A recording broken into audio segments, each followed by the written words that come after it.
Hello, everyone, and welcome back to the Erasmus Expeditions. We are here tonight with the third and final session of Dune: The Winds of War. This is obviously a Dune-inspired game, but the system that we are going to be using is called the Expedition Engine, the system of my own design. This particular flavor is called Coin and Courage. This is in and of itself a modified version of that game so that it better fits the setting. But yeah, really excited to get this third session in. It was not planned to be three, but here we are. And it's been a wild ride so far, and I'm very excited to see how this concludes. But before I get ahead of myself, I'm going to give the same warning that I give on the beginning of all of my games.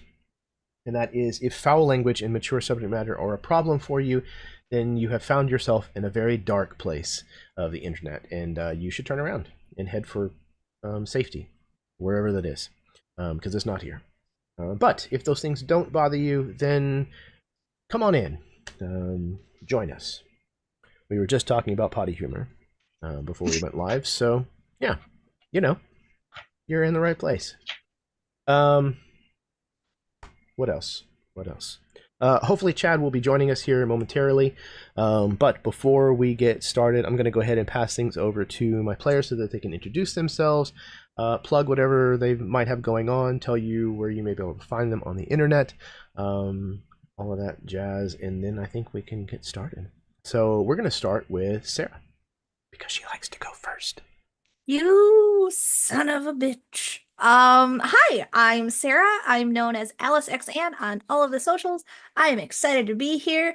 You can see me occasionally on Jeremy's channel. Hoping I can come back again soon for a pretty sweet ass fiasco game. And plenty of Um, luck. you can find me on soon to be Zach's Empire mini terrain domain every other Tuesday for Sky Metal Iron Gods. You can find me every Sunday. Hopefully soon we'll be streaming again. Shh. On Hijinks for All from Aesir Sin's channel. I play a Furbolg Circle of Wildfire Druid, so it should be fun. I'm excited to be here. There was my tiny one because it's time for her to go to bed. I'm excited to be here, guys. I hope y'all are here too. I know for one I am here too. I'm here as well. I'm partly here. I'm at least physically here. No, yeah, super happy to have you back on, Sarah, as always. And yes, there has been a little bit of buzz in the fiasco chat. So for anybody who has watched the Clue fiasco game that happened on the channel here just a little while ago, keep your eyes peeled. There may be another game in a similar vein at some point soon, especially if we can make the scheduling work. So, speaking of making the scheduling work, next up is Zach. It's a weak segue, man, but it's got wheels. It's got wheels. I did, in fact, make the schedule work. I mean, it's just true. I am Zach Norman. I am the heir to the MTD Empire, the mini terrain domain, my father's Twitch and YouTube and otherwise social media empire. It will one day be mine. The time will come and I will get what is owed to me. But in the meantime, I'm just here having some fun, playing some games. Normally, I have nothing going on in my life to promote other than my dad and his empire. But actually, starting earlier today and until Tuesday, I'm working on a game jam where over the course of these 5 days, like 96 hours or whatever that works out to, we're building a game, me and some peers from college.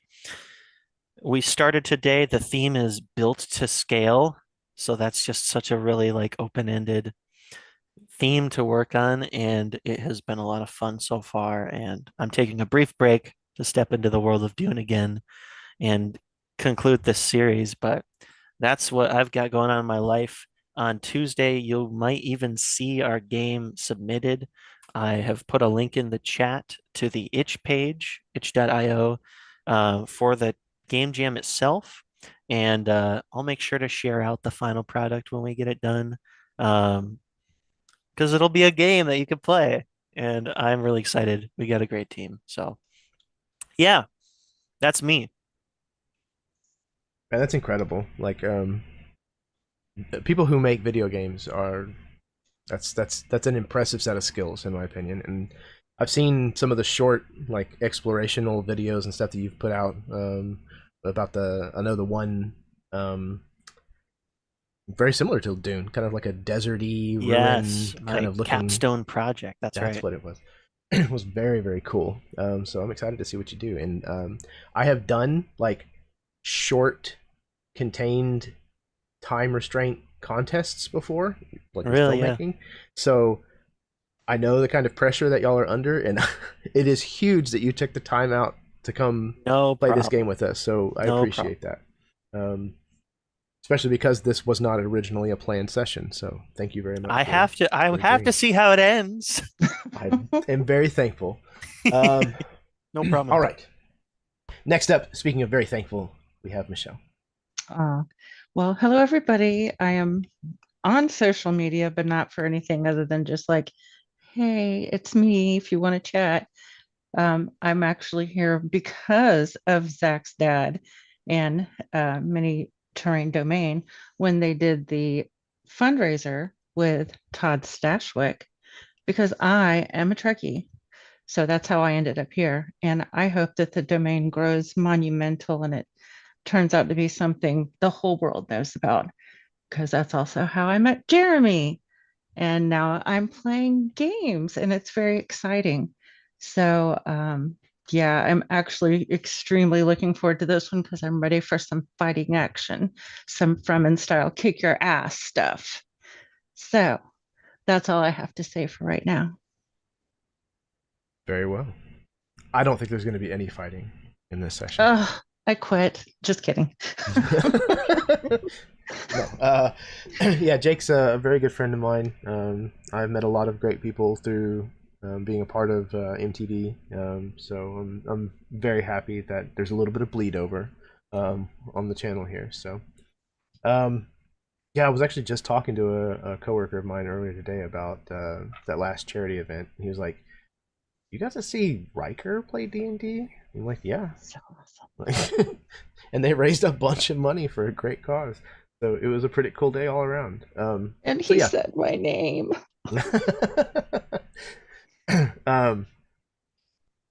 Yeah. I'm very, very thankful that I got to meet you, Michelle, and that you agreed to play in this game. Thank So you. happy that you're here. Hope there's many more in the future. Oh, undoubtedly. They're gonna have to pry it out of my cold dead hands. I'm gonna be the person in the nursing home who's trying to organize and run games for people. So if I live, We're taking over the bingo hall, y'all. Yeah, right. All right. Next up, we've got Chad. Oh no, wait, no, we don't. Hi guys, Well, I'm Chad. Oh Hi. wow, there he is. This is awesome. You're awesome. I'm awesome. Awesome. All right. Thank you, Chad. That's amazing. Speaking of awesome, next up is Nathan. Well, I was going to start my intro with a toilet humor joke since we were talking about toilet humor earlier. Please do. But my brain seems to be clogged right now, so... Oh. Wow, that was a really shitty joke. Yeah. Ah! Oh God. I see what you did there. I summoned him. It's like Beetlejuice. The bad pun summoned him. Look at that. I hate Go puns. ahead, Say Nathan. about Chad. Hi. I love that. Hi. Hi. I just heard my name, so hello.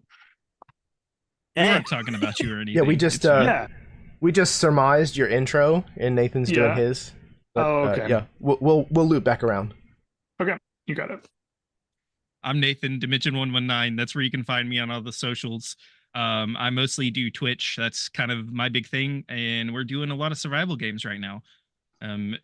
If you've been on the other Dune games and the other games I've been on Jeremy's channel lately, you've heard me talking about Subnautica a lot. We sadly finished the second installment of Subnautica like 2 days ago.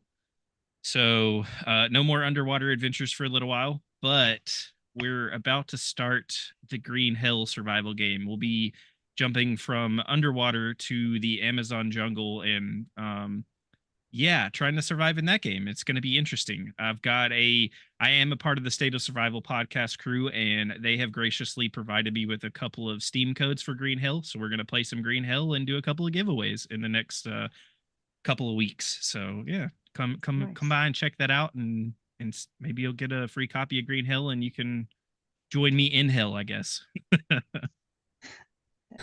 Join me in hell. Yeah, man, that's awesome. I love shows that have like a distinct type of game that they focus on. Especially ones that have free giveaways. That's always nice. So I remember whenever you talked about the opportunity to join that podcast.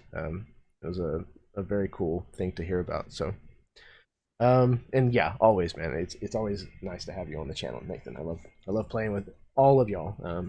But you're definitely one of my favorite people that I've met in the recent times. Little over probably approaching close to 2 years as far as online interaction goes, but we actually met in person for a little over a year ago, which was pretty cool. Yeah Wild. So, I also came in contact, Michelle. I also came in contact with Jeremy through Mini Terrain Domain. Nice. That's where I first kind of heard about Really? Jeremy, and I modeled my Curse of Strahd dwarven character after what's his name? From Talmud. From Talmud from the Dawnbringer series. I think I watched a little bit of that. He was a fun character to play. I miss him. All right. Speaking of missed him, we're going to pull a U-turn with this segue and head back to Chadley. Oh no. Hi. Yeah, my name's Chad. What is wrong with me today? I come home from like work and just my brain just shuts off. Okay. Hi, my name is Chad. I am very excited to be with these lovely people playing this game. I've been super excited to get to the end question mark of this game and see where this craziness takes us. But yeah, you can find me over at Mini Terrain Domain on Thursdays. You can find me here a lot of the time because I kind of hang out with Jeremy on a regular now at this point. Yeah, right now things are I don't know if I have any other games going on outside of the Caldera and this, and yeah, Kids on Bikes. Yeah, I covered it. There you go. We're good. I think I got everything. All right. Oh yeah, man. Yeah, I have had the good fortune of playing with you for a long time, Chad. We met through AbTab and got to meet each other in person for 3 years running, which was amazing. Which was great. We'll do it again. It'll be fine. Yep, someday. I have not had a listen. It has been what, a 7-year hiatus now since I've been able to give you a hug. Yeah, that's long overdue, sir. Yeah, 5. There is I think 5. Yeah, because just before COVID. Yeah, so about 5 years. Yeah, that's long overdue. Guess what? Let's look at how much the prices of tickets to Houston cost. Because you know what, we really should just do it right now. Yeah, let's just do it. I'll do it right now. Let's just do it. Good. Yep. All right.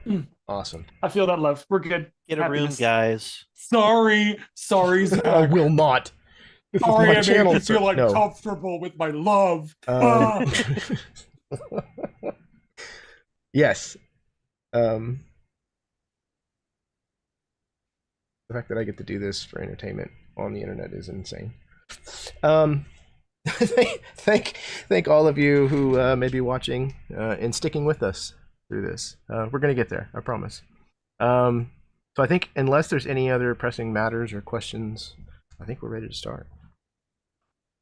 Are y'all ready to do this? So ready. I'm already ready already.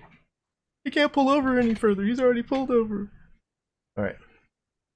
Here we go.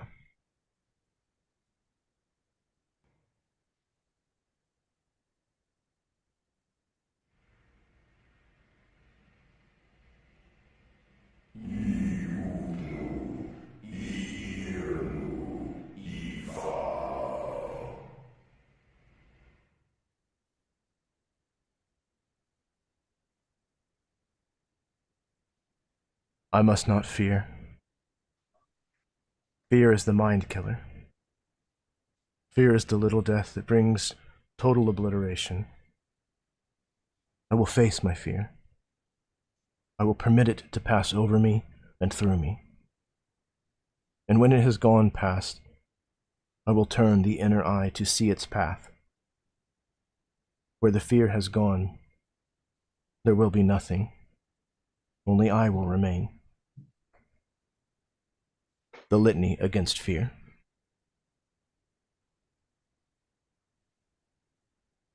The human mind, facing no real challenge, soon grows stagnant.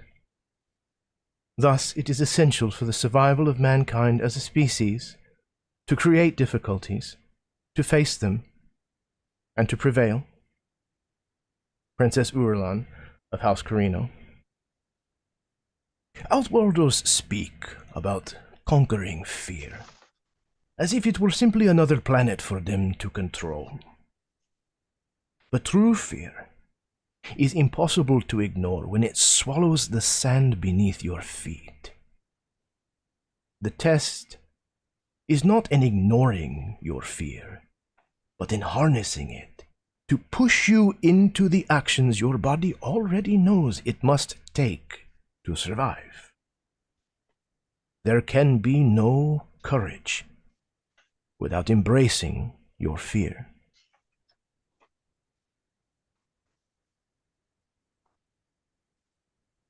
We find ourselves in Arrakis, a city that burns.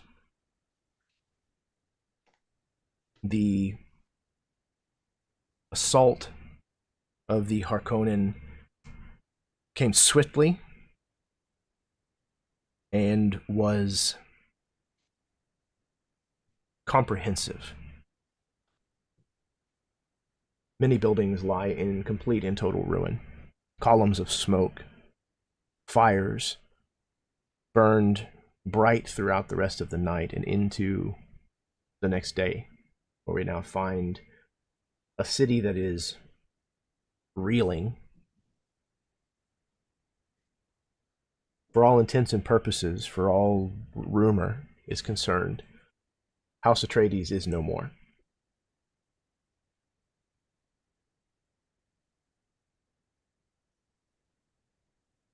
We know that that's not entirely true.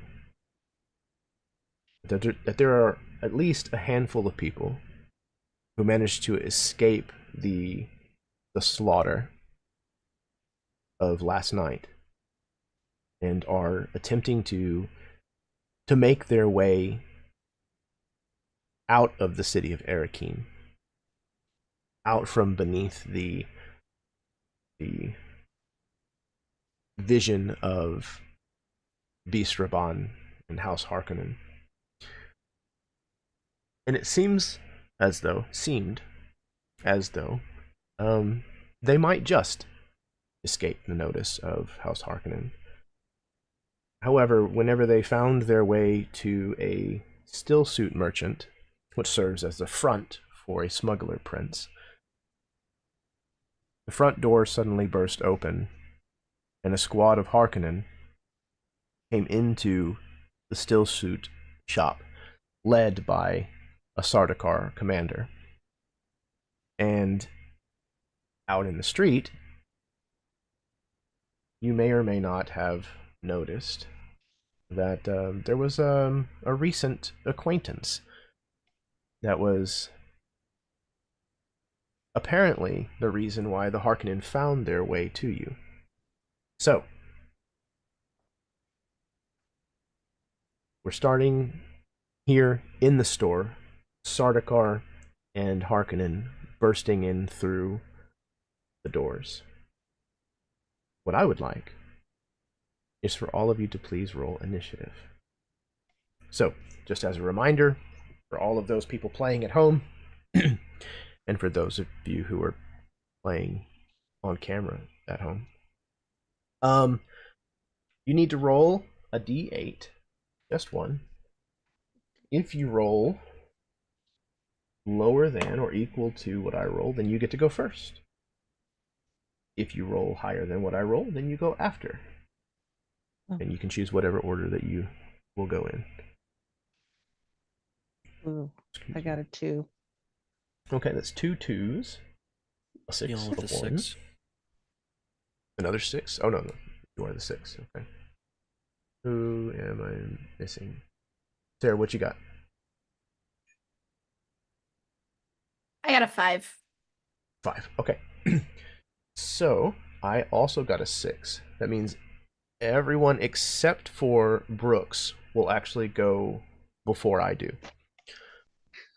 No, I'm sorry. Because you got the same thing that I got. Yeah, no. So everybody gets to go before the baddies. Well, so much for the element of surprise.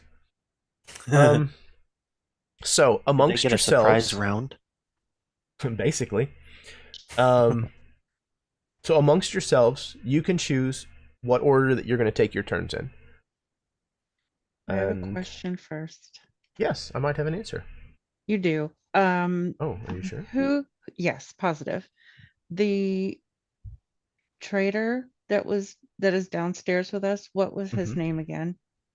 His name is Brakanat Karama. Okay.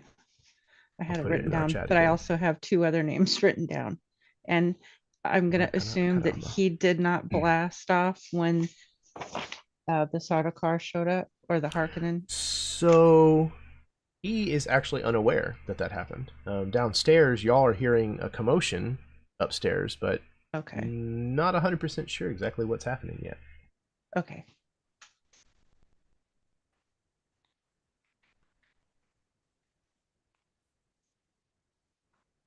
So I had an answer. I don't know if it was the answer you were looking for. That absolutely is.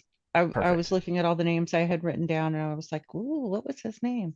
Because I wanted to talk to him. I like to pretend like I know what I'm doing. Well, you fake It works. well. It works better some nights than others, but here we are.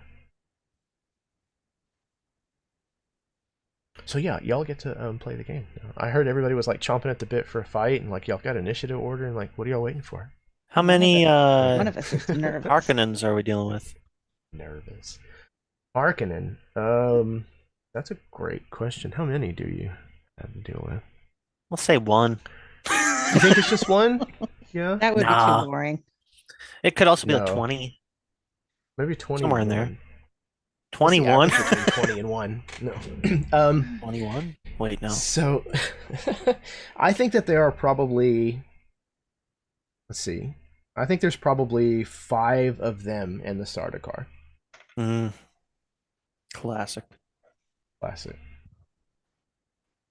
Oh, the old 5-1 formation. Well known. I know it well. I fought 2 times.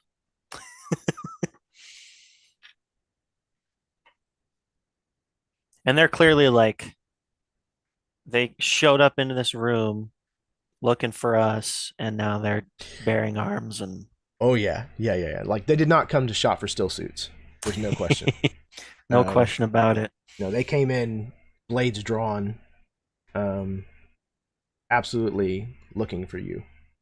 And frankly, no matter your answer, my action would have been the same, which is to draw my swords, turn on my shield as it flicks and zaps on, and move to attack the Sardaukar. All right, the lead. straight for the commander. So that's what I'm going to do. All right, sounds like a plan. Let's see. Sardaukar. Did I show y'all the picture of the Sardaukar last time? I have a vague memory Uh, of many things. Where are you? Billy Bones, I can smell you. It's a stinky peel. There we go. Oh yeah. So, yeah. Yeah. You close with the Sardaukar. I think we're looking at a force roll. Okay. Mm-hmm. Makes sense. Unless there's some other way to attack with a sword that I don't know about. I mean, you could do it gracefully, I suppose. You could do it. I speed. couldn't. Someone could. Someone else could. Not That's me. fair. Brooks never learned any other way. So I think that I'm gonna say no to the prepared die because this is kind of like a boom, Yeah. hello kind of thing. No time to think. Exactly. But you are, after all, a soldier. So I think having quick reflexes whenever a fight breaks out is something that a soldier would have in their training. So I think 2 dice in this situation. Sure. Let's do it. And We're looking for at force, you're one looking for success. Under. Okay. Yeah, I One rolled a success. 7 and a 1. Okay. Wunderbar. So 1 success means that you do it, but with a cost. Sure. Cost. Let's see here. Get my Dune So, combat music going. Moving up to attack the Sardaukar commander with a cost. Okay, so I think that the cost is going to be that laser focusing on the Sardaukar. You have put yourself in like a bad position as far as the Harkonnen are concerned. You've kind of somewhat let down your guard for the rest of the combatants in the room. So if any of the rest of them are going to attack you, I think they are going to have an increased threat of 1. This makes sense to me. I'm so happy. All right. Who's next? I can go ahead and go if y'all would rather. No. No? Wait. No? Whoa, hold on. I would like to go over to the corner and talk to Brockanot Mhm. quickly and ask him if there's another way out from the basement. And if there is not, does he have any nails or sharp objects that can fit in one's hand down here? The answer to that question is yes, to both of them. Awesome. Because Which would you prefer? well, if I'm only getting one bit of information, I'm going to go for the sharp objects. Ah, very well. He kind of indicates like a side table. You can see a knife sitting there.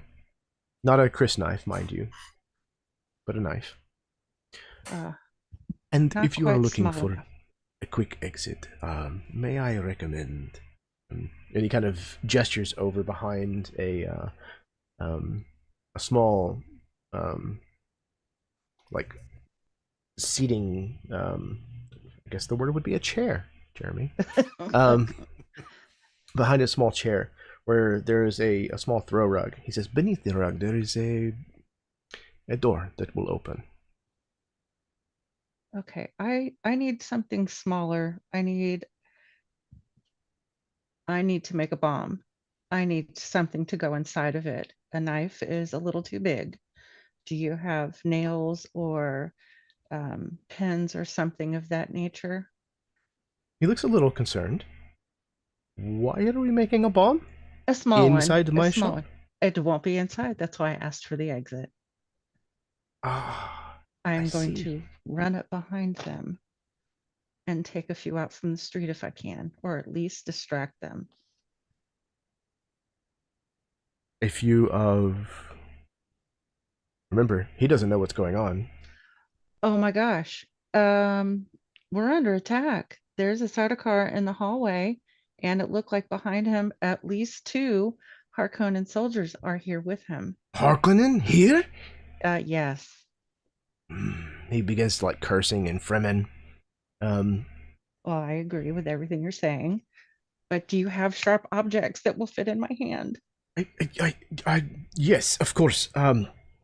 Here, and he indicates like a box in the corner that has like some sort of like the off cut pieces and things like that from making still suits.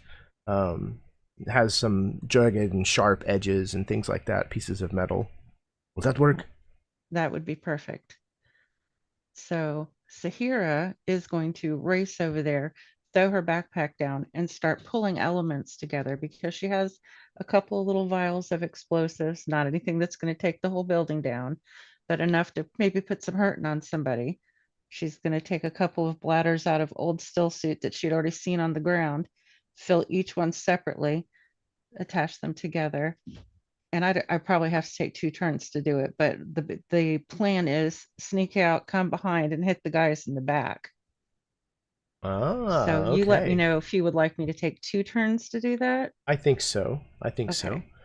So then I'm going to Let's take my get turn a- to make this. Yeah, let's get a bomb construction roll. I think this Okay. is probably Knowledge? Knowledge. Yeah, I think that makes a lot of sense. Use your Okay. bomb skill. Yep. Yeah, my That's in the bomb next skill. iteration of the expedition. It's called Version. Miss Smarty Pants. So with knowledge, we're looking for over your number. Okay. Over So you'll 3. have a die. You are an engineer, so I definitely think that you qualify for a second die. However, Yay. again, you are making it out of like just what's on hand. I think that Right. it's going to stay at 2 dice. Okay, I'm cool with that. Here we go. Over 3, over 3, over 3, over 3. What happens if you get a 3? That is your number. Yes. Then you get to cash an XP point.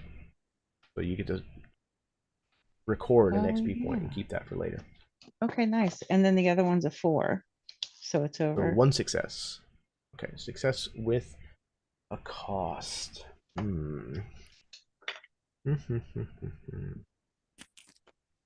She trips Okay. running up the stairs and it blows up in her face. No, just kidding. No, I don't think we're gonna go quite that harsh of a punishment.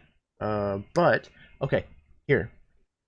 I think that you ended up having to use a part of your own still suit to make it work. So as of right now, your still suit is out of commission. Okay, works for me. I'm gonna Okay. write that down. Perfect. Okay. Who's next? In that whole process, did he indicate where this tunnel actually led to, or this trap door? So Good point. whenever you first began your conversation with him, he did indicate that he had a like a secreted ornithopter waiting to escape the city, and he offered for you to take it. And when he did so, he did indicate that direction in the room. So I think it's perfectly. My words are failing me now. Acceptable. The word I want is typical. Yeah, perfectly understandable that you would put 2 and 2 together. That's kind of what I was trying to say. Okay. So it sounds well, I guess I don't know how far away this copter would be hidden. True. I want to establish basically if I go down in this, if Sahira and Rav go down in this trap door, are we going to end up miles away, or is it going to be something that we can slip around the other side of the building kind of thing? Are you trying to intuit that? Are you asking him? Oh, I'm definitely going to ask. Just straight up ask. Okay. He'll tell you. Oh, it is a few blocks at the most. I think at that, I think Rav starts ripping up whatever is covering this trapdoor, in the effort to get down this and get out on the street so that he can circle around behind. Again, I'll kind of go with what Michelle said. I'll do that however many turns I need to do that. And he's gonna begin his normal thing of looking for some high ground over what's going on. Okay. So I think, especially since basically all you're really doing is moving, that you'll be able to cover quite a bit of ground. So you kind of move over and kind of throw the rug back and see that this section of the floor is very distinct looking. So you're able to kind of like reach down and pull the stone aside, and there beneath is a staircase that kind of leads down into the dark, and kind of take off down these stairs, and you find yourself kind of in a narrow, crudely carved tunnel that's kind of beneath the city, kind of carved into the bedrock. It's actually not all that different from the tunnel that you were in escaping the palace. Okay. Who else? I think because the last thing that I remember from last game is Tania looking that Fremen woman in the eyeballs as she smirked. Yeah. So I think what she's gonna try and do is she is going to try and, since some of them are getting distracted by Brooks, because she's got Brooks and you up here, if I remember correctly. Plus the kids. So Right. she I think in a fluid motion, she's gonna kind of like put her hand back to kind of like motion to the kids to get back, as she is going to try and with as much grace as she possibly can, just move over enough and pull out her Mala pistol and try to shoot this Fremen woman. Okay. So yeah, I think you'll have to probably move to the door of the shop and kind of like step outside to be able to see her, because she's kind of like moved off to the side whenever this kind of started. Okay. So yeah, you kind of move over to the door quickly, lean out, kind of try to spot her in the crowd. You see her somewhat nicer garments. She's not dressed like a typical desert dwelling Fremen. She's definitely kind of dressed in more clothing that is kind of more inspired by imperial fashion. So she's easy to spot. So you can shoot her if you would like. I would like to shoot her. Okay. So it sounded like this was being done with grace. Yes. So we're looking for above your number. You will start with die.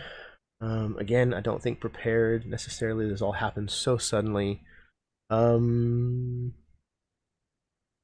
are what? Oh, you're a thief. You're literally shooting a bitch in the back. Okay. Yep. You can have a second die. Yay! Hey, let's see, guys.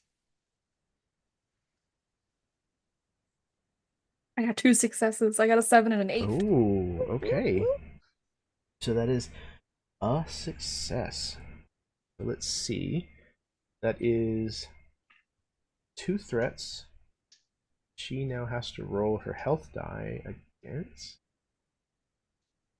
Ooh. Okay.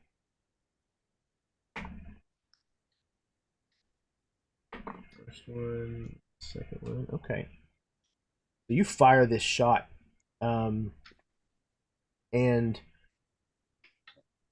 you come very close to striking her. But you realize, as you shoot, that she apparently is wearing a Holzman shield. You see the telltale blue shimmer, kind of inches away from her form. She turns and kind of gives you a glare.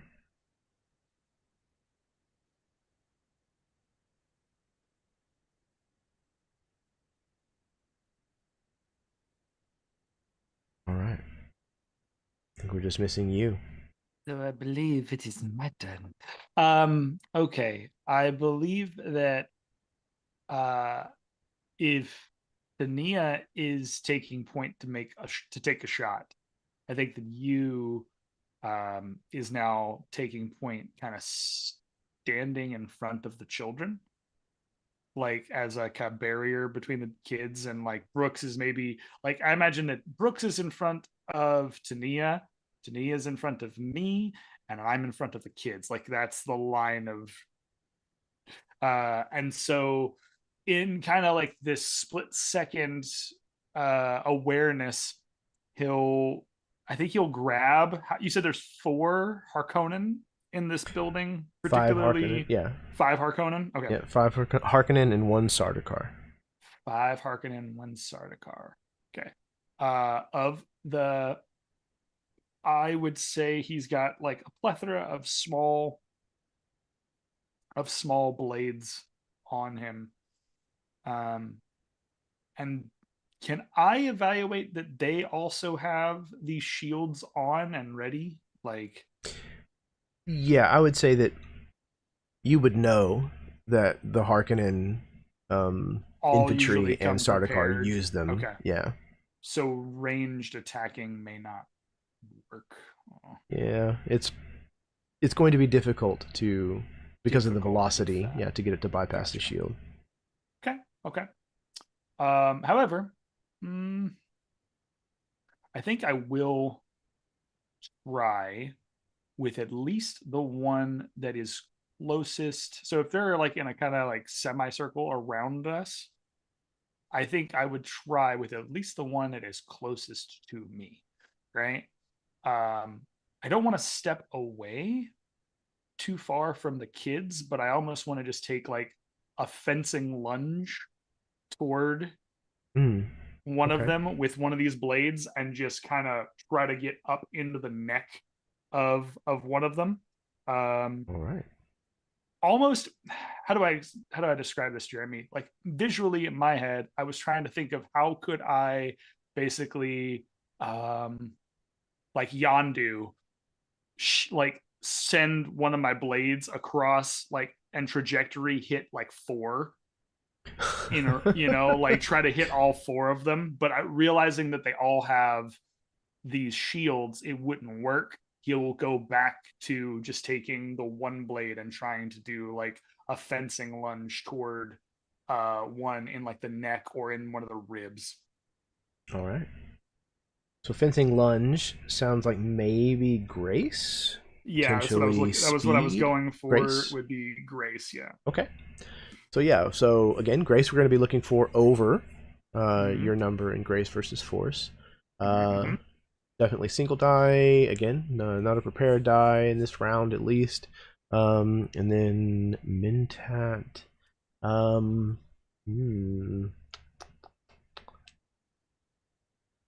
I think this is only a singular die for you. Yeah. Yeah, that's fine. Okay. I'll take it. It's worth me trying. Absolutely. Okay. I got a success on it. Success. So we're good. Okay, cool. Success with a cost. Let's see. Or a complication. Actually, can I use one of my XP points to bump that up? Yes. Absolutely you can. Yeah. So it counts as 2 automatic successes, so that counts for 3 now, which changes that into a critical success. Sweet. So we'll do that. So instead of there being a cost, there's an extra effect that you get. Heck yeah, that's what I want. All right. So first and foremost, this Harkonnen has a threat of 3 coming against him. I forgot to roll that with your attack, Zach, against the Sardaukar, but I rolled it and he's okay. So I'm now rolling for the Harkonnen 3 times what he's got pending against him. Okay.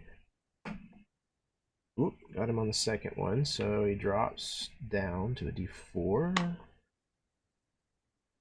Okay. So you wounded him, but he's still alive. Oh, no. So you lunge forward and drive your knife kind of up under his ribs, and you can tell that you have punctured a lung.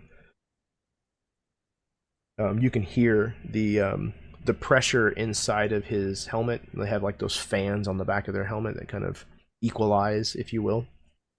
You can hear kind of a gurgling noise almost instantaneously after you kind of pierce his suit. As you draw your blade back, you can see that it is wet with blood. Extra cost. He staggers backwards from you and collapses into a shelf, which causes like a bunch of the sails, the wares that are on it to kind of collapse and spill out onto the ground, basically making it impossible for the Harkonnen to close with any of the children. Yeah, and I think with that, like, he'll draw his blade back and then, like, again, have almost a defensive stance with the blades back toward the inside of his wrists, so that way he can, like, flex and defend if they come at him. Mm-hmm. Yeah. Perfect. Okay. Was that all of the PCs? I think that was all of everybody. Okay. Bad guy's turn. All right. We're going to start with the lowly 5 Harkonnen. Let's see. There is currently just the 2 of you. Well, I guess Tania is in the door, so there are 3 of you. Just the 2 of currently. Us. You and I. So I think there's going to be 2 Harkonnen that head after you. 2 Harkonnen that head after Tania, and then 1 Harkonnen is going to join the Sardaukar in trying to fight Brooks. The one that's facing Brooks is kind of coming up from behind. He's the one that's going to have his threat increased because of Brooks's divided attention. So Brooks, you are facing a threat of 3. So I need you to roll your health die 3 times. Oh, no. Sorry. Tell me how you're going to try to avoid this first. I think I honestly think that Brooks is starting to boil over with all of this rage that he has for the Harkonnen after the tragedy that's happened.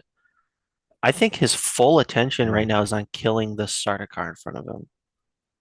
Okay. So I think that he just goes, I got a shield. It'll glance and is not even thinking about it.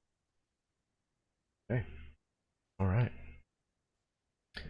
Yeah, that makes sense. The Harkonnen, you would expect this kind of, treachery, underhandedness, from them. But the fact that the Sardaukar are mixed up in all of this business is definitely a betrayal, that the Emperor has not only let this happen, but has taken part in it. Okay. So just letting your shield do its thing. So maybe control, perhaps? Sure, possibly instinct? I could, and I'm very good with instinct.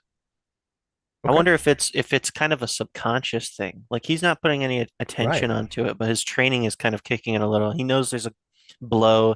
He knows how to change his positioning to allow it to glance better. I think I can work with that. Yeah, and to capitalize on the benefit of the Holzman shield, Sure, exactly. To rely on it to do its job. So yeah, I think that works. You said I need to roll that 3 times against. So you'll have a die. And then for instinct you're looking for beneath your number. You're a soldier, and we've established that you have a Holzman shield, so I think that this is a situation where you would have 3 dice. Okay.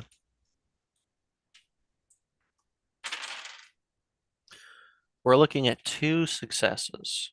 Okay, so that'll Okay. reduce the threat of 3 down to just 1. Okay. And now you just okay. roll your health die 1 time. I rolled an 8 on my health die. Okay, so you're good. Incredible. Was your health die at a D8 from last time? It is at a D8. Okay, yeah. You're still kind of nursing a little bit of a wound or a... Oh, that's right. You took a nut shot, didn't you? I did. Yeah. Oh man, I just remembered. That's right. In the first Yeah. session. That hasn't stopped hurting. No. I mean, it never really goes away. It won't go away. That's Even a pain when I'll the remember to pain, the the end of my physical days. pain goes away. It's like a soul hurt, Yeah. It's my pride and That my too. ego Yeah. and my manhood. Mm-hmm. They're all All of bruised. All bruised. All right.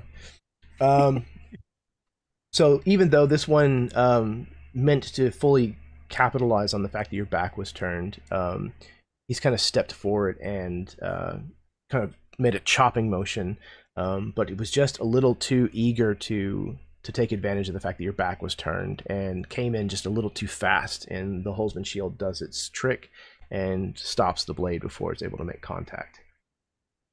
Okay. The 2 on you. Take that, Dr. Seuss. They kind of divide, kind of flanking to either side of you, and then they're going to attack you. So, how are you going to defend yourself against these 2 assailants? Let me see. So I think if it's appropriate, I would like to use knowledge, because I would like to effectively treat it as very similar to like in the Equalizer, when like he hits like the stopwatch and he's like planning out all the moves that are happening within a short sequence of time. Yes. Right? Mm-hmm. I wanna use that in a way to defend, so he's watching their movements and then he'll capitalize based off of their like the way that they move in on him. He'll be like, oh no, I'm sorry, not happening. I'm sorry, not happening. Stab, stab, stab. Right? Yeah, I know where you're going to be before you decide to go there, kind of thing. Exactly. Like, if you take one step to the right, I will stab you in the knee. If you take one step to the left, I will stab you in the chest. All this kind of stuff. Like, okay, that's my plan. so He's got a knowledge real definitely chess works game going on. for that. Yeah. Yeah. 40 chess. So for knowledge, you're going to be rolling over your number, and we've got the 1 die. This is definitely something that is in the wheelhouse of a Mentat. So 2 dice absolutely makes perfect sense here. You specifically mentioned having both of your knives drawn, tucked back against your forearms, kind of more in like a defensive, readied state. So I definitely think that 3 dice in this situation makes sense. Heck yeah, I'll take it. Let's do it. Oh shit. Okay. die is lost forever. Yeah, I'm gonna roll another one because it's not. You'll coming step on back. it later. It's fine. It's been All right. grounded. Let's see. So I got 2 successes so far. Let's see if that third one ends up being a success. Oh heck yeah! All right, 3 successes all up. Let's do it. I got a 5, a 7, and an 8 over a 3. So let's do it. All right. So it was only a threat of 2. Okay. You know what? This is interesting. I don't know that I've ever done this with the expedition engine, but I'm gonna do it. So I feel it was a threat honored. it was a threat. It was a threat of 2. You got 3 successes, which means you not only reduced it to 0, but you actually had an extra success. So I am going to let you actually turn that into a roll against his health. Oh. Riposte. Dang, okay. Riposte. There Okay. you go. Riposte. Yeah, exactly. Okay. Very cool. That's exactly what I wanted to do. All right. Okay. He got a 5. This is such a So he's Sherlock, good. Robert Downey Jr. moment. Parry, riposte. So he got a 5. So he's okay. But you did manage to basically like get a quick slash like towards him, just enough to kind of cause him to kind of like step back, to like take a half step back away from you whenever he failed in his attack. Honey Badger don't give a damn. You're not getting these kids. Leave me alone. Honey Badger. The second one is going to come in and attempt the same thing, trying to, again, kind of pull this pincer maneuver off. So if you want to try the same defense, you may do so. Exactly. Rinse and repeat. Let's go. Mm-hmm. So this time only 2 successes. I got a 2 on the die on one of them. So 2 successes. However, the threat was 2, so you have reduced it to 0. So even though you have managed to make a quick slash at this first one to kind of cause him to fall back, you did not lose sight of the fact that this other one was coming in to attack you as well, and you managed to like bring your knife up and kind of deflect his blade as it kind of like slides down the edge of your knife and cuts. I imagine he's not even looking at the other guy. He's like looking absolutely. at the guy that he's slashing at, and then the blade from the other side, you hear like just the clang of blades from behind. Absolutely, because he's already calculated, where the strike was going to come from. He already knew. He played the angles. Mm-hmm. Very equilibrium. The errant strike then kind of like cuts the leg off of like a dummy that's sitting nearby, and the still suit that's attached to it kind of collapses to the ground, causing more mayhem. The person who was like watching the front counter in this shop is long gone. You have no idea when it was that they disappeared, but they're gone.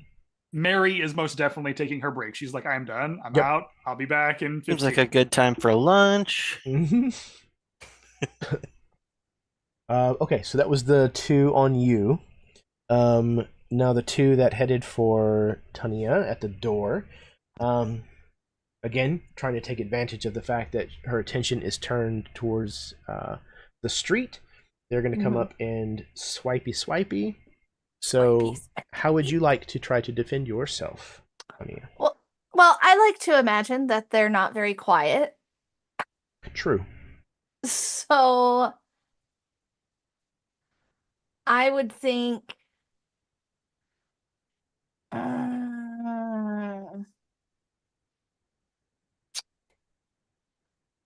I would think that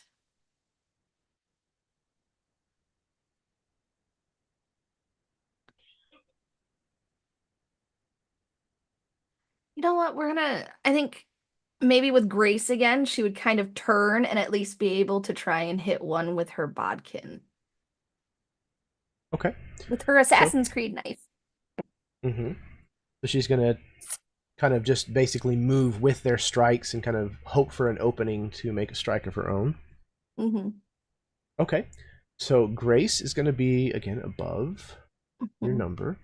Let's see. My cat's being Smuggler, a baby. thief. I think in this situation, this is probably going to be 2 dice. I think that you probably have faced Harkonnen before, so I think that you're, definitely what would qualify as an expert.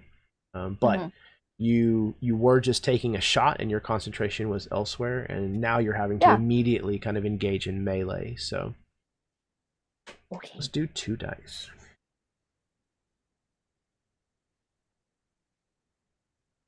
Okay. I did match my number as a 3. Okay, perfect. Yep, make sure to record your XP point. And I got 1 success, but can I cash in that XP to get 2 more successes? Ooh, let's see. When you are called to make a roll, you may cash in 1 XP to give you 2 automatic successes. Yeah, that's fine. Absolutely. Cool. So for a total of 3. Yeah. Which they do have a threat of 2, so you have an extra success. Let's see if that bodkin attack pays off. Oh, okay. He got a 6. So he's all right. He kind of like brings his elbow down to kind of like catch your wrist to prevent the weapon from actually striking him. Okay. But you have another one coming at you. So if you would like to make the same defense, that you I was absolutely gonna can. say same thing. Sure, absolutely. So let's. I love you. I got another 3. Okay. Separate is different. It's on a different die though. So I got a 6 and a 3. So I think, can I do the same exact thing again? You absolutely can. Fuck yeah! Okay. We'll roll his. Okay, that was a 1. So even though the maneuver did not necessarily play out against the first, the second one, who has kind of moved forward, did not use as much caution as the first. And after he has swung, he did not leave himself in a position where he could then use his forearm or his elbow from his offhand to kind of act as a defense. And you managed to connect with your bodkin. All right. Let's see. That was all the Harkonnen. The Sardaukar. Now that you have closed with him, Brooks, he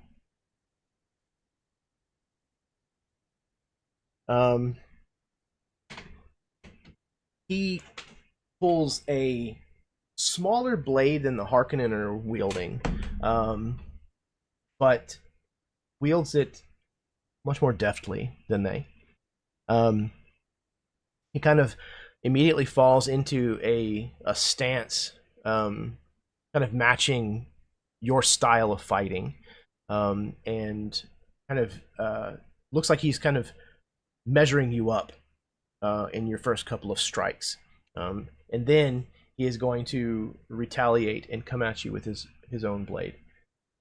How are you trying to defend yourself against this very skilled swordsman? Ooh. I think that Brooks feels himself slip into this kind of almost like a rage in other game terms, and is kind of in this state of where he's in the zone. This is what he was built to do, right? This is what all of his training is for. I think it's pure instinct. I think he sees it, and even more so as the Sardaukar starts to mimic his style and kind of match it. That's what I sparred with my fellows in the academy. I have experience fighting against my own fighting style. So as he fights similar to me, I feel like there's an instinctual, just like, well, this is going to be easy. Let me just ching, ching, ching, parry, parry, parry. Okay. Or the attempt to. Yeah, absolutely. So I think it's going to be an instinctual kind of roll. Perfect. So instinct is once again below your number. We got the 1 die, definitely a second as a soldier. And again, like we kind of established, it's a similar fighting style than something you're already used to. So I think a 3rd die in this situation makes perfect sense. Happily. We're looking at 3 successes. 3 successes is fantastic. It's easy to do with a 7 in instinct. There you go. Hell yeah. However, But the Sardaukar commander is a threat level of 5. oh, So you still need to roll your Oh. health die twice. what a threat. Yeah. Okay. And we're trying to beat a 3 on this roll. Is that right? 3 or better. Yeah, you 3 or don't better, want a 1 okay. or a 2. There's a 4. There's a 7. Phew! Okay. The training paid off. All right. So he's landing a couple of like blows against you, but the Holzman shield is holding, or they're superficial, like glancing blows. Yeah. So he's more kind of like wearing down your stamina. Yeah. You can already feel that if it comes down to the two of you standing toe to toe, you're not entirely sure that you can win this 1-on-1. Yeah. I think there's that moment too where I start to remark on that as I like his blade cuts a little too deep than I'm used to on the shield, and there's that like like sucking in the gut, don't cut me Yeah. And moment. you can see that like he has he has been blood marked. Like, so sometime overnight, like he has killed a number of targets that he felt were worthy to mark his uniform with their blood.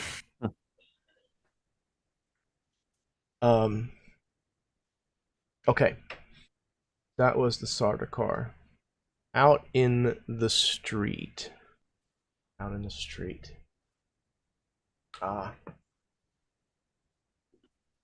I know what's gonna happen. Okay. Really like the way you said that. Yeah, it actually makes me nervous. What?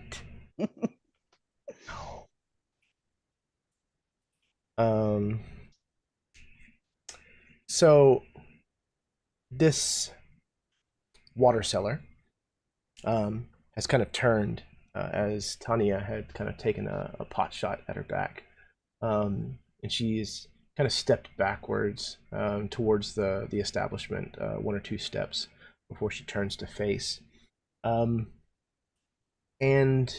then she speaks kind of in a rather commanding way towards Tanya.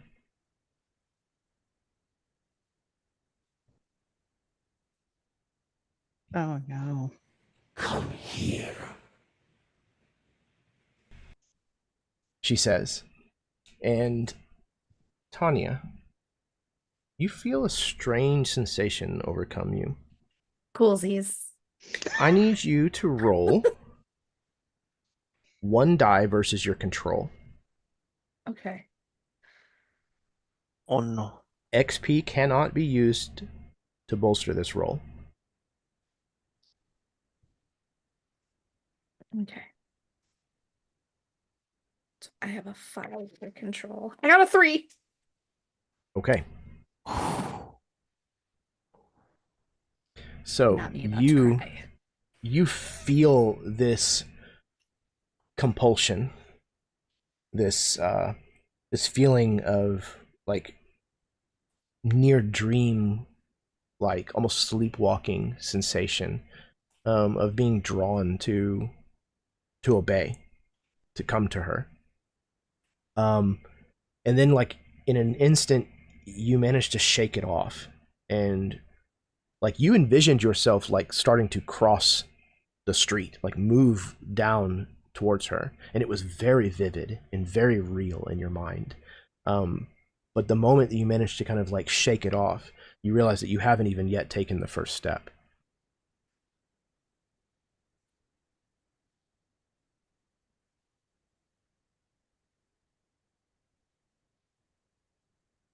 All right. That brings us to the bottom of round 1. Let's roll initiative again, please. And we're rolling Ooh. 8-sided, correct?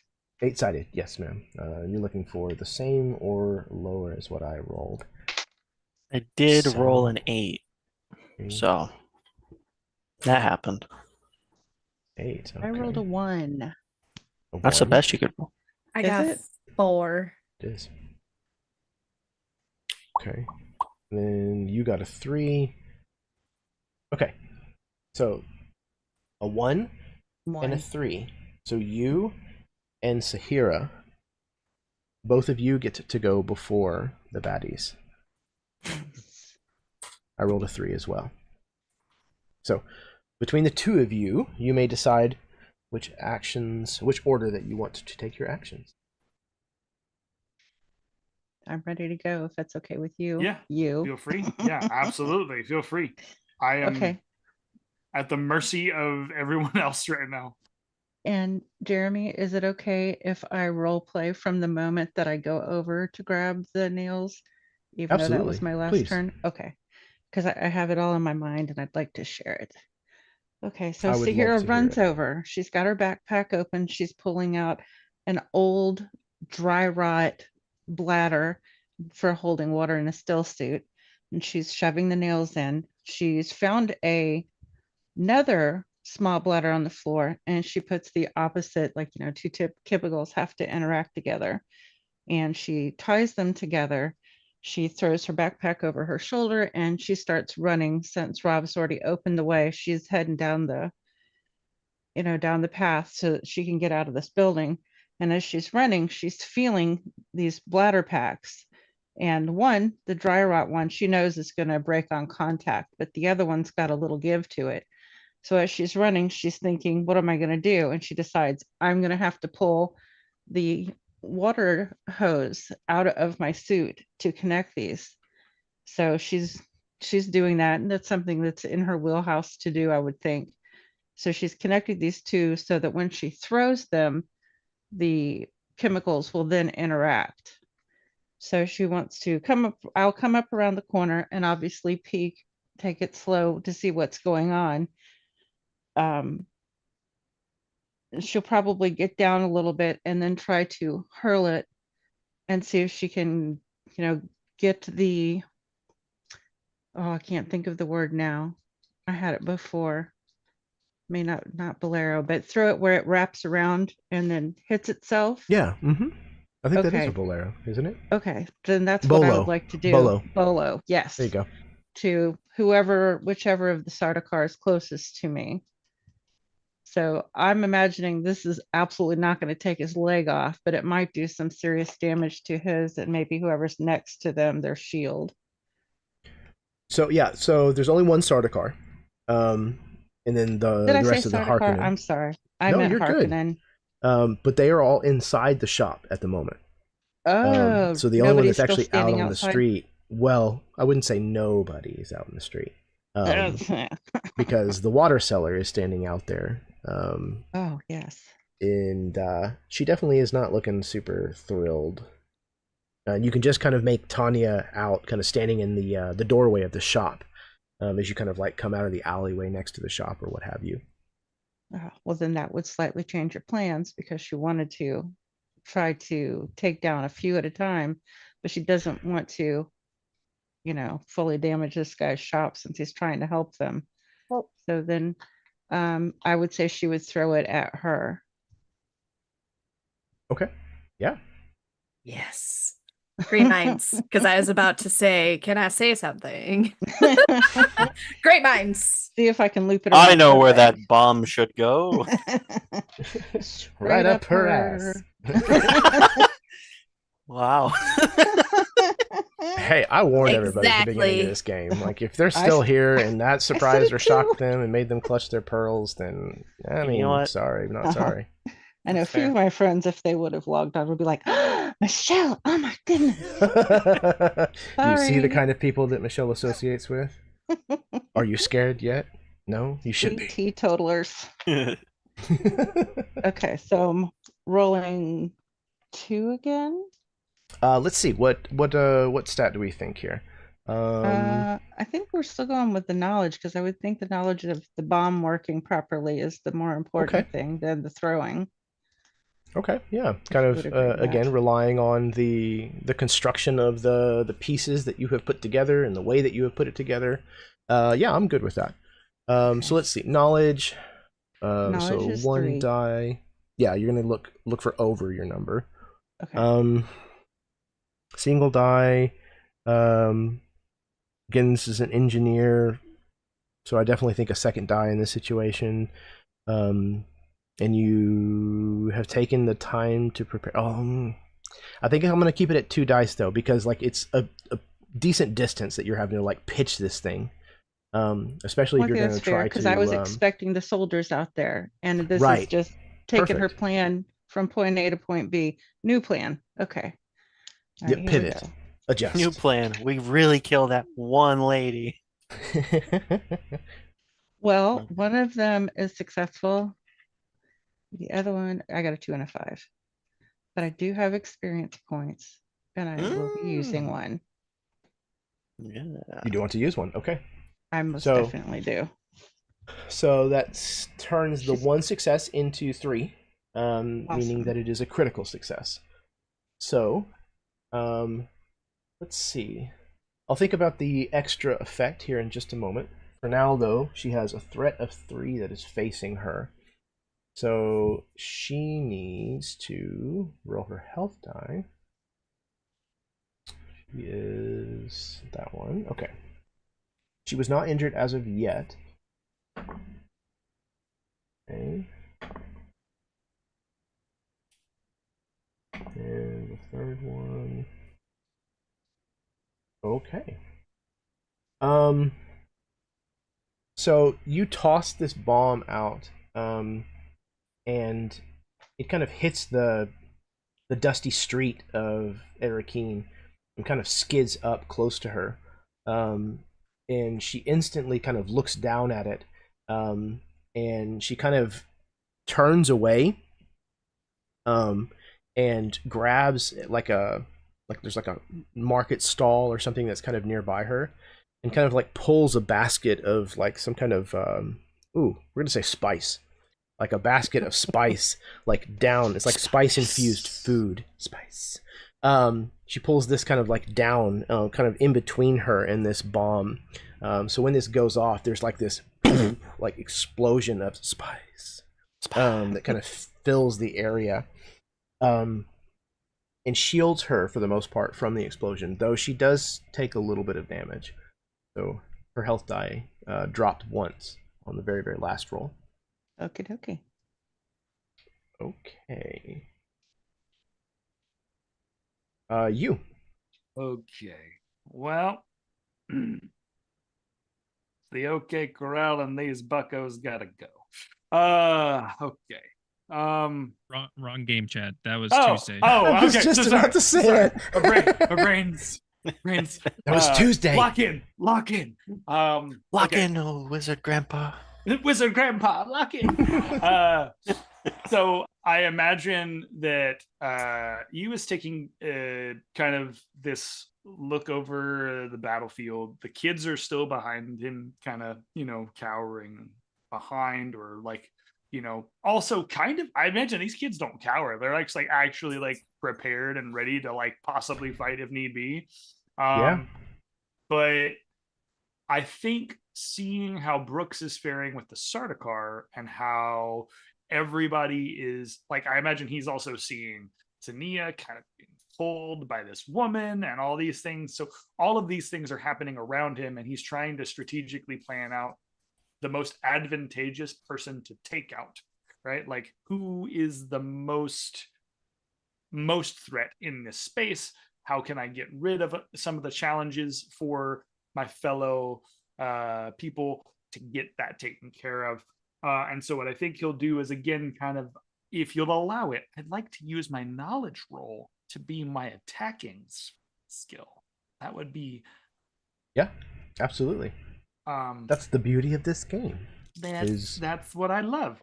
And then, so what I'd like to do... Sell it to me. ...is I would like to see if I can either do something to the Sardaukar or something to the nearby Harkonnen near me to take out numbers. Because the less people that I have attacking Brooks, the better the situation becomes. The more like the Tania can potentially go after the witch lady on the other end. And then Rav can also like get around to the other side and presumably help out in that situation as well. So playing the numbers, man. That's what I want to do. Okay. I'd like to also, I think this time, even though he's got both of the blades kind of tucked, if it's possible, could I use my foot to take like the mannequin leg and like kick it up as a distraction before taking a strike? I mean, yeah, it's all part of the flavor of the attack. It's all, right, So I think that's kind of what I want to do. I think I want to just like flavor it as much as possible. Okay, so yeah, I think that knowledge definitely works in this situation. You're kind of playing the numbers, you're playing the odds, the angles of this.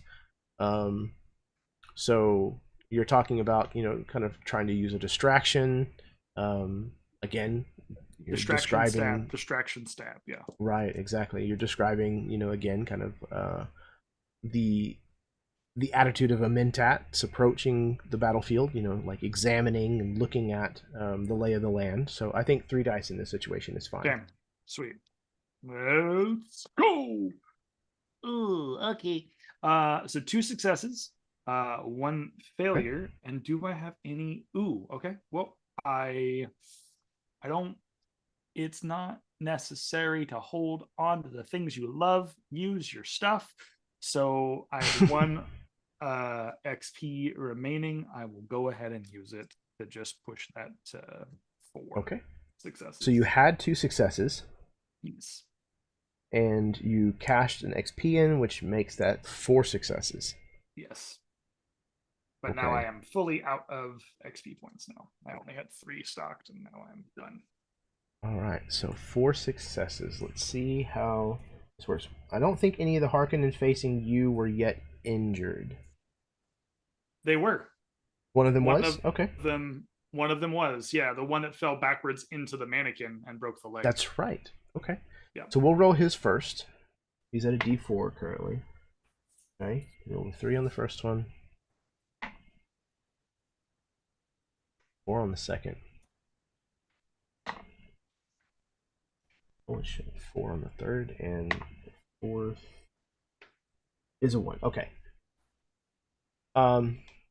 So you kick this mannequin leg up, and it kind of like clatters into the hard fiber, shell of his helmet, and he kind of staggers backwards, kind of swiping with his free hand to kind of like get it out of his way. And just as he does so, you've like closed the distance between the two of you and like lashed out with your smaller blade. He tries to bring his sword down, but you're already kind of like inside the threat range of his blade. So more than anything, like he just basically kind of brings the pommel down kind of against your shoulder blade, kind of on your back, almost like wrapping you kind of like in a 1-arm embrace. And he's just not quite able to get the angle that he needs to deflect your incoming attack. And being this close, you're able to then kind of bring up your second knife and drive it into his abdomen. Yep. Standing there, I see my reflection in the Harkonnen face shield. And like you can just see that like it's a mixture of rage, but also like excitement. Because like that level of revenge is hitting, and it's starting to like pulse through his veins again. He's like, "Yeah, this is good. This is good." Again, kind of like the gurgling noise kind of like redoubles, coming out of his little like the fan at the back of his helmet, and then you feel like the control. Like the muscular control of his body like relax to the point where like the weight of his body kind of like slumps against you, before it then just kind of like rolls off to the side and collapses with a thud onto the stone floor. Okay, that is 1 Harkonnen down. Yes. I believe there's 1 other injured one. Is that correct? Yeah. I believe so. I don't remember which one is injured currently, but I do believe there's one other from injured. a riposte again. Oh yes. Mhm. Yeah, One of the ones on you, Tanya? I think so. Okay. Cool. It is the body's turn. There are 4 Harkonnen. We'll go with the injured one first. Tanya, he is going to move forward and attack you. Cool. If you would please describe how you are defending yourself from these 2 attackers that are still pressing the advance on you. She is going to, well, the first one, it's gonna be kind of a, parry and stab. So All right. with her bodkin, because I mean, it's that or shooting him, and I think I might save shooting him for the other one that's not injured. Okay, yeah, that's fair enough. And I mean, if it ain't broke, don't fix it, right? Darn tootin'. It's working so far. Okay. So we are rolling So race. yeah. Okay. I think in this situation, we're probably looking at 3 dice. Again, this is kind of the same defense that you have been using. So you've kind of like fallen into a rhythm. You've kind of figured out, the way that these two are attacking. So I think that you probably qualify for 3 dice in this situation. Coolsies. So there's 1, there's 2, there's 3. I got 2 successes and then I got an XP. So I think I'm going to cash that XP in to get Okay. 4 successes. Is this the one that was injured? injured, right? Yes, I believe that's what you said. Yeah, he was the first one to go. So 4 attacks coming at him, 4 threat. Oh wait, no, I'm sorry. You're defending yourself. You had 4 successes. His threat level of 2 brings that to 2 additional successes, 2 extra. So he's rolling against those as a riposte. Okay. He succeeded on the first one, but failed on the second. So yeah, what does it look like as your riposte finishes this one off? Oh, as my riposte finishes this one off, it's with the bodkin again. So she just, I imagine she kind of quickly parries to the left. And as she comes to the left, it's almost like basically like water, like this fluid motion where her body moves and then her arm comes up. And I imagine that she finds like a small space between the neck and like the headpiece and where the neck of his armor is so she can find skin and just bashes that bodkin right into that space.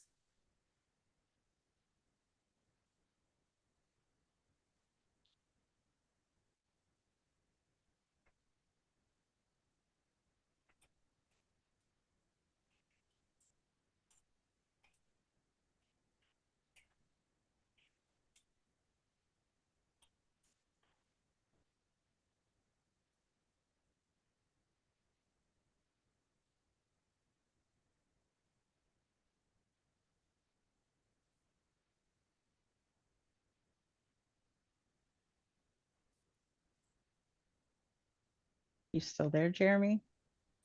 Oh my god, I was muted.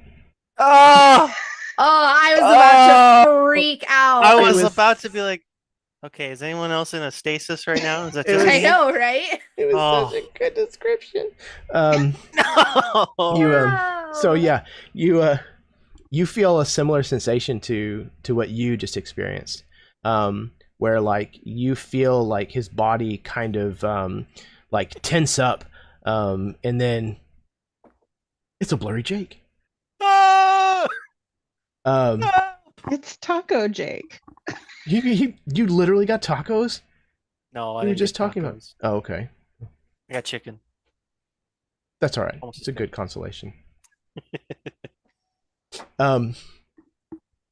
So yeah, you feel his body kind of like convulse and twitch up against like where your hand has been just like holding this weapon has struck him, and then he kind of goes loose all at once and hits the wall next to the door and slides slowly against the wall like until he hits the ground, kind of leaving a streak of like red behind him. Cool. All right. There is still one that remains, however, attacking you. Yes.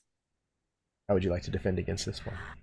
I believe once again with Grace, her body is going to turn, and I imagine maybe even take a step outside of the door so that way she can bring her pistol up and try to shoot him. Excellent. Okay. Create a little bit of a distance, kind of level your gun, and let it rip. So you're just basically kind of like putting some space between the two of you. Yes. Hoping that you can. Jake just popped in the chat. Yeah, creating a little bit of space between you so you can actually open up for a shot, hopefully. So it sounds like maybe speed.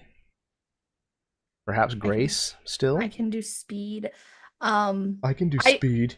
That sounds like an anti-drug campaign. It's an anti-drug. I can do speed. I can do speed if I want. But I was saying grace just because of the way that she moves to get away, to create that space. Yeah, absolutely. Okay. Okay. So grace is going to be again over your number. One die. A thief escaping melee combat for the the preference of ranged combat. Definitely sounds like something that a thief would do. I think this is a 2-die situation though, because these guys are they're good at scary. Yeah, and he's got a Holzman shield, so yeah. Let's see. That is, I got 1 success and 1 failure. Okay. Which means that his threat of 2 persists as a threat of 1, so you need to roll your health die 1 time, please. Cool. I just need a random d10. Come here. I got a 10. Okay. So again, Tania has escaped danger and peril. However, it was a little closer than you might have liked. You kind of felt the swoosh of his blade kind of against your back as you were kind of ducking out into the street. And you kind of turn around trying to fire your pistol, but you just haven't quite managed to steady yourself well enough to land a shot. Okay. We still have a Harkonnen on Brooks.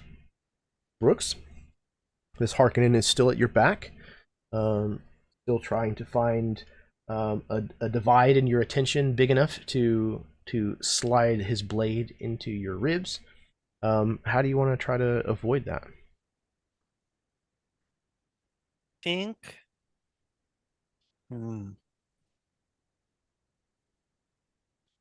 I wonder if I can.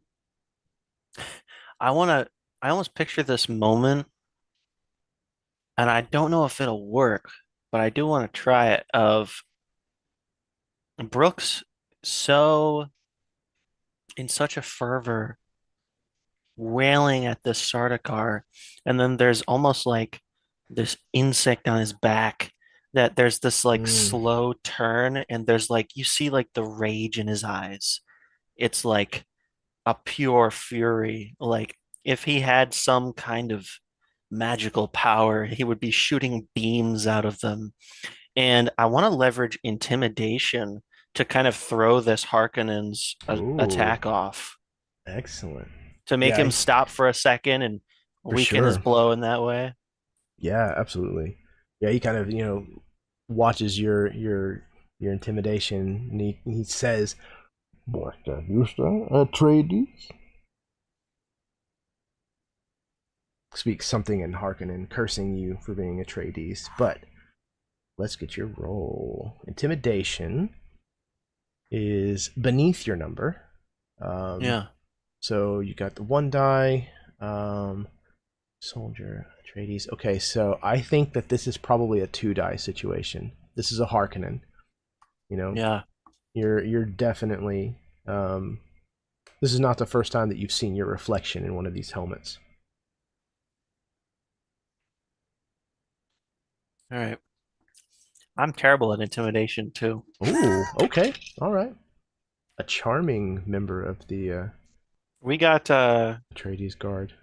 Yeah,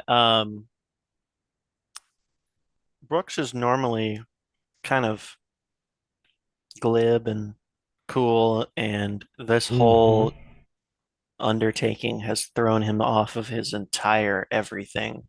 Okay. I rolled a 7 and a 3. The 3 is my score. Okay. So no successes. So no But successes. It is an XP point, right? But you did get an XP point. I'll take a win. I'll take a win where I get one. Did you want to cash that in immediately, or do you want to save it? You know, that's actually a great idea. You come up with some of the best ideas, I gotta say. Hey, I think I'm gonna cash that in right now. hey, that's a great idea. I don't know where you got Thank that you. from, but And me either. okay. So that turns that into 2 successes, which is enough to reduce his threat level from 2 to 0. So, you manage to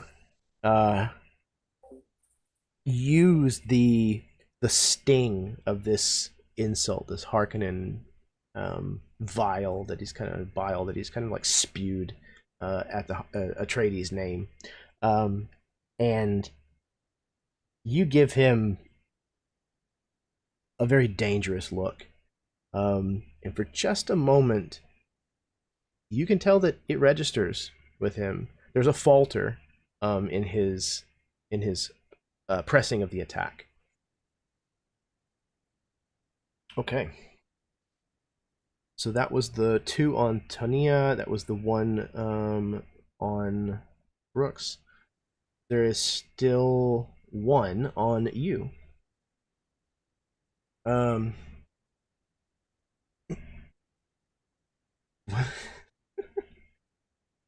have no idea what in the world you're talking about. But let's see how Yu is going to defend himself against the solo Harkonnen that is still threatening his space.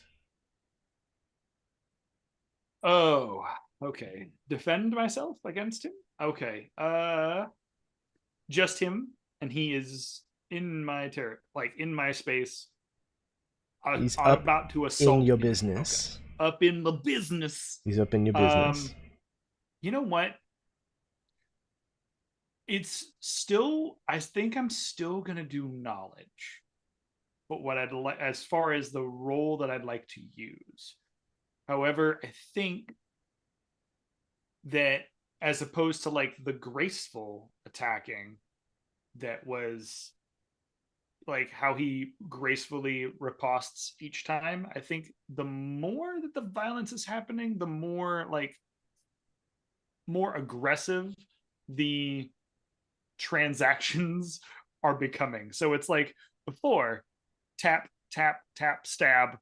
Now it's like, oh no, I'm sorry, not gonna be as light touch as before. I'd like to, like if they're gonna come at me, I'm gonna definitely close in and like use physical aggression as it is.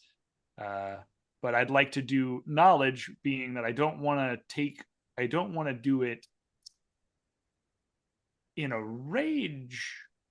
I want to do it as countering using his body weight, right? So that's kind of how I feel that. Okay.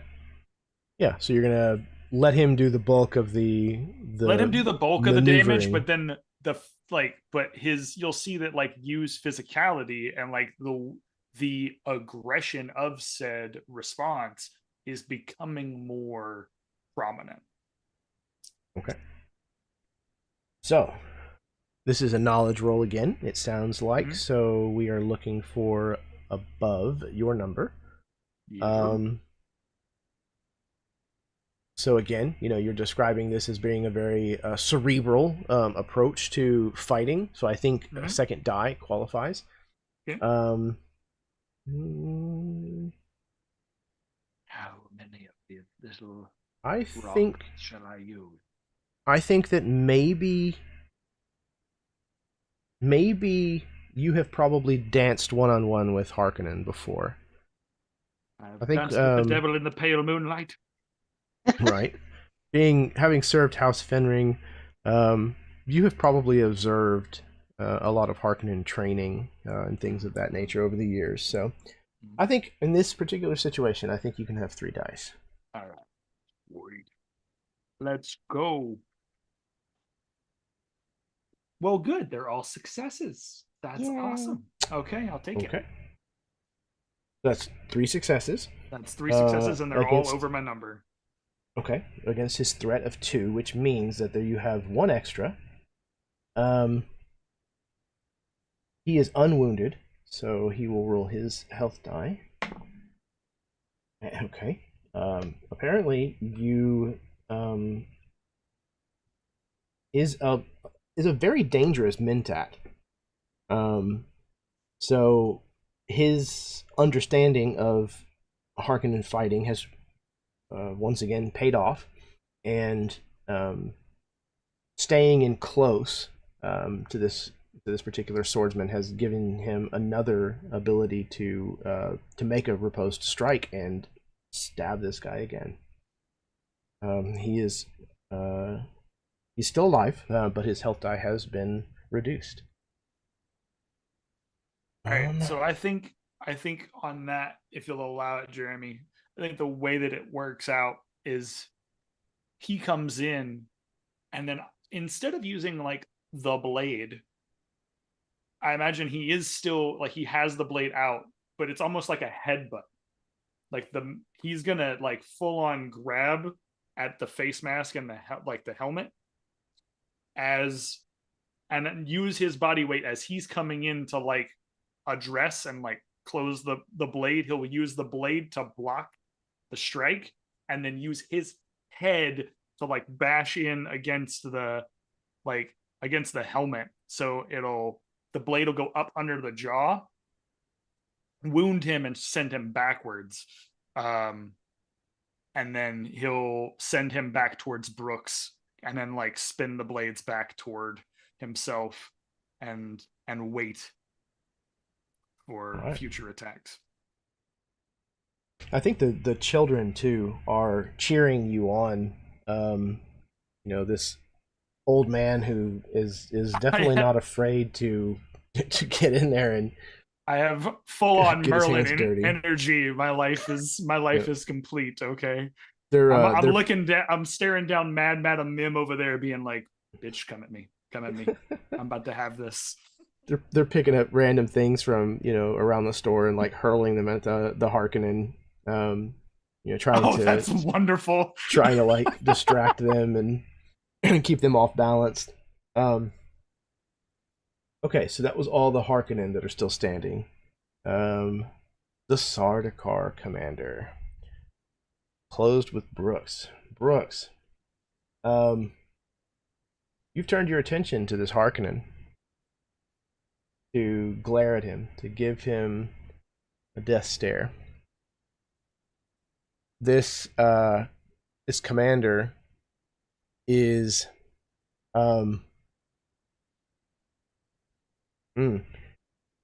he lowers his blade for a moment, and he's going to like kind of charge forward, almost like in a football tackle. He's gonna basically like throw his shoulder into like your lower back, and try to like body check you. How would you like to defend yourself? Ooh. I wonder. Trying to envision it. Glare back. I think Brooks hears the sound of the Sardaukar's sure-footing switch. Maybe hears the scuff of boots on sand and sandstone, and I think I want to say his instincts kind of serve him right once again. I think that he hears that, and it's enough to get his attention back. And I feel like his instinct would be to try and shift out of the way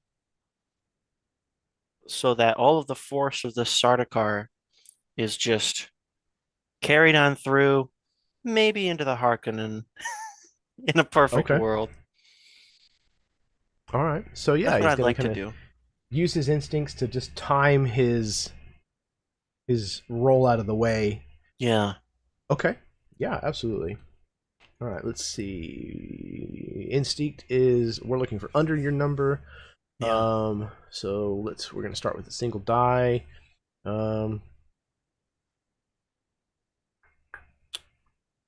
Soldier. I think that this is probably going to be 2 dice. Sure. I think fighting Sardaukar is not something that you're necessarily used to. No. Probably not even something that you ever thought you'd ever have to do. Never in my dreams. Never did I imagine the fall of House Atreides be like this. Combat roll! We're gonna look at I think I don't know why I think I see the numbers right in front of me. I know that I have 1 success on the dice. All right. I would love to use my XP. I have 2 points remaining. I'm gonna use one of those Okay. to make it actually 3.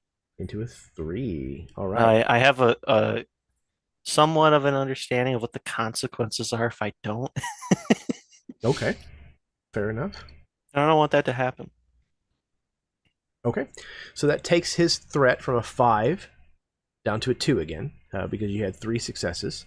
Yeah. So you're going to roll your health die twice.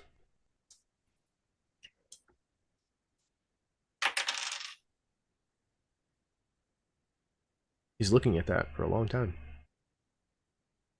Wait, is it under or over? I forgot. No. So you rolled your health die. If you get a 1 or a 2, I need to know. Okay. 7 and 5. Okay. Yep. For a moment, I was like, I should have rolled over a 3 or under a 3. I the health screwed die up. works. Yeah, the health die works a little different. Yeah. Yep. So yeah, There was a moment of dread. understandable. Oh no. Okay. Still riding the D8 health die. That's right. Brooks, you managed to duck to the side. And although your outcome in a perfect world did not come true, Arrakis is unfortunately not a perfect world. You did manage to avoid being knocked to the ground by this Sardaukar commander. Yeah.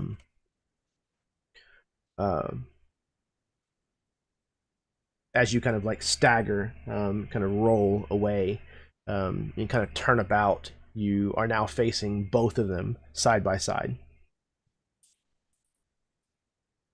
Okay.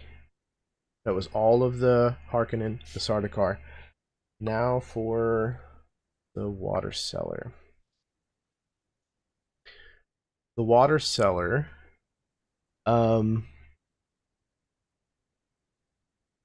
begins to move towards you, Sahira.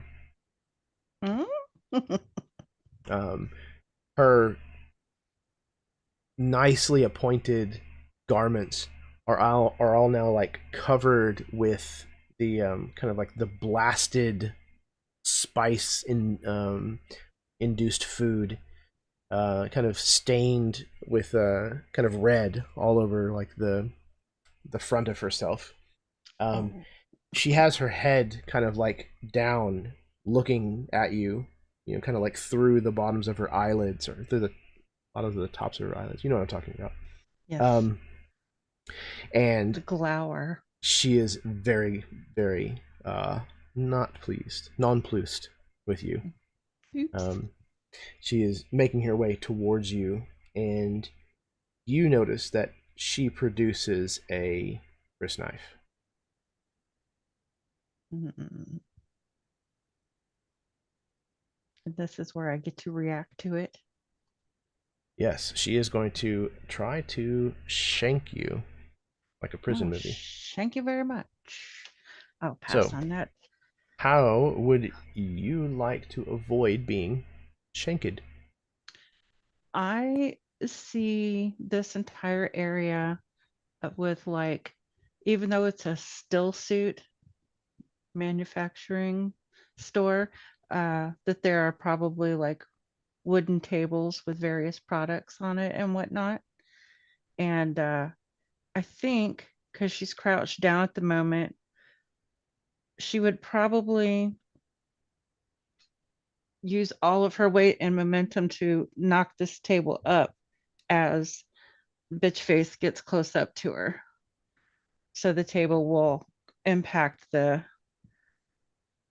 worm tooth before she gets to me. All right. Bitchface is actually her secret Fremen name. That's what I thought. I knew it. I had heard that rumor.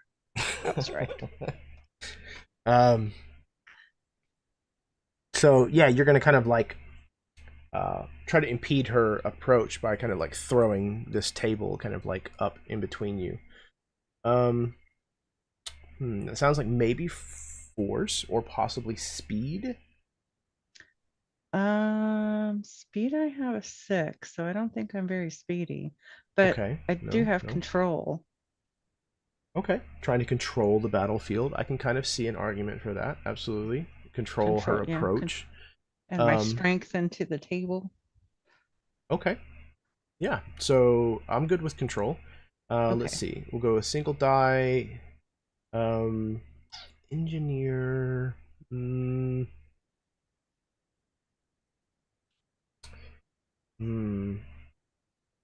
I think this is 2 dice. Okay. I think this is a 2 dice situation. We'll take it. So I want a 5 or lower since I have a 6, correct? Or do I want a 6 or lower? You were looking for control. You are looking for under. So okay. Yeah, if your number is 5, then you want a 4 or less. That number sucks, but that one doesn't. So I have a 6 and a 4. Okay, so 1 success. So you do it, but with a cost. Okay. And the 6 means that I get an experience point because it's my number? Yes. Okay. I'd probably be using 1 because I have 3. Do you want to use 1? I do. I really do. Okay. So that'll turn your singular success into 3 successes, which is good because she is also a threat of 5, which means her threat is now reduced down to 2. So you need to roll your health die twice. Okay, and that is a 10-sided die. You are unharmed right now, right? Yep. Okay, so yeah, at least your first roll will be with a d10. Okay. The first one is a 2. Okay, so then you make the second roll with a d8. A D8. Your health die has changed from a d10 down to a d8 now. I have to get this. And let's hope that it does not fall further. 3. Ooh, okay, close, but holding at an 8. Okay. So that means that she did manage to get an attack through, to wound you. So I think you flip the table up and over, and just about the time that you kind of like have let it come out of your hands, like you've kind of like released it, you kind of like go to step back from having to like pitch your weight forward, and she's like leaping over this table, bringing this crysknife down at you, and she kind of like she drives it like straight through your tibia and your fibia, like right between the bones.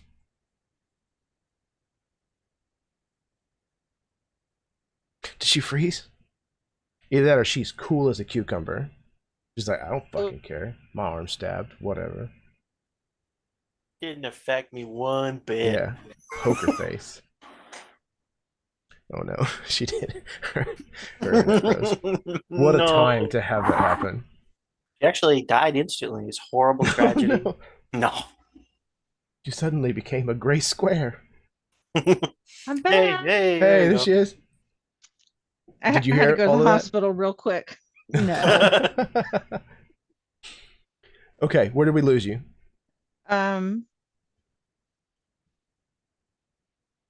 I took damage to my tibia. Yeah, she actually like drove. Where did that go? Oh, that's okay. She drove her knife between your tibia and your fibia of your forearm. Rub between the bones. So a little bit of an ouchie, but yeah, you're still kicking. Well, yeah, because it was my arm, not my leg. Touche. Okay. Now, for the rest of the PCs that did not get to go before the buddies. That is Rav, Brooks, and Tania, in whatever order you wish. I'm ready to kill. The Let's do Sardaukar it. and Slay Harkonnen Slayer. are giving me trouble. The ulna and the radius. Okay, maybe. Yep. Sorry. What's Where's up? your tibia? I don't know anatomy. Tibia is your legs, right? Yeah, Maybe. right? Or Maybe. upper arm. Oh, shin. There you go. Tibia and fibula is the shin. Okay. Ulna and radius. Well, there you go. Yeah, I was like, mean, that's like your leg. She's Fremen. You don't know. they've got multiple arms? Question mark. They named their bones differently. It's a harmful Harkonnen myth. It's no good. True. True. Okay, so the Sardaukar and Harkonnen, who have been kind of haranguing me, are now side by side in front of me. Correct. Yeah, shoulder to shoulder. I think what I want to try and do, if you'll allow it, with my twin swords, I want to make like a show of like I want to enter into kind of my typical fighting style that I've kind of adopted of, using two swords where I'm kind of twirling at, and it's kind of this flurry of steel, and I'd like to make a slash that kind of goes at both of them, like kind of like this crazy move that maybe there's some feints and some parries, and it kind of gets their guard in such a way that I end with a slash at both of them. Okay. I kind of want to make that assault and intricate and kind of, I guess, what's the word? Maybe unrelenting, like just this intense, like flurry. Yeah. Okay. That very much sounds like it could be flair. Yeah. It could be intimidation again. I think it's gotta be flair. Okay. Yeah, that makes great sense to me. I'm again not great at flair, but I want to see what happens. Oh, okay. So it's definitely a die. You described it as, kind of a typical double-bladed style that you're calling upon. Facing two foes, attacking both at once. I think that it's going to be a 2-die situation. Makes sense. We're looking for under my number, which is a 4, so I need to roll a 3, 2, or 1. Ooh, indeed. And we're looking at a 1 and a 3. Let's go. Nice. 2 successes. That's 2 okay. successes, sir. Thank you very much. Are we letting the 2 successes ride, or are we juicing it? I've got one more experience point, and I think I'm going to hold on to it for something more dire. All right. I'll let that 2 ride. 2. Where are we? You want 1 threat against each target? Is that how you want to divide it? I think so. Yeah. Okay. Let's do that. The Harkonnen on you is uninjured, I believe. If that is a question mark. Good question. I don't think I've hit him. Okay. Let's try. Well, you did now. Okay. Hey. So he is now injured. The Sardaukar, I don't think was injured at all yet, so he's gonna roll. That's correct. Holy shit! Okay, so yeah, please describe like how this works, and you manage to injure both of them in this. Yeah. I can't believe it worked. I think I think that Brooks kind of he put himself in a tough situation for a moment, and as he gets out of it, he kind of like there's like a Henry Cavill cocking his arms kind of move with both of his swords as he moves in, and then kind of starts to twirl around and head at them and really engage each of them. And it's with such flair and such speed and such ferocity that they, at first, the Harkonnen and the Sardaukar are parrying these blows. He didn't exactly hide his approach at all, but with the amount that's happening, I think that it becomes hard and to completely guard against it. And I think that he does a kind of twirl in between them and slides his blades out in both directions. And I think that it sticks into the Holtzman shields of both assailants. And then he pulls it out with a bloody slash. Absolutely. That's what happens. Those shields blink red in the confirmation of the slow blade landing the strike. Yeah. And they both kind of stagger backwards, kind of looking at one another for just a split second, and then kind of falling back into a slightly more defensive stance, realizing that they may have misjudged you. I think I misjudged myself. Whew. Okay. Rav, Tanya. What you got? I'm assuming Rav's able to get around the corner at this point and can kind of Yes, see down absolutely. the street. Yeah. Sahira had come up kind of like beside you, and then the two of you had kind of like burst out onto the street, and you saw everything that just kind of transpired between this obviously Bene Gesserit trained water seller and Sahira, your Fremen friend.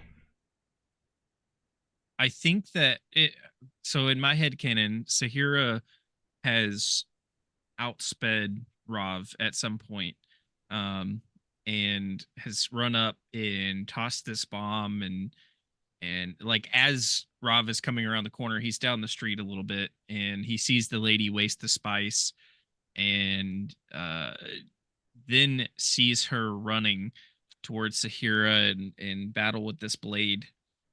And I think Rav stops for just a second, like in the cross area of the street at the edge of the building. He stops for a second, just standing there, kind of taking everything in. And he picks up that faint scent of the spice in the air from where she flipped this basket over. And he sucks in a very, very deep breath, and he levels this las gun down the street, and he just begins firing. And with every, I don't imagine like a las gun has a really loud report, but I imagine it makes a small pop every time you use it. Mm-hmm. And with every pop, there's a footstep forward, and he's very slowly and calmly walking down the street, approaching both this still suit shop and this lady, just lobbing these laser bolts across. Okay. Waiting for moments whenever she's not engaged in combat with Sahira, in hand-to-hand combat, that is. Yeah, absolutely. So that sounds like maybe control. That works for me. Okay. Excellent. Let's see. Control. You are looking for under your number. I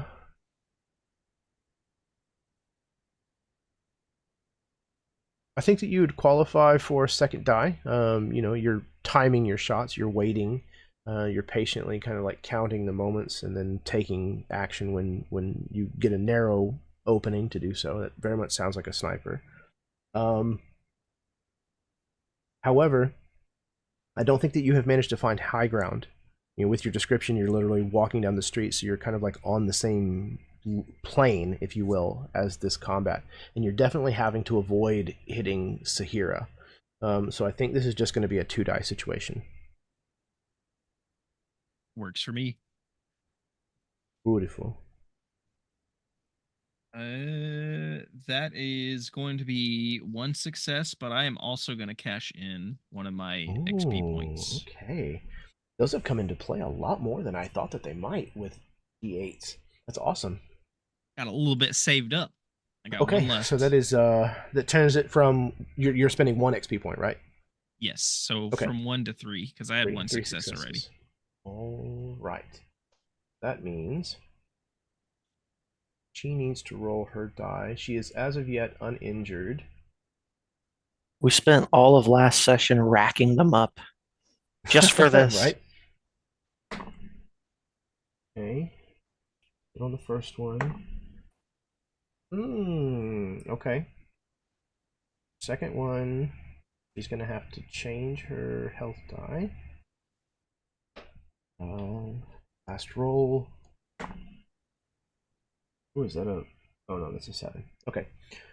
She is injured. You managed to like tag her in the shoulder with this las gun.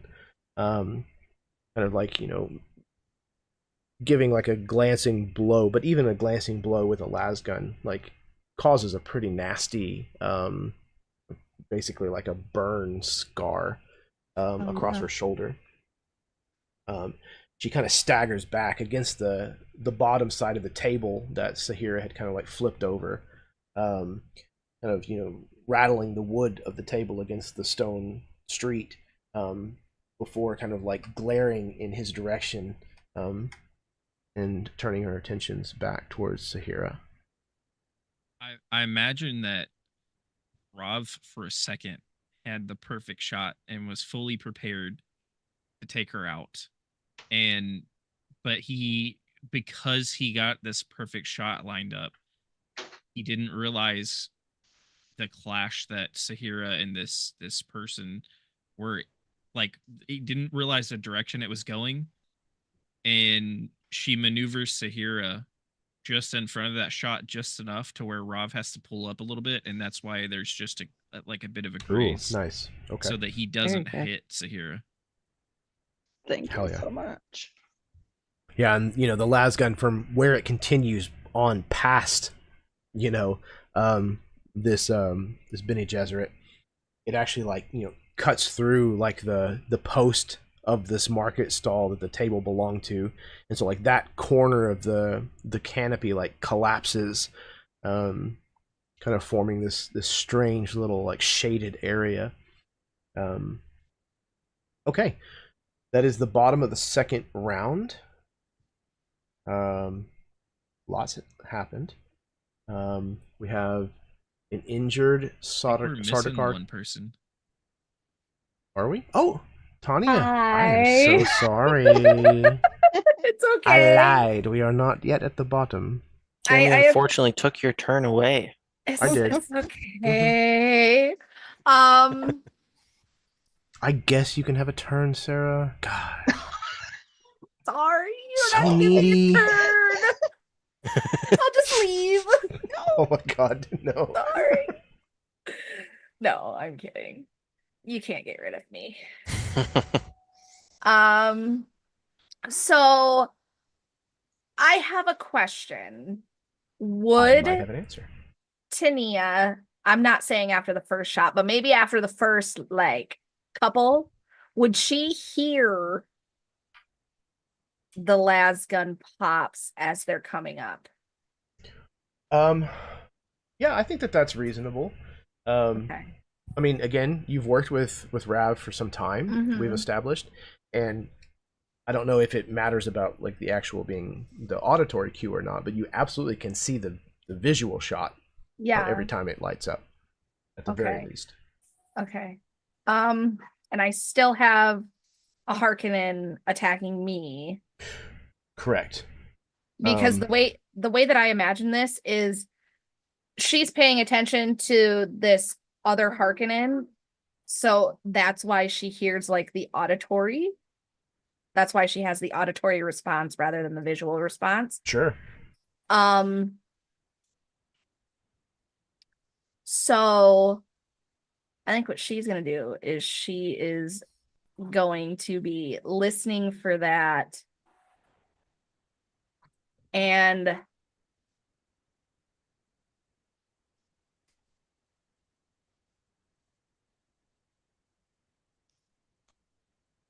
just gonna try and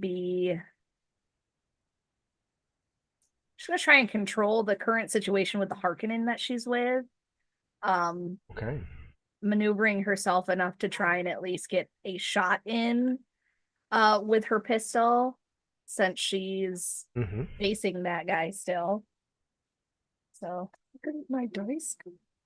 Absolutely. Okay, so we've got control. We're looking for under your number. And again, trying to keep an enemy kind of at distance so that you can engage them from enough space to feel a little bit more safe. That absolutely feels like a thief thing. So I think 2 dice in this situation, but you're also using the battle that is raging both inside and outside to kind of your advantage. I think in this situation that 3 dice makes sense. Coolsies. Let's see if I can get under a 5. Okay. I got a 1. That's definitely. I got a 3. Those are 2. And I got a 3. Okay, so that is 3 successes. Okay. So this Harkonnen, who is not the injured one? I think we killed the injured one, right? Okay. We killed the injured one. He's not injured yet. He's a freshie. Oh, he got a 2. Okay. So he's not freshie anymore. Okay. That's a 4. And his third roll is a 2. Okay. How do you kill him? Yes. Oh.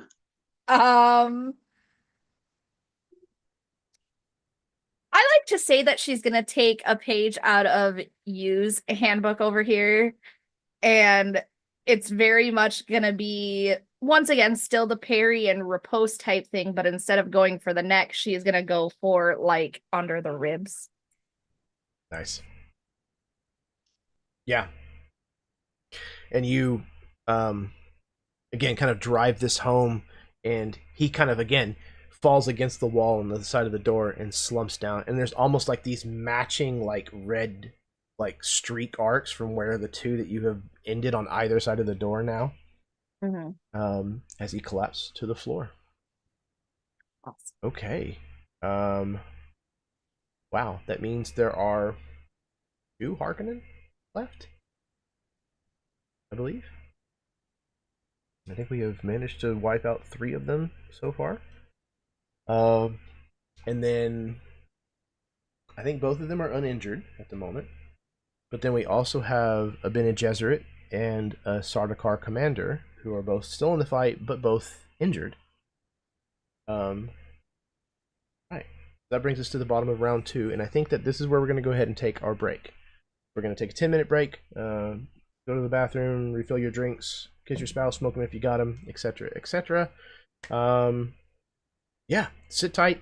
We will be right back to finish up the last half of episode 3 and the final finale of Dune: The Winds of War. Final countdown.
Oh, sorry.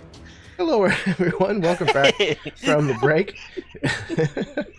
This is the second half of part 3. So maybe part 6? If we're measuring in halves? I don't know. Anyways, it's the final part of the finale of Dune, the Winds of War. I mean, CP, they keep shrugging, but I mean... Because we don't want to let it go. Final is kind of like a big word. I don't know if I agree. I don't know. It seems kind of succinct to me. Well, I guess we'll see.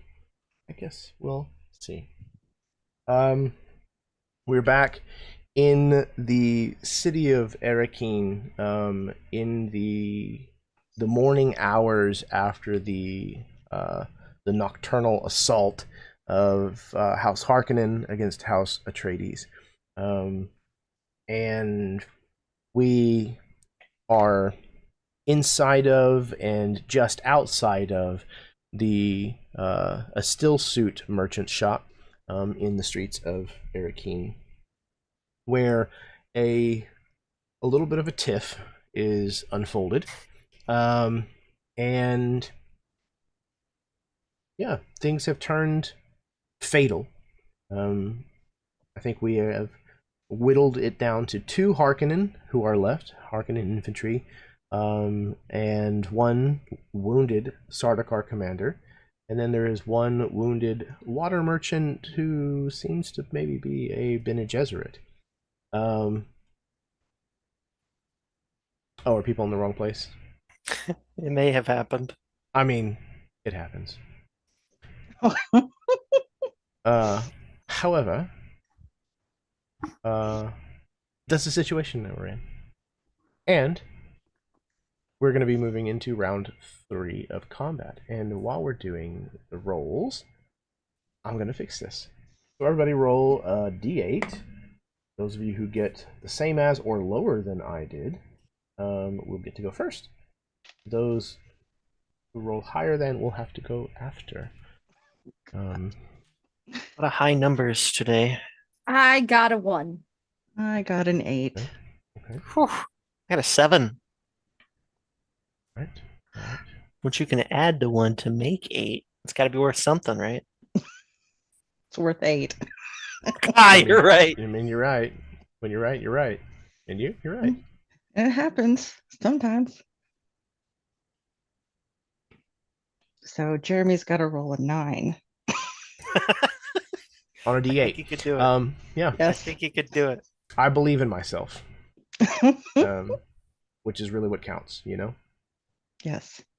It does. Okay. So we have 1, a 3, an 8, a 7, and what was the other one? 8. Another 8. Another 8, 2 8s. Okay. So, Ania, you are the only one who bested my roll of 2. Ooh. So you get to go first. Everybody else, you gotta wait. Oh, coolsies. Yeah, with that second Harkonnen down, she is going to... Oh, crap. She's going to crap. Yep, exactly. You need a roll for Yikes. that? That or you can Wipe. roll for that one. I'm Guess it not sure depends on how yet. much fiber you've had recently. Yeah, that'll I'd like to roll You should probably roll knowledge. control. Knowledge. Control. Oh, I'd like this to is the roll potty knowledge humor we were talking about at the beginning. Yes. Yes. I'd like to. I Yep. think maybe we could make that an instinct roll. I don't know, you guys. I'd like to roll my like charm on my body, please. I'd like to roll my charm on my body. Hardly so. At least nobody suggested flare. Oh, Jesus. is I'd like- subtlety better or worse? Oh, God. You wouldn't want to get caught with your pants down. Aren't we all wearing our brown pants? Mhm. Oh, killing my Amazing. Atreides greens. Shush you. The funny part was I was thinking about subtlety or instinct just because of the fact that I want to move to get closer to the water cellar so I can get behind her and shank her. Okay. So I was Yeah. I thinking approve this either message. either subtlety or instinct was my ones. Yeah, Since I she's not paying definitely- attention to me. Right. I definitely think that subtlety works in this situation. Okay. So definitely the purview of a thief. So I think 2 dice, absolutely. And as of right now, she is already decently distracted. I mean, she's facing not only Sahira, but also dodging the fire that is incoming from Rav. So I think that this is probably 3 dice. Cool. I have to beat a 2, guys. I mean, I it's think you can dicey. do it. Gulp. I got 3 successes. Ooh. Okay. 3. Yeah. 8, a 7, and a 4. Nice. Let's see. She was injured already, but just the one time. Yep. Okay. 3 times. 1, a 2, a 3. 3. Sorry. Are we the count now? I just dated myself. No, that's an old A Tootsie Tootsie Roll. Roll. Yeah, Tootsie Pop. That is also the Tootsie Okay. Pop commercial, but I just Okay. instantly thought of the count. From It's Sesame one. Street. Yeah. Yeah. Ooh. I'm going to take a small aside. If you haven't seen the censored count video, Oh, I Yep. have. I highly recommend it. That's a classic. Highly recommend it. It's one of the funniest things on the internet, in my opinion. It's too Okay. good. She rolled twice, managed to escape the injury on those 2. However, the third one will lower her health die.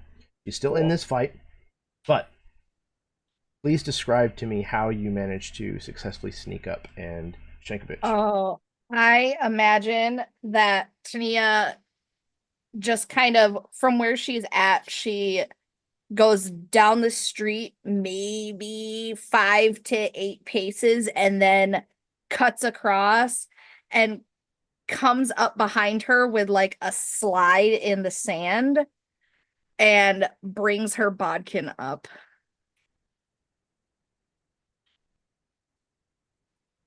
All right. Absolutely. You catch her unaware, and there's a kind of a shriek as she realizes that she did not see this coming, and has now suffered the price, realizing she now faces 3 foes. Bro. Okay. It is now the baddie's turn.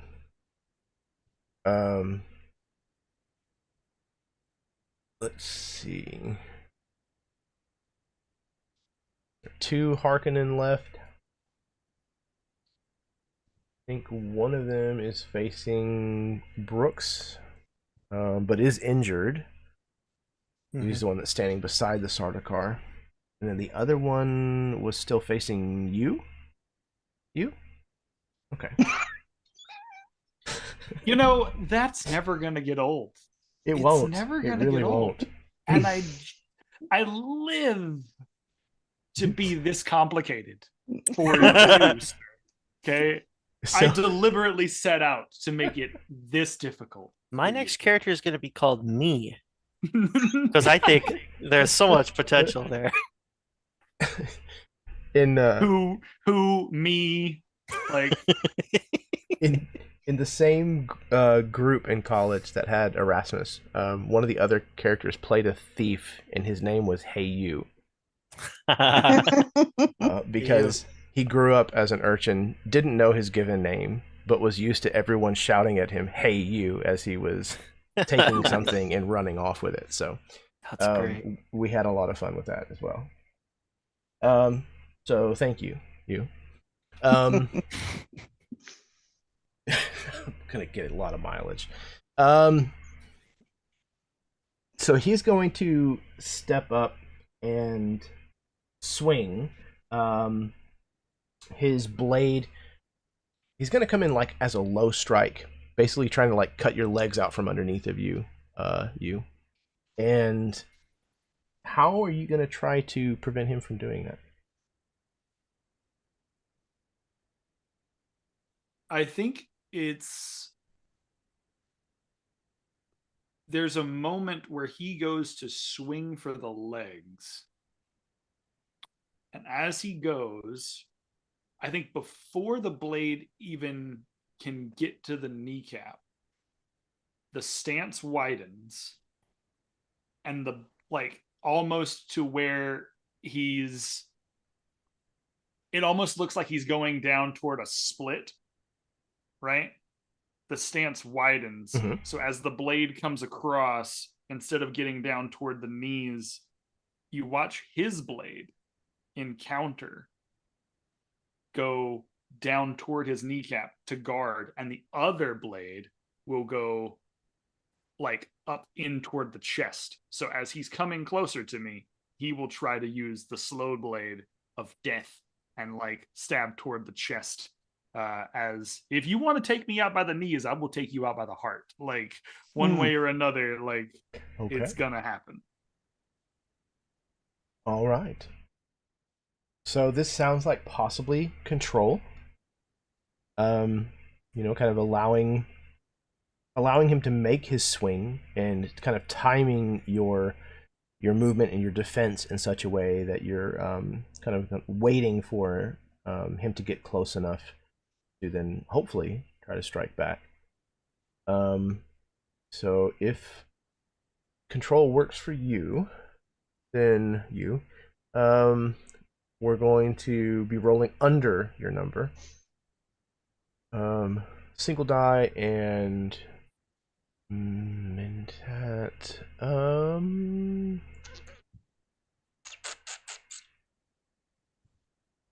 I think this is probably a 2-die situation. Your again, hand-to-hand combat is not necessarily a Mentats focused, the focus of their training, but you're using your quick calculation and knowledge of many different sciences and studies to kind of understand and keep yourself out of the worst of harm's way. So I think 2 dice in this situation makes sense. Okay, well, as soon as you said 2 dice, I rolled and I got snake eyes. I got double ones. So that worked out real well. Nice. Yeah, absolutely. Because I have a 5 for control, right? And I have to be right?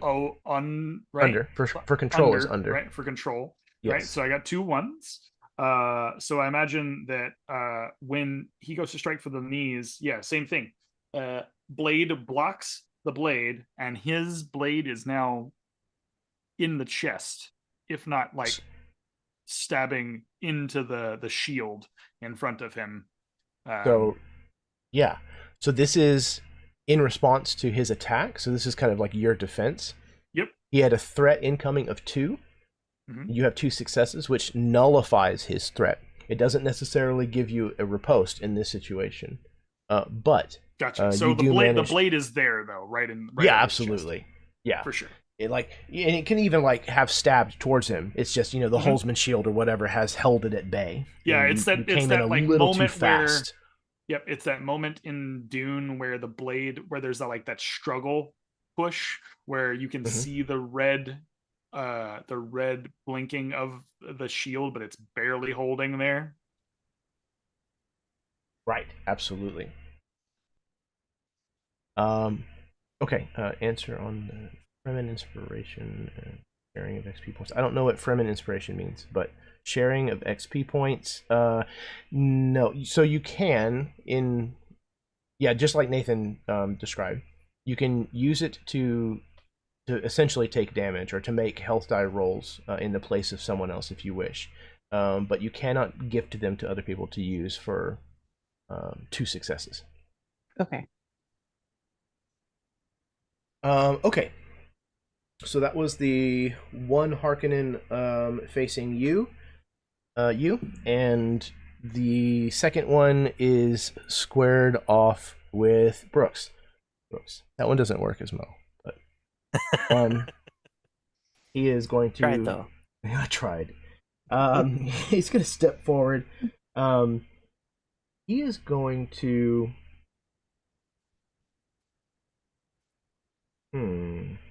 What is something that's super duper? Okay. He kind of steps forward with his blade, like he's going to attack, in kind of a normal pattern. But as he gets close, there's actually like a small dagger that like extends like out of his armored bracer, almost like I totally lost the reference I was trying to go for. Assassin's Creed. Am I getting Assassin's Creeded? Basically. I was man. envisioning it on the outside instead of the inside, but yes. Sure. So this kind of like underhanded hidden attack that he's going to try to sneak into your belly. Yeah. How are you going to try to avoid that?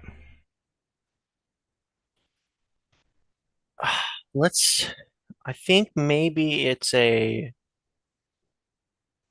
want to try a force thing. I want to think that maybe I catch it and it becomes Okay. I grab the arm and it's like trying to keep it, and it makes it all the worse because now the blade is definitely slowly going in and I'm trying to use all my strength to Ooh. shove it back. Okay. I think. Yeah. All right. Let's do it. Definitely a force roll. Yeah.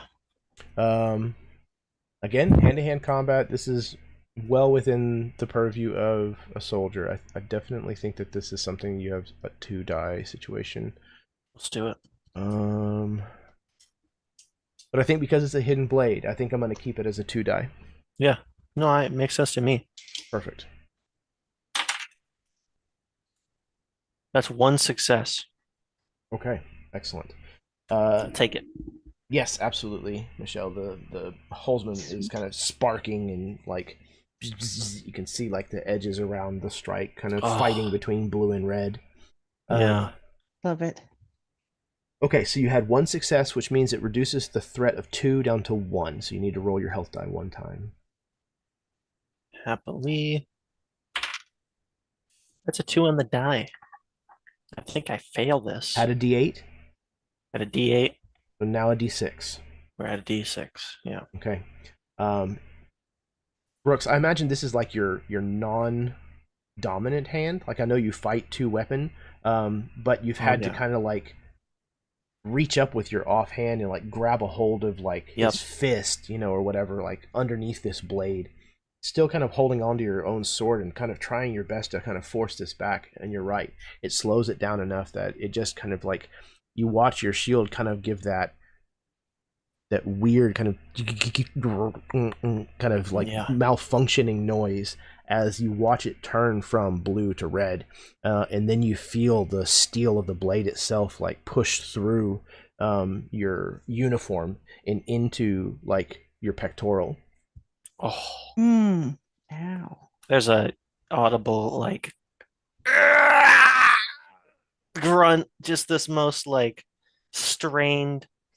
He's trying his best to grit through the pain and let that just fuel him, but it's very audible. Absolutely. You can even hear him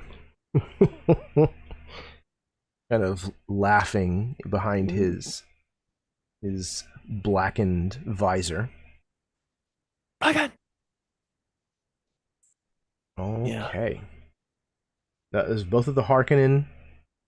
It is now the Sardakar's turn.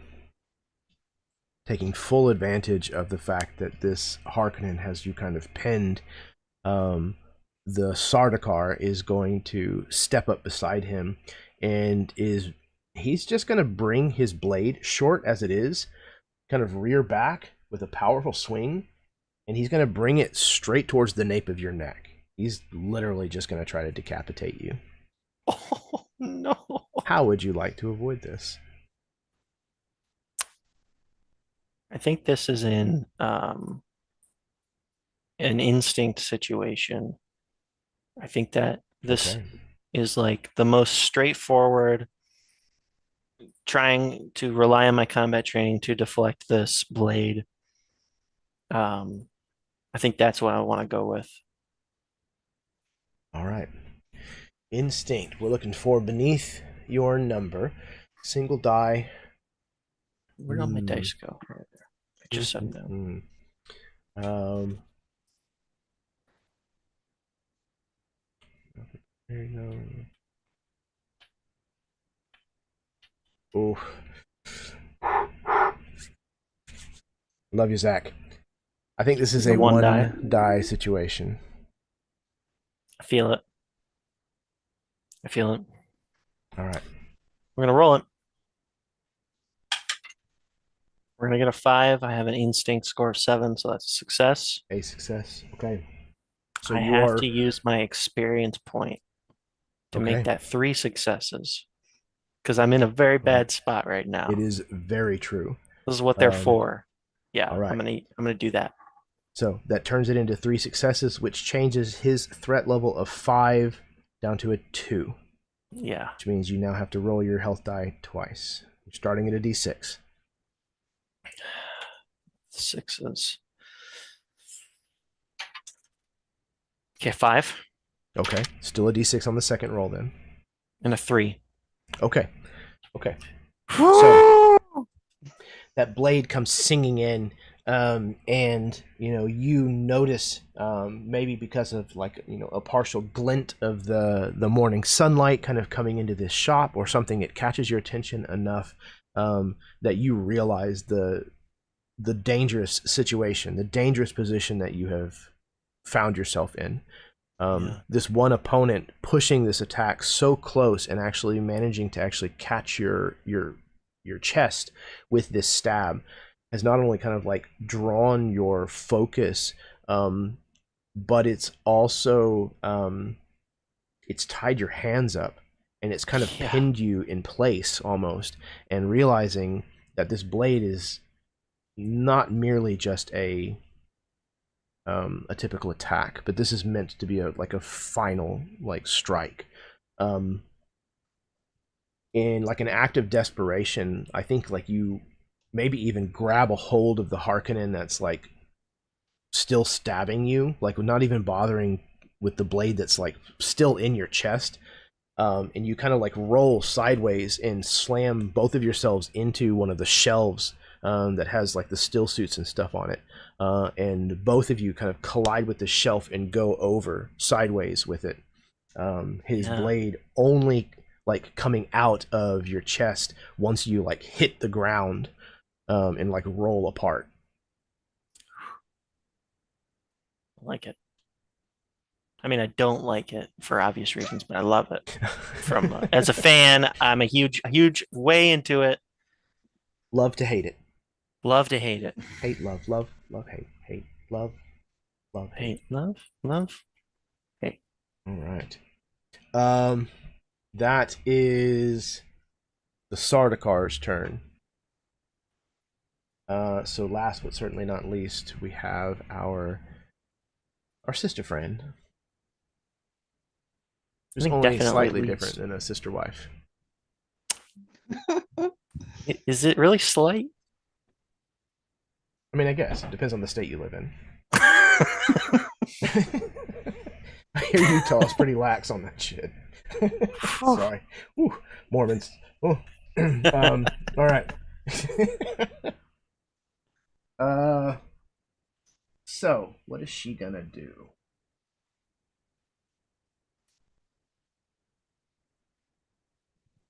I know what she's gonna.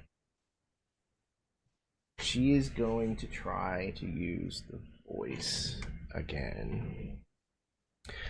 I think she's gonna look at you, Sahira, and she once again speaks in this strange, commanding tone. Kill her. And we're going to see how compelled you feel to strike out at Tanya. So I need you to roll a single die versus control. My control or your Yes. control? No, your control. What you It's a got in 6. control? Okay, so that's good. So you're looking for under. So you get 1 die. And if I fail it, I can use an XP to not. No, you No, cannot I on can't. this. Oh, XP is fuck, not knocker. available. No pressure or anything. No pressure. Oh no. Oh no, what'd you get? I No. rolled a 7. Okay. I'm so sorry, Tania. It's okay. It's okay because I planned for this. It's okay. right. I'm not gonna be angry. I'm really not angry. I am. I'm gonna be very angry. It's okay. You're about to be very angry with me. Okay. Sahira, you feel this compulsion wash through you. Almost as strong as like an extreme dosage of spice. And you see yourself stepping forward and lunging with your crysknife at Tanya. And again, there's this almost dream-like, sleepwalking style quality of it, almost like you're watching like an out-of-body experience. But then you realize all too soon, or all too late, I guess I should say, that this is not just a dream. That you, against your will, were driven to act on this compulsion, and you have actually moved forward and lunged forward with your crysknife at Tanya. Not cool. So, Zahira, I need you to roll 3 dice against your...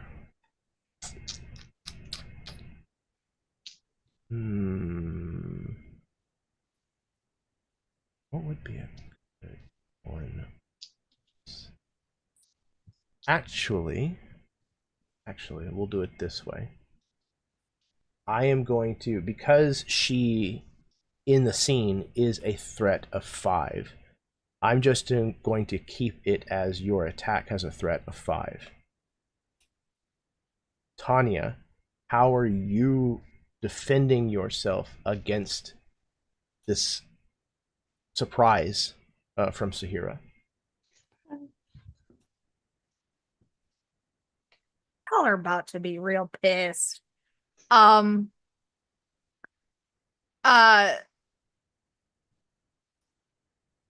Tania sees this happening, and I imagine for her just seeing that like kind of like glaze over and it actually happens with Sahira kind of registering in her mind that now Sahira is under the control of who I'm gonna call the water bitch. And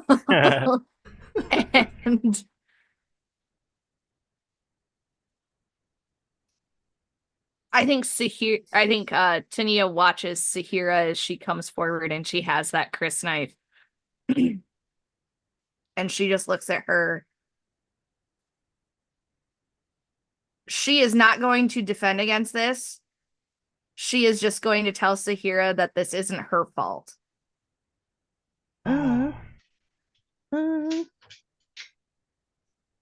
So am I hearing no roll required? Nope. Okay. I need you to roll your health die 5 times, please. Cool. Jeremy, Yes? can Rob step in front of this? Oh my god, wow. Are you close enough? I've been walking forward this That's entire true. fight, and I have 1 Dude, XP fuck point you. left. Fuck you. Wow. You're not allowed. Wow. Okay. I mean, it is written into the bylaws of this system.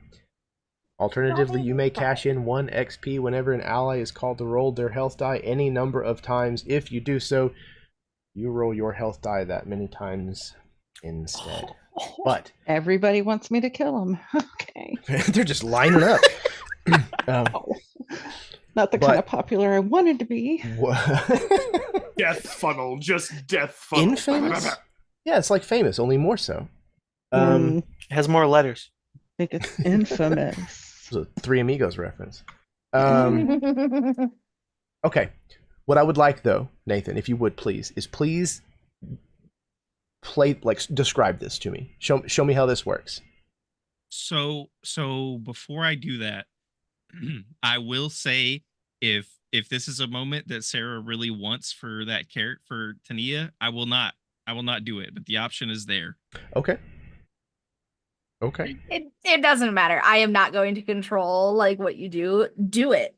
I do think that if Rav is close enough, he's gonna try and defend Tania. Yeah, so that makes good sense. It does make sense. If you're close enough. I think the Rav has been lobbing laser shots this whole time and stepping forward this whole time. And I think that when the water bitch came after Sahira, it was closer to Rav. So the fighting has been consistently getting closer and closer. Like it's been converging this entire time. And I think that as soon as Rav hears that tone, the first words come out, and that tone he's heard, maybe not a lot, but maybe once or twice, and he knows like this is bad.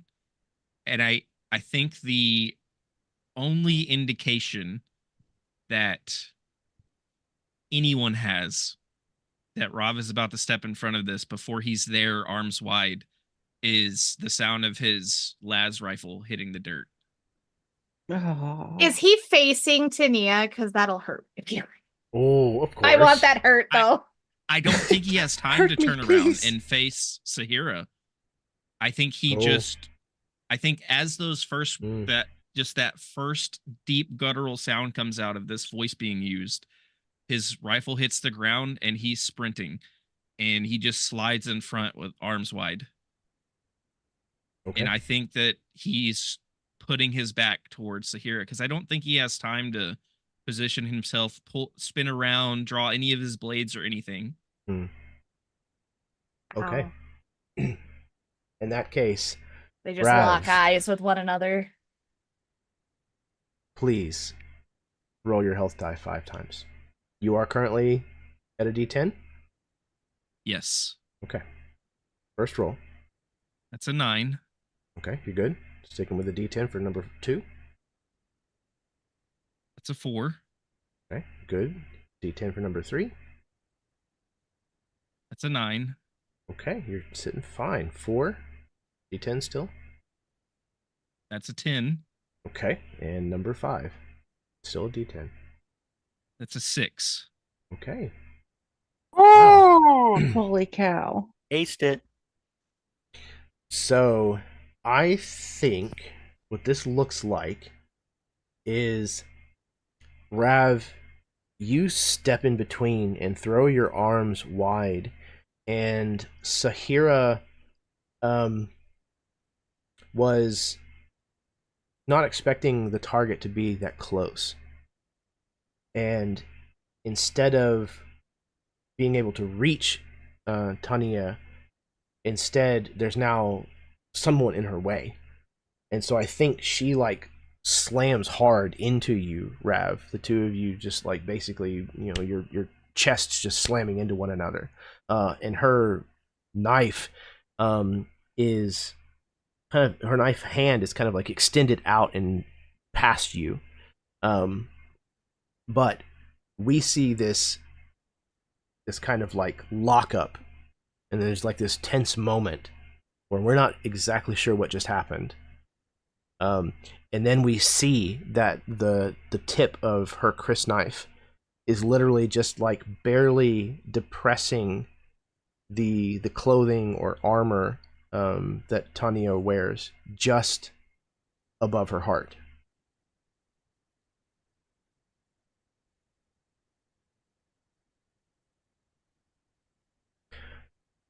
I think seeing this, there is another Fremen curse from the water cellar, and she turns and flees.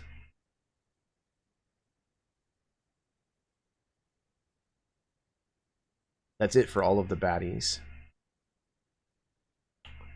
Who has yet to go, and who wants to go next? I have yet to go. I don't want to go next. So you can. I have yet to go too, and You know I what? Yeah, think Rob, would you want to go? You should go. I think that Rav Turn around, bitch, smack me.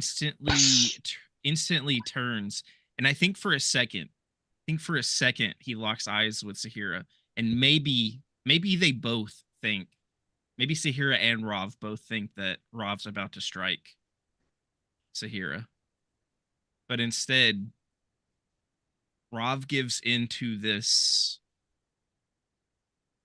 not quite rage, but like this feral feeling, tears streaming down his face, and he starts Aw. sprinting after this lady that has turned to flee. Sans his lasgun. Yes? Yes. Yeah. Not even drawn blades. Okay. You can tell by the posture of his sprinting and the posture of his hands that if he catches up to her and gets his hands on her, he is going for the throat with no weaponry.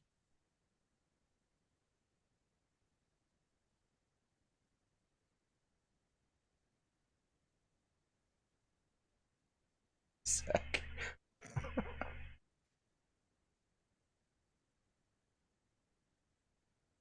Oh my god. Okay.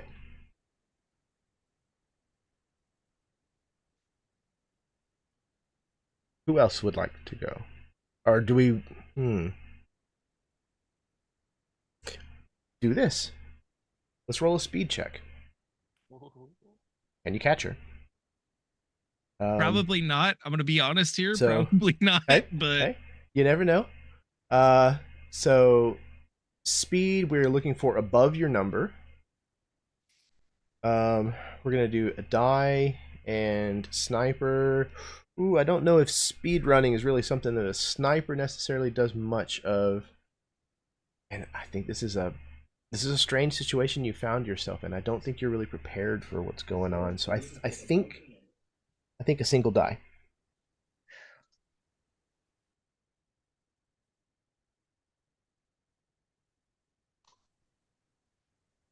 I have a 6. That's an 8. Okay. That is a success. Okay.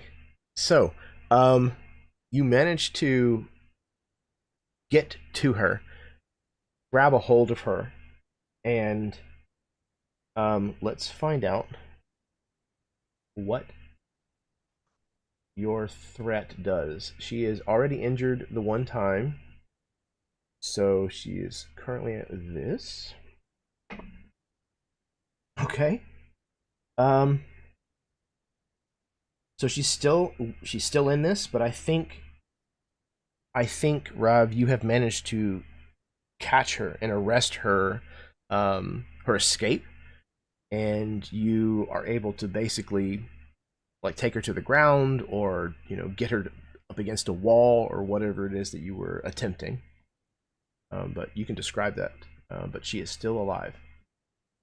Yeah, Rav is literally, if he has to, tackling her. He's doing whatever he can at this point just to get his hands around her throat because of what just happened. All right. Yeah, you absolutely managed to do so. Okay. Who else is going?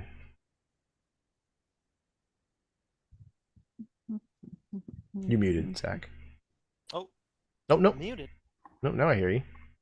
Am I coming through okay? Is everything Yep. all right? Is it good? Cool. Mhm. All right. I don't know why that happened, but anyway, mics are weird. I am locked to death with this Sardaukar. We're on the ground now.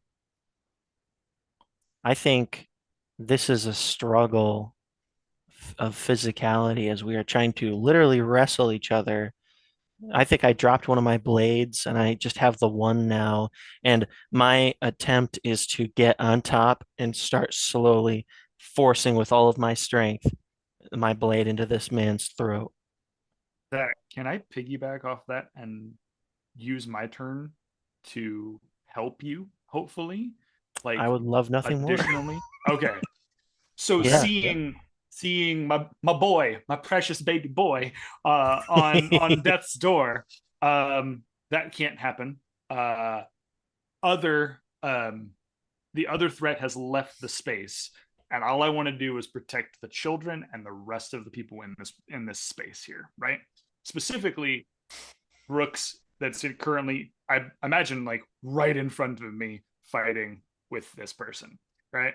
But I don't want to leave the threat range of the children. So you watch as you seeing that there's only one other soldier in this space, right? There's only the one other soldier in this space outside of water bitch having left now, or no? So she's always been outside, but there is the Sardaukar commander rolling around on the ground with Brooks. And then we have 2 Harkonnen left still? 2 Harkonnen. Okay. Seems right.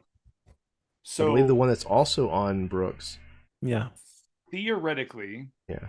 Hear me out. Okay. I know this is a weird deal, but Jeremy, I'm going to try to make some weird deals with you right now. Okay? I'm all about weird deals, man. Let's go. I would like to be able to do some physicality, but also some charm stuff. Okay. So I would like to still be able to, get in that, but I want to basically bolster Brooks, but also defend the children, right? So like trying to do the 2 things at once, but obviously I know I can't probably do both on the same turn. I just want to try to do one or the other. What is your thought on if a mentat would know how to throat sing? I mean, I'm not against it. It's certainly something that you could have learned. All right. Music is technically math. So I imagine that as he's sitting here watching Brooks get almost stabbed to death, right? There's this moment where he like looks back to the children, and then almost as if he was directing a choir, right? He begins to like hold his blades up in a defensive position, but you just start hearing him go,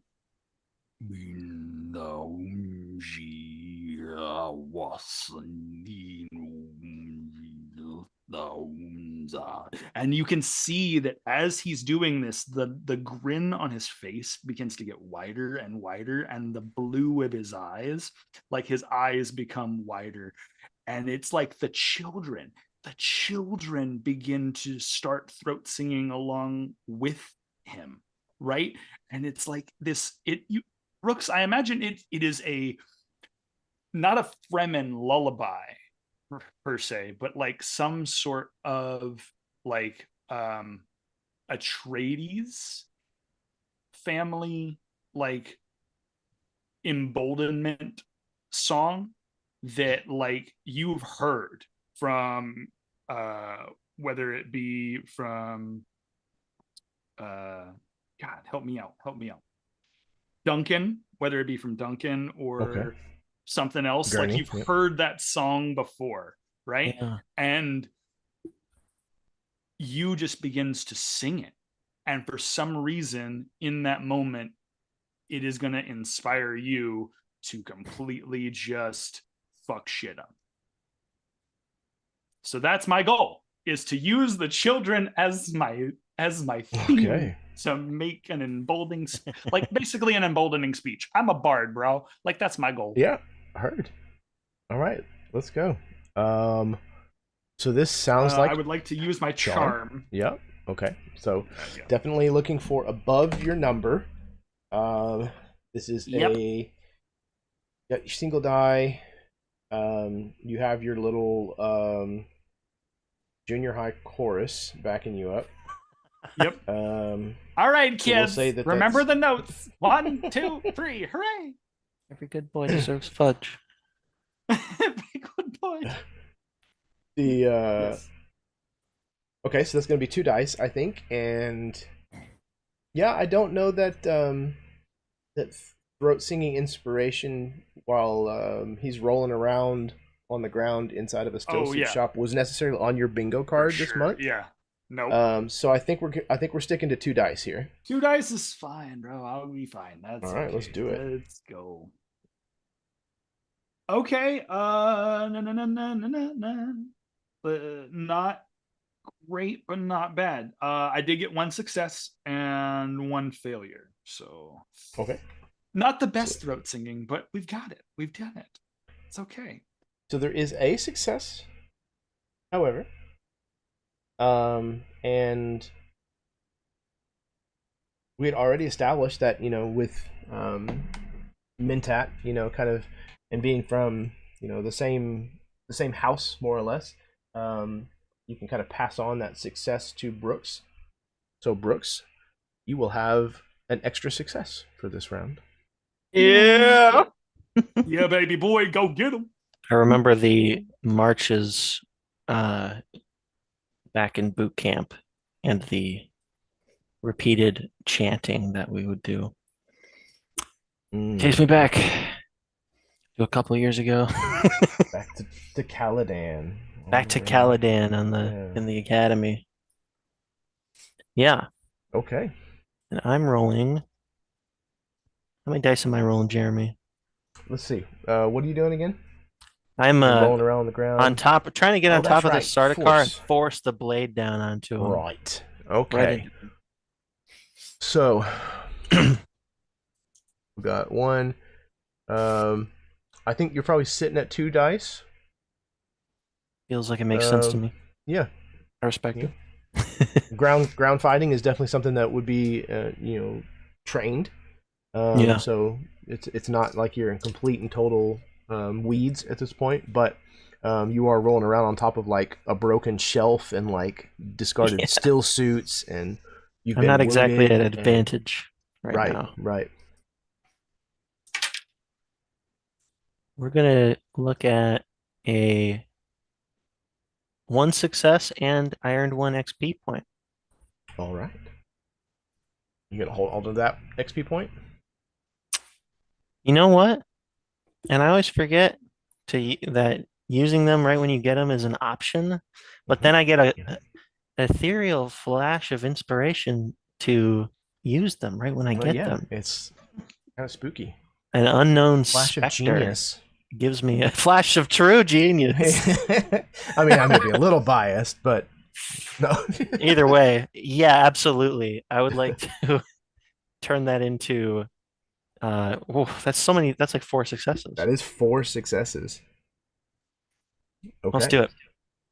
All right, that is a threat of 4 against this already injured Sardaukar commander. He was injured just the 1 time so far? Yeah, I think so. Okay, so 4 times. Here we go. 10 times. Okay, that is fine on the first one. Ooh, okay. Second one, he drops to the next die type down. So for roll number 3, it's one of these. Ooh. Okay. These are good sounds, guys. These are great sounds. Roll number 4 is one of these. Okay.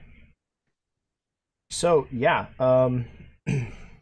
you play that back and forth game of kind of push, and at some point you find that the the memories of training that Yue is inspiring. These memories of boot camp. You're kind of remembering the marching and the tune of the rhythm that you would find at the academy, but then you're also getting these splinters of memories of your training, of how to fight on the ground. Maybe there was this one in particular, this one fellow soldier at the boot camp, or maybe it was even the day that you got to spar against Gurney. What a day that was. And no doubt, a seasoned warrior in a difficult fight, you remember the day that you finally got one up on him. And you use, that same maneuver, the same move or what have you, that you recalled using against Gurney that day. And you managed to wound this Sardaukar. What is that movement? What is that maneuver? I think that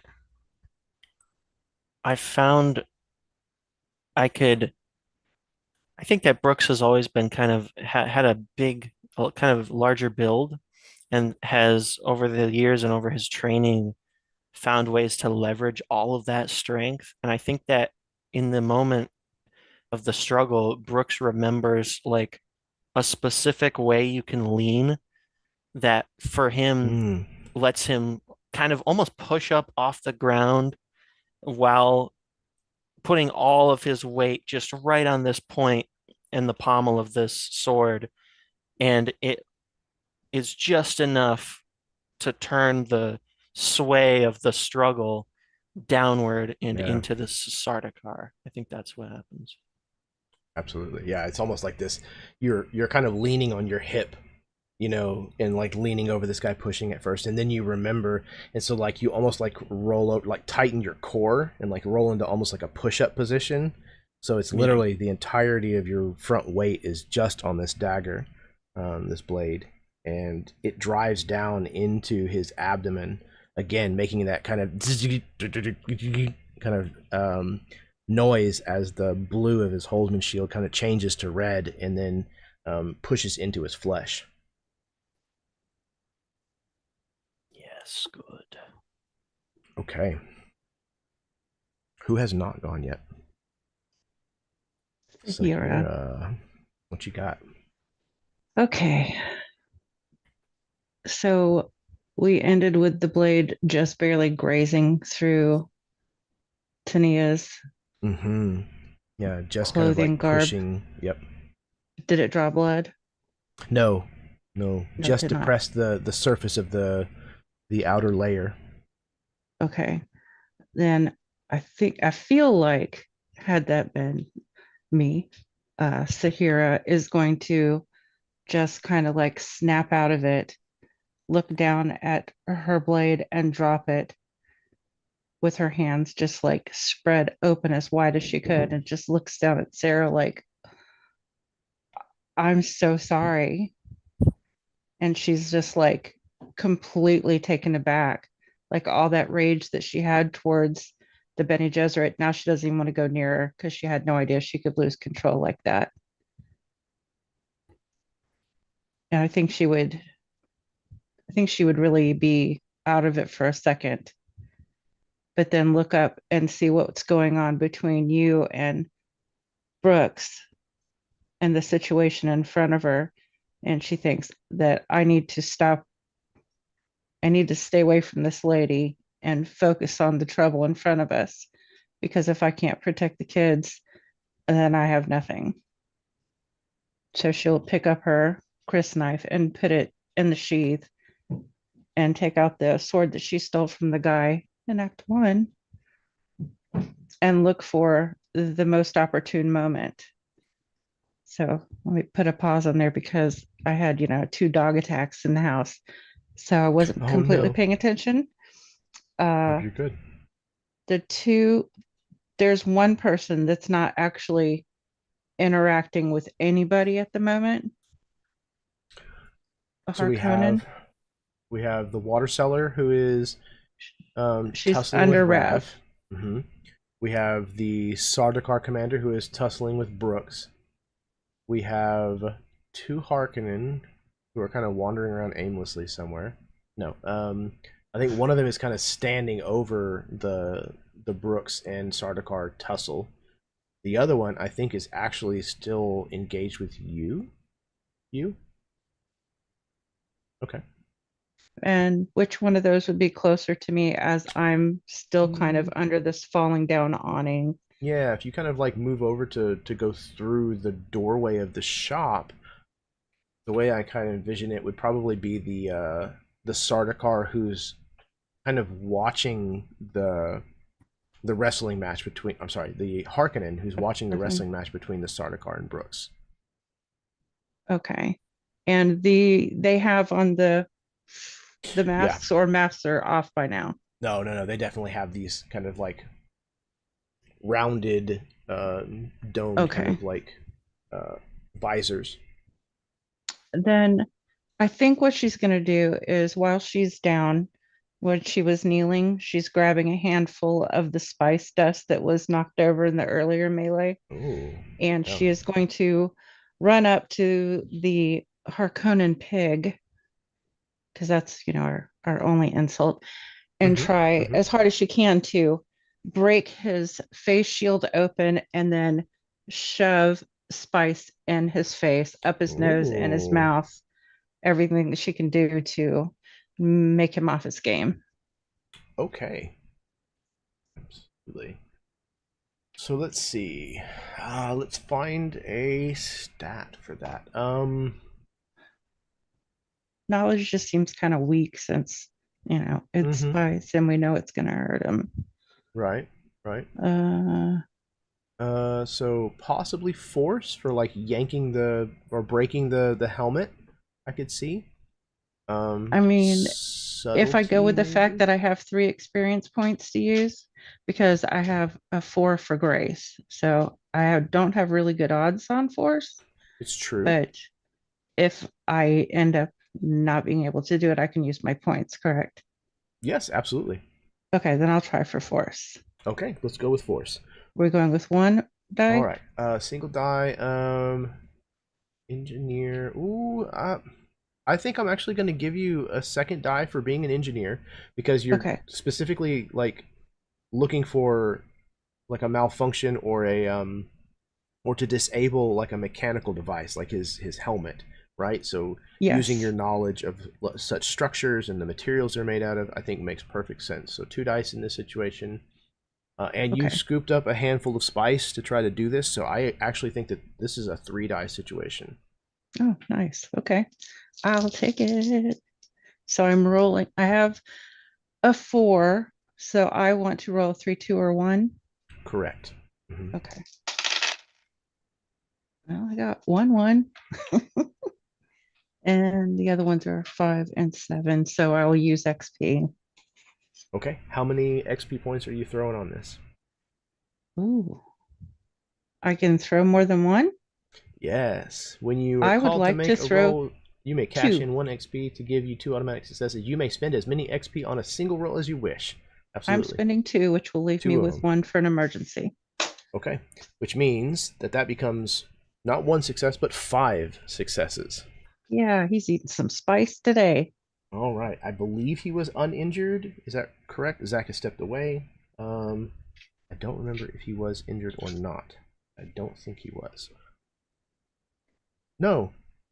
He injured both of them because he struck with his 2 swords. Yeah. So yeah, he's actually hurt. All right.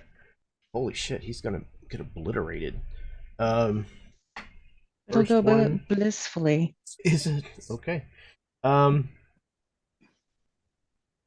I know what I'm gonna do. Okay. Here we go.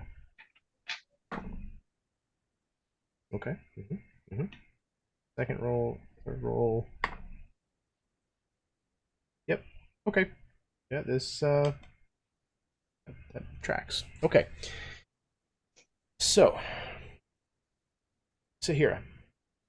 Yes. you manage to come up behind this guy, and I imagine like, did you say you used the pommel of your? No, you dropped your Chris knife, didn't you? Or did you pick up I the did other drop blade? it. I sheathed it, and then I've got the blade that I took off the Harkonnen. Right. Okay. But I imagine it would be more like a bashing, trying to break the mechanism than Right. a long stab to the face. Absolutely. Yeah. Yeah. I definitely think it's like the hand basket or like the pommel or whatever of the sword. And I imagine like the Harkonnen blades, like the little bit that we see of them in the movie, like they're pretty like brute style swords. You know, they're not like a delicate weapon. So I don't think that this is a stretch at all. So I think that you managed to like slam into this thing and cause like a section of the like the fiber weave or whatever it's made out of to like collapse inwards, and you just follow it right up with this handful of like spice infused food. Just rub it. And just like absolutely just like fill that cavity with this stuff. Like a toddler with spaghetti. Exactly. And he starts immediately like coughing and sputtering and like stumbling around and flailing, and he actually pushes the other Harkonnen like hard, who then stumbles over some of the like the broken furniture and display pieces and stuff that are scattered around the room, and he falls forward and actually impales himself on like a broken like wooden post. The one who got a face full of spice continues to like choke and sputter, kind of like reaching up for his helmet and like trying to like disconnect like the harness that like holds it in place. And as he's doing so, he starts just like convulsing, and he falls onto his back, and like twitches. His arms and his legs are just like vibrating, and then he just stops moving.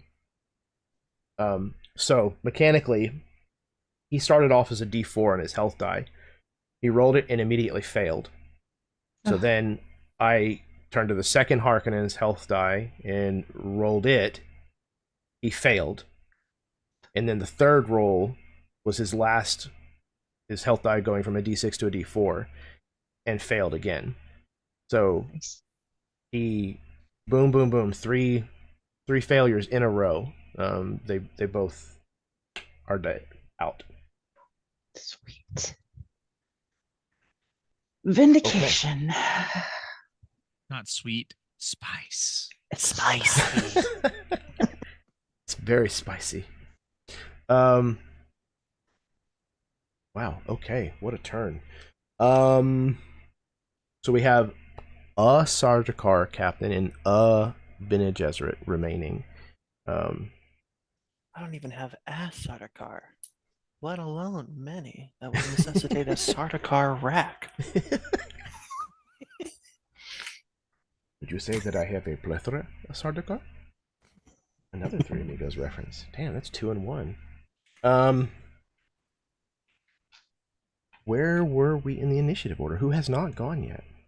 I was last. It was you and I both had 8s. Okay. That was our tail end, I think. Yeah. All right, so that's the bottom of round 3. Round 4. And we'll pick it up next Friday. Wait a minute. Let's roll for initiative. I did Finally, not a intend low for the number. entire session to be a fight, 3. but I'm prepared for it. It's okay. I got a Oh, wow. 1. Oh my god! All of these Got people. all these three ones. ones. Three got 3 ones. ones, a 2, and go. what was 3. the last one? 3. Okay, Yes. all of you get to go first. Yeah, we do. I rolled an 8. Yeah, buddy. This is the speed round, guys. This is speed round. Right? Let's finish them off. We finish the combat, and then next time on Dune Ball Z. Jeremy's Ball got Z. such a look of like, come on. Shit. I love it. I'm here for Hey, it. But it's not our fault. Jeremy made all the bad guys strong. Yeah. True. They Maybe should've been weaken weak. your foes, my man. No, don't That pick would a be an fight with tough insult to our baddies. strength. we don't need that kind of crutch. Yeah. He does. I mean, He does. you're all No. perfectly fine. I don't know what you're whining about. My arm hurts. Oh no. There was a Got Chris knife kicked in in it. my nuts yesterday, and it still hurts. I feel I fine. also got stabbed, I'm but fine. it somehow hurt less. So I'm emotionally hurt. Does that count? I am That counts also the most. emotionally Same. hurt. Yeah, you'd if I have need to. can I see a counselor? Oh wait, that's me. Okay, well, never Oh mind. shit. you're the counselor. Oh, how do I have a conversation with myself? Oh, With a mirror. intrusive. I'm sure you intrusive can. thoughts, I'm intrusive sure you can run a simulation of yourself and of yourself. theorize Yeah. what you would How do I make me better? Oh, okay. echo chamber? I think actually the Duneverse has you covered there. What are they called? Ghouls? Goals? Goals? Goal, yeah. Yep. I think. Well, so it's our turn. It Yeah, is. it's all our turns. I Who feel wants to go first? Again, I I feel can go if inclined you'd rather. Somebody to that rolled a 1. finish this Sardaukar off. Finish the Okay. drop. Finish the drop. I know what I'm doing. We're Yes, down sir. here in this deadlock. I think what I want to try and do is, Wiggle the blade back and forth. Oh, sorry. I think I grab the other sword that I had dropped. So now I'm on the Sardaukar, and I've got him. I've just stabbed him. I'm gonna scoop up my second blade and just try and start tearing down at him with all my might. In either such a way that kind of falling back into that battle trance and just kind of letting loose, whether that's force or instinct. I'm good with either. What do you think? Yeah, I think. I think we've gotten a lot of force rolls. Let's see what an instinct roll does. Sure. And how many dice would you like?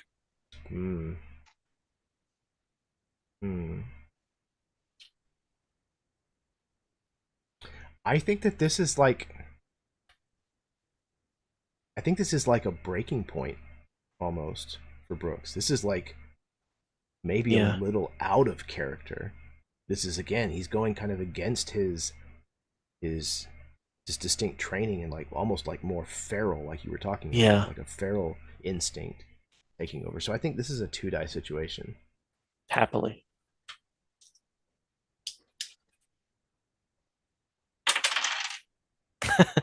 My instinct is a 7. I rolled an 8 on one of those dice, Oh yeah, but I did roll a 3 on there's the other. always that chance. Okay, There you so go. that is a Success. success. At a We cost. let it ride. That's all I can do. Okay, all right. XP depleted for the time being. He was at D6, so let's see what he's got. Oh shit. Okay. Okay. So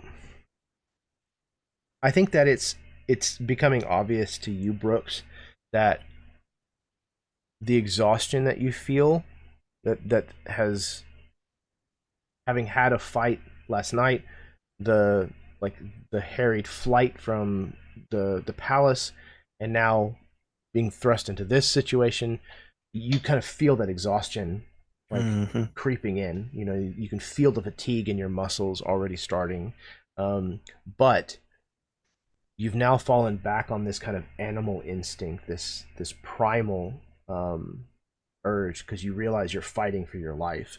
In this Sardaukar, you realize he hasn't fallen back on that instinct yet. He's feeling fatigued. He's slowing down, and you absolutely take advantage of that situation, and you just kind of start stabbing and you manage to bypass his shield's defenses multiple times.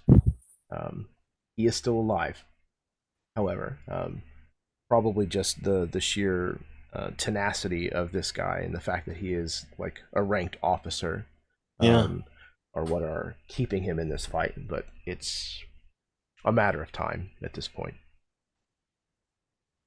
Who's next? I would like to be wrestling with this water bitch on the ground.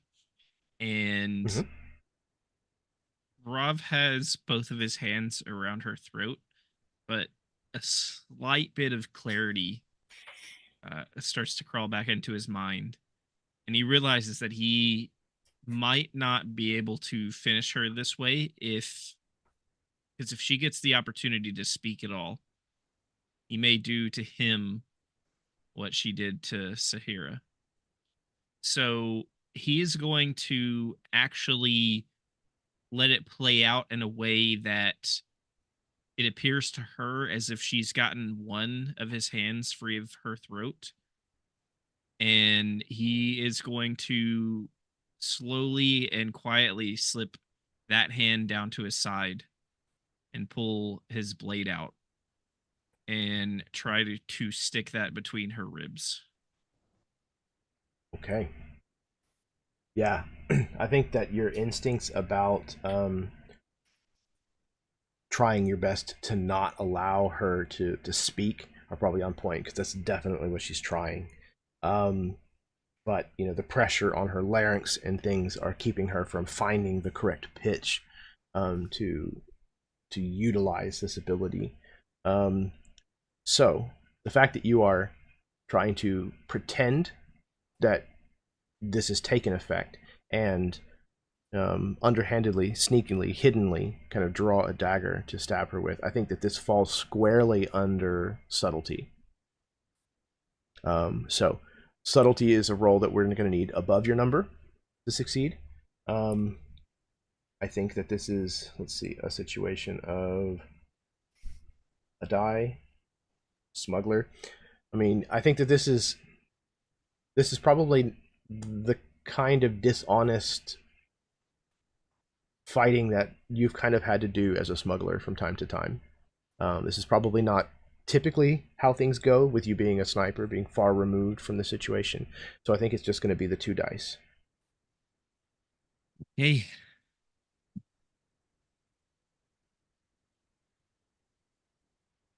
Ooh, that's only 1 success.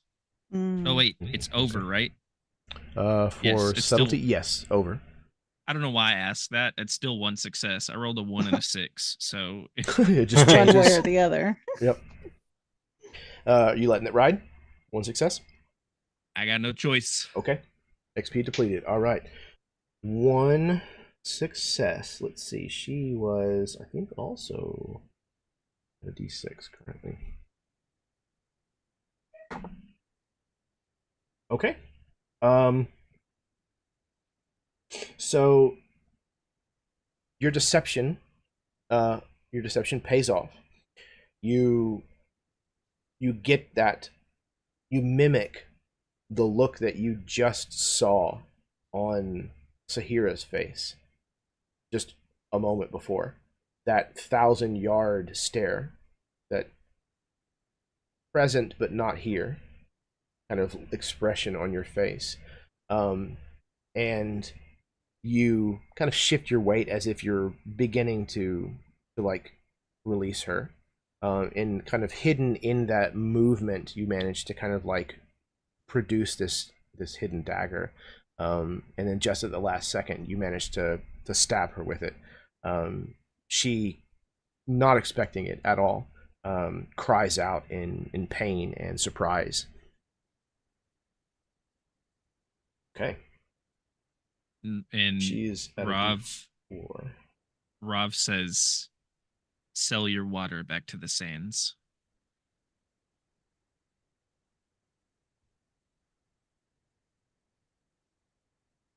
She says,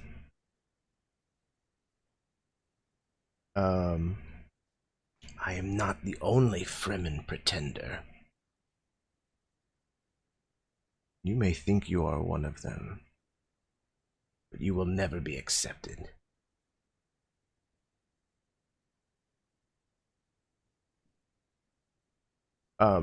Interesting of note, perhaps. Rav, you heard this water seller speak before, whenever you were at the somebody outside your window. What the? That's creepy. Winter, is that you? I hope it's just one of your kids messing with you. Oh, I hope. What was I saying? Yes, my kid. Holy cow. Did I heard her voice somewhere? Or Yes, something? you'd heard her speak before. In the Oasis. The voice that she is speaking to you with now is devoid of any Fremen accent that she had before, at all. Poor Michelle. Oh, that is freaky. shoot, that would kill me. Scared the shit out of me. Okay. Ooh, I think I think I like to flavor that as that's the reason why Rav doesn't quite kill her. He says that line thinking that this is the ending blow with the intention of okay. plunging this knife as far as possible. When she Mhm. says that, it causes him to hesitate, and he doesn't quite drive it all the way home. All right. Okay. All right. Who has not gone? I this have turn? not gone, All right. but I think I kind of want to play off of Rob a little bit. Absolutely.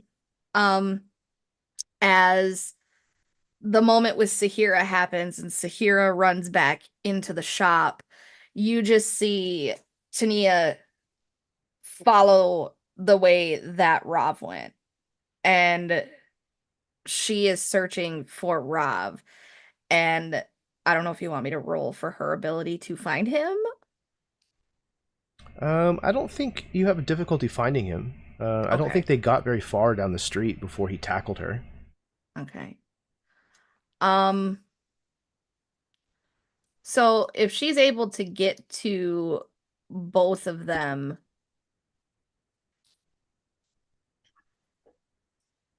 I think she is gonna go and kneel right at this woman's head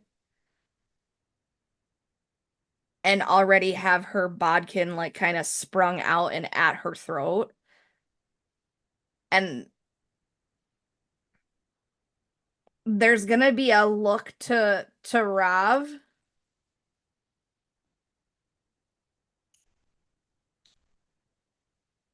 Before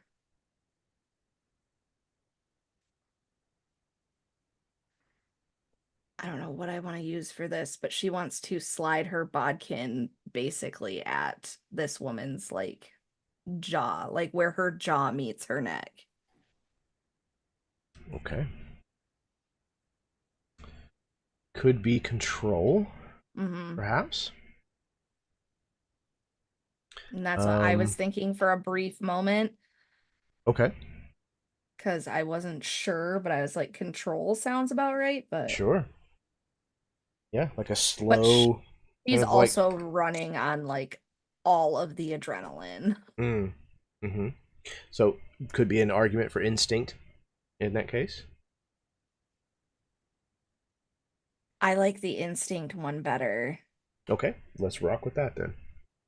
All right, so we're going instinct. We got a single die so far.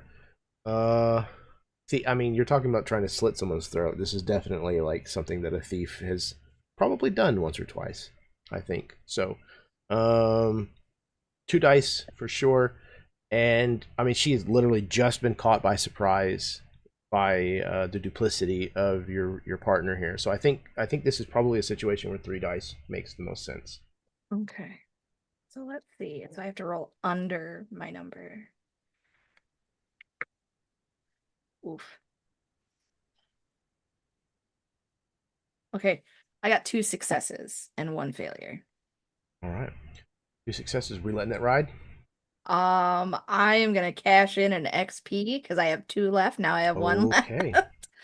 So making that from a 2 into a 4. 4. She was D6. No, she's at a D4, right? I believe. think maybe.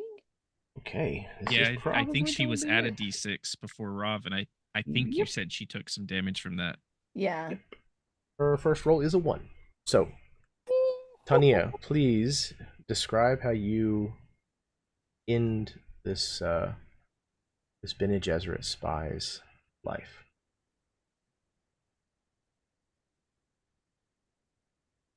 I don't even think she looks down after placing her bodkin at this woman's throat. She is just literally like eye to eye with Rob, and you can just hear the knife just kind of go in and then her gurgling, and she will actually twist that bodkin just to kind of make a larger hole. But then as she pulls the bodkin out, she covers the hole with her hand and covers the woman's mouth so she can basically drown in her own blood. Wow. Yeah. And I think there's even like this this kind of weird noise.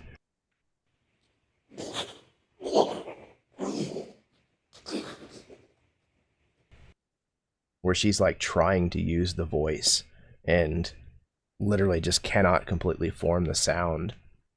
So it kind of wavers in and out of this this strange gurgling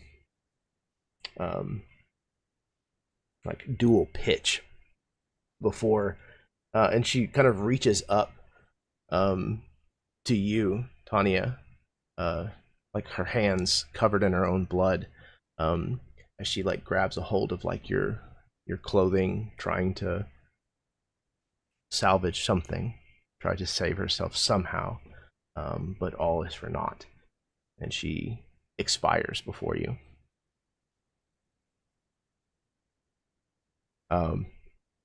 Funny side note, her Fremen name actually translates to hands hold water.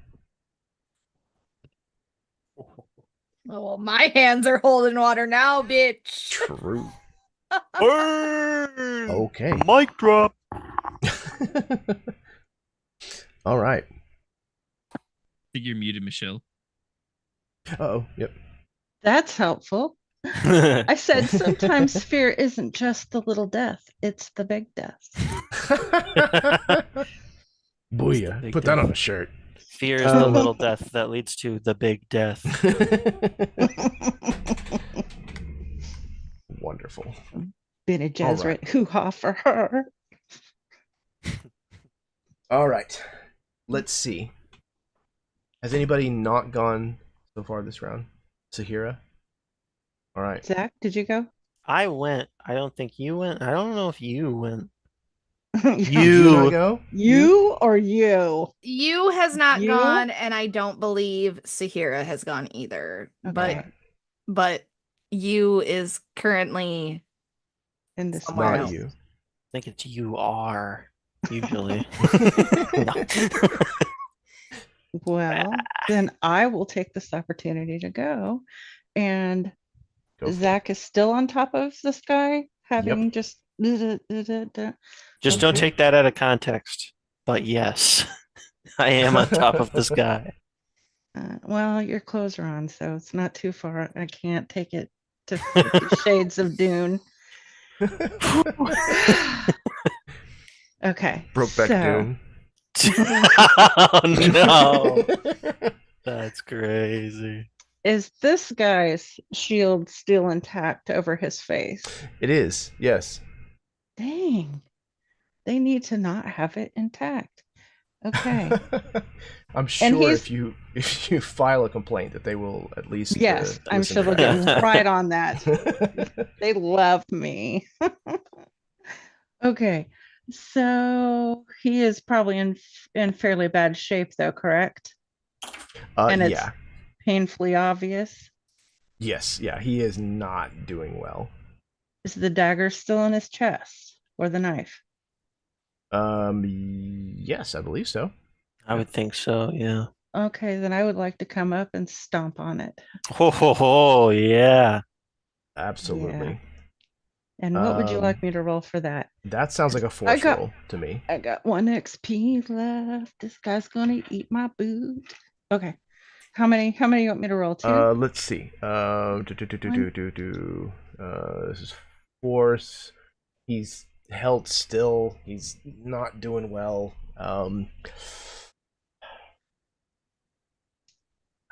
I think this is 2. I think this is a 2 Okay. die situation. Okay, so I have a 4, so I'm rolling under it to have force, right? For force, correct. Yep. Okay, let's see what we can do. I'm going to be using my XP Okay. So we're sitting at none, is what I'm hearing. because I got none. Yeah. Okay. Cashing in last point of XP. My last point of Yes, XP. last point. Okay. That is 2. Let's see. I think he was also at a D4. I think he was barely hanging on. Let's get him to a There's D1 a and then 4. flip that coin. Boing. There it is. Okay. Sahira, please tell me how you finish this Sardaukar, Commander. Okay, well, after my boot comes down as hard as I can get it, I am going to lean over and whatever technical knowledge I have, rip that mask off his face and tell him to get off my fucking planet. And that will be that. You kick the knife and it drives it home, and he thrashes about for just a second before also growing still. You can hear the sound of an airborne vehicle hovering just outside of the shop. Those of you who are still outside can see one of those large, bulbous Harkonnen dropships that has kind of like started to lower itself down over where this skirmish has been taking place. And you know that it's only a matter of time before reinforcements arrive. Yeah, this might be a good time to grab the kids and go for the ornithopter. Get to the thopter. Yes, the thopter. Get to the thopper. I gotta say that at least once. Gotta make like a dragon and fly. There you go. Oh, because they're little There you go. dragonflies. Nailed it. So what I would like, if you would please, as this is going to be the twilight, the sunset of this game, please give me an epilogue. Each one of you take a portion of the scene. You can focus on your character. You can, have them be a part of what's going on, however you want to handle it. Of the narrow and harrowing escape by Ornithopter from the city of Arrakis.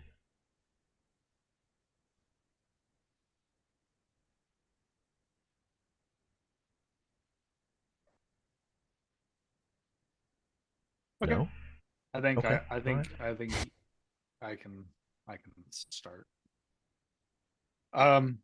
As the carnage of the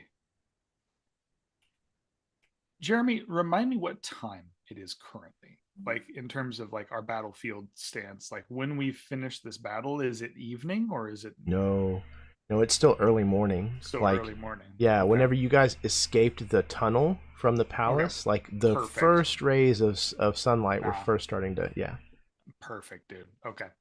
So here's how I'll narrate this then. I imagine that you and Sahira Sahira, and Brooks are now the 3 that are in this building. So you is taking the children out to the ornithopter, and there's this sequence where we pull the camera like way back. We see Tania and Rav out there in the out like in the dust in the alleyways. The blood of the water cellar spreading like rivers out across the sand, right? Slowly spreading out like a river across the sand. And then we watch as the three of our characters begin to make their way to the ornithopter. Rav and Tania eventually joining up. And I imagine that as the ornithopter begins to take off, we watch as the two sons of Dune are like illuminating the whole space. And I think at that point is when we kind of go into this epilogue section for you. You now goes as we've escaped and we've come to a space where we feel safe. I don't know exactly where that would be in Dune. I don't know. I genuinely don't.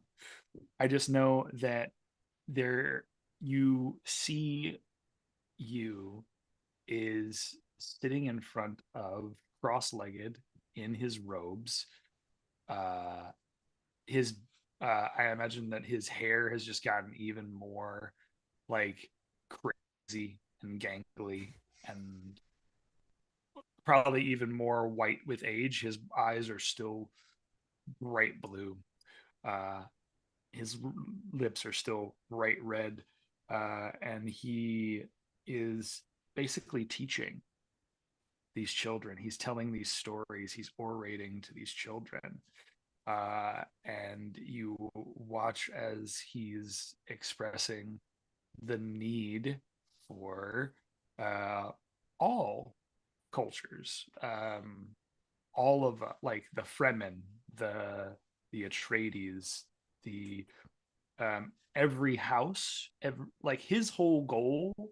He has always been a noble man, but to be so close and so defined under this fighting space has now given him a reason to fight for other people other than just a noble house, right? And so you see that there are children here who are not from noble houses. They're Fremen. They're Fremen children. There are Fremen, there are Atreides, there are people from multitudes of houses that are just seeking refuge and seeking safety. And he has now become a teacher for all of them. And you see that he is, I think that there's a sequence where we see him teaching not just like histories, not just oration, but physical. We see him teaching fighting with Brooks. And there's this beautiful moment, I think, when they're out amongst the stars. It could be years later, but they're out amongst the stars, away in this Fremen cave system somewhere. And it's just him and Brooks. And I think that he would turn to Brooks. And I imagine Brooks has now gotten older, wiser, however long this is. And I am so proud of you. You know that? We could have died that day. And I almost watched you spill your water everywhere. Lose every ounce of who you were. But look at you. Just like your father. Still here. Still breathing. I don't know where you'll go from here. Maybe you'll join Paul in his journey. Maybe something will happen. I can't predict everything, Brooks. But what I can predict is that you are a good man. And we made quite a good set of friends along the way. You keep to this task, well, these sands can't hold you for very much longer. He kind of like just wraps a wrinkly old hand across your shoulder and gives you a wide, proud grin. And I think that as we watch it slowly, I don't know how you would respond, but I think that would be where I would stop. I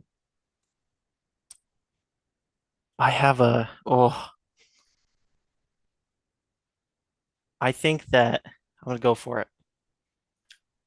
Yeah, man, make me cry, make me hurt. Please do it. Destroy me. I think that as you finishes this sweet, reflective, proud, fatherly, I guess you could say admission to Brooks. I think when he reaches his hand out, I think that there's a flash of realization. Because I think that when he puts his hand out, he doesn't touch anything. I think that he is looking at a simulation as what he calculates Brooks would have looked like these years later. And I think that occasionally over the years as he trains these kids, they maybe sometimes are wandering around the tunnels playing as kids do, and sometimes they see you talking to himself alone in his room. Because I think those years ago, I think that as everyone is rushing towards this ornithopter, and I think that as reinforcements are encroaching in, and I think that as Tanya and Rav catch up with the group, there's this moment where they're running down the hall. It's all in slow motion as you see Sardaukar commanders and you see Harkonnen come out of the alleyways of this side street and start to follow them close in tail. We're not gonna have enough time to get on this ornithopter and take off. I think that that's when Brooks, who was following with you, the kids, Sahira, turns around, gives it the old shoulders, blades out, shield on. And I think that he does what he can to buy them the half a minute they need to take off.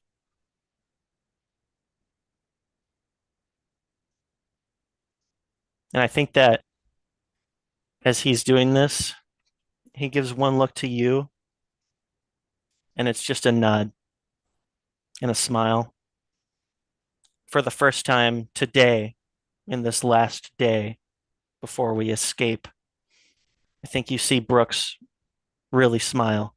That charismatic smirk that you know Brooks for, that charm. He gives you a wink. He turns towards the onslaught. Can I throw one dash of salt on that? Oh, please. Oh, yeah. Can he please shout Atreides as he like charges Yes! forward? Stop! Atreides! fucking terrible. I love it. Amazing. Well So, done. so many wounds. Oh, death of Oh, 1,000 stabs. dude. Oh, I keep hitting buttons on Fantastic. my keyboard. It's like so sad. but heroic. Sarah, It's you so can't good. like, Sarah, What a good ending. if you want to have a peaceful game, just don't play with us. Like It just can't go happen. play if you don't No, want I can't to though. have yeah, exactly, right? Chad, so you know this. I know. I live for the emotion. I live to be Same. destroyed every day. I'm allowed to It's cry fine. though and complain. I know. It's so good. Okay. Okay, not that that can be followed up I was gonna at say, all. who wants to Oh my follow that? God, I don't. I will because I Please. can go with the I'm a newbie, so No, don't expect it please. from me. No. So I think seeing all of these Sardaukar and soldiers coming and watching Brooks turn and scream Atreides going after them, I look to the rest and say, get the kids to the ornithopter so there's enough room. I'm going to go a different way, but you can follow me to the siege. But I'm not going to say any more than that. And I'm going to run to the sands and start pounding on the sands. Oh, And then I yes. take out my hooks and I wait for one to come. Was Shalhoub? No, that's not it. That's Tony Shalhoub. Shai Halud. Shai Halud. I am waiting for Shai Halud so that I can grab on, pull back so the air vents are open, keep this worm on top of the sand, and guide them by worm to Siege to Bear. Oh, Fucking yes. A. Hell yes. Epic. Thank you. Small, but No. Epic. And as she No, does so, maybe that's even she's given fantastic. the admonition, the bless the maker in his water, that speech. yeah, that's all new to her. Because remember, hiding in her pocket, she took that piece of greenery out of That's that right. basement. That's right. And because now she's a believer. But you know what? I think even the non-believer Fremen, even the non-fundamentalists, probably know that saying by heart. True. So maybe this is the first time that she's uttered it with like fervor, real with like meaning. real faith. Okay. Bless Beautiful. the maker and his water. Bless the coming and going of him.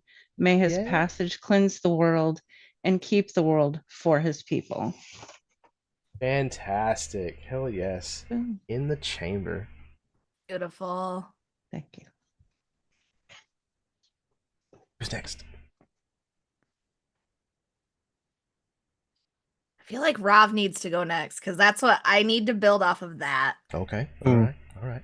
Okay, we're gonna work together on this though, because I have to ask you Mm-hmm. what would Tania do? Are we getting on the ornithopter or are we going elsewhere? Because Rav, it's I'll pick it up after you make that decision, but Rav is the direction we go first is all gonna be up to what Tania does and where she goes.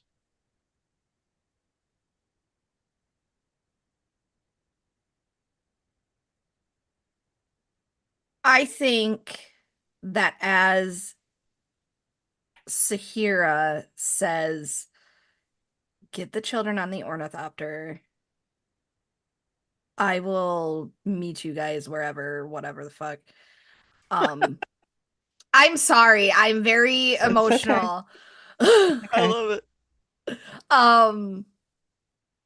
I think that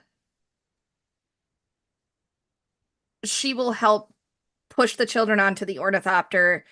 She will give a look to you. And I think she'll say, we'll meet you in the sands. And then she looks at Rav. Rav and Tania travel for quite a long time. with no words coming from Rav. Anytime he's just following her. Anytime that Tania looks back, Rav's just looking at her. And eventually, after a very long time of silence has passed, at least on Rav's part. And Sarah, I'm adding something to your backstory because we did not plan I'm any of this totally out. fine with But this. Rav looks to you and finally says, "We're even. A life for a life." And you can decide whether you remember or know that you saved Rav's life, but at some point, Tania has kept Rav from death. And that's why he threw himself in front of the blade. And then it's back to silence. But Rav, after proclaiming that they're even, starts to take a bit more of a lead and starts to like become his old self a little bit. And again, after a long period of silence, he looks to Nia again and poses one last question before the camera is taken off him. Will you help me save the spice?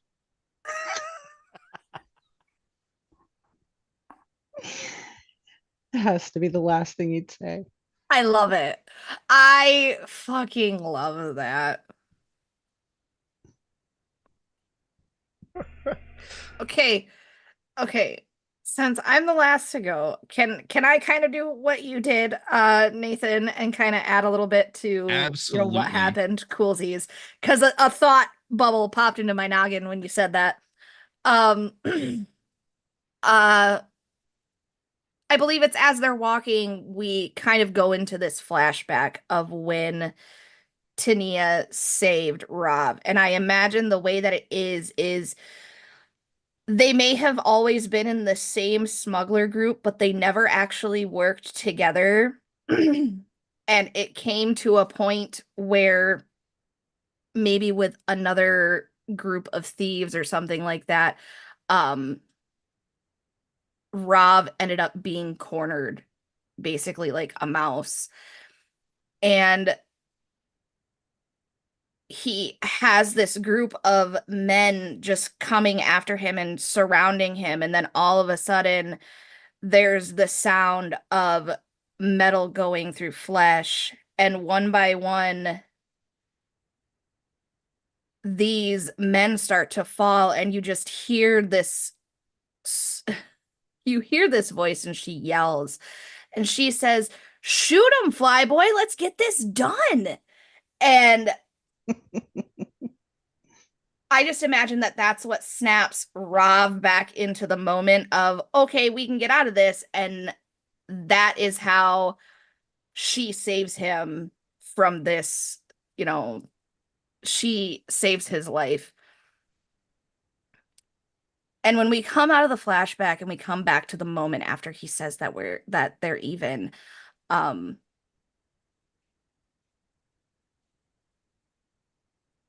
think she looks at him and she places a hand on the middle of his back, gently pats his back, and she tells him, "We'll never be even."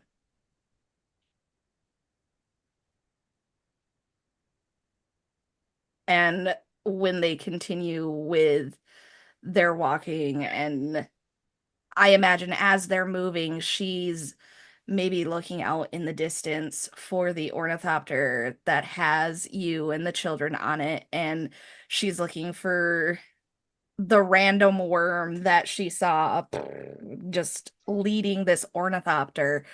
And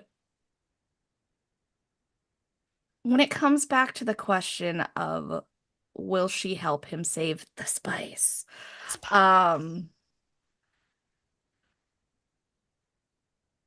I think she stops.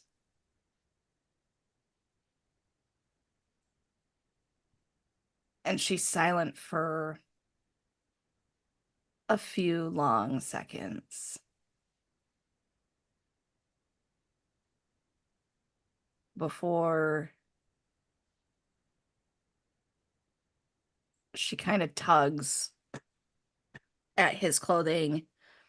And she just tells him, took you long enough. And I imagine that that's where the camera kind of fades away from the two of them and shows the sun's setting. As the beautiful Duke music kind of swells, and yeah, absolutely. We kind of fade back through the atmospheric haze as we like pull away from the planet of Arrakis, and then we see, the isolated fullness of Dune. Yeah, I think that's it.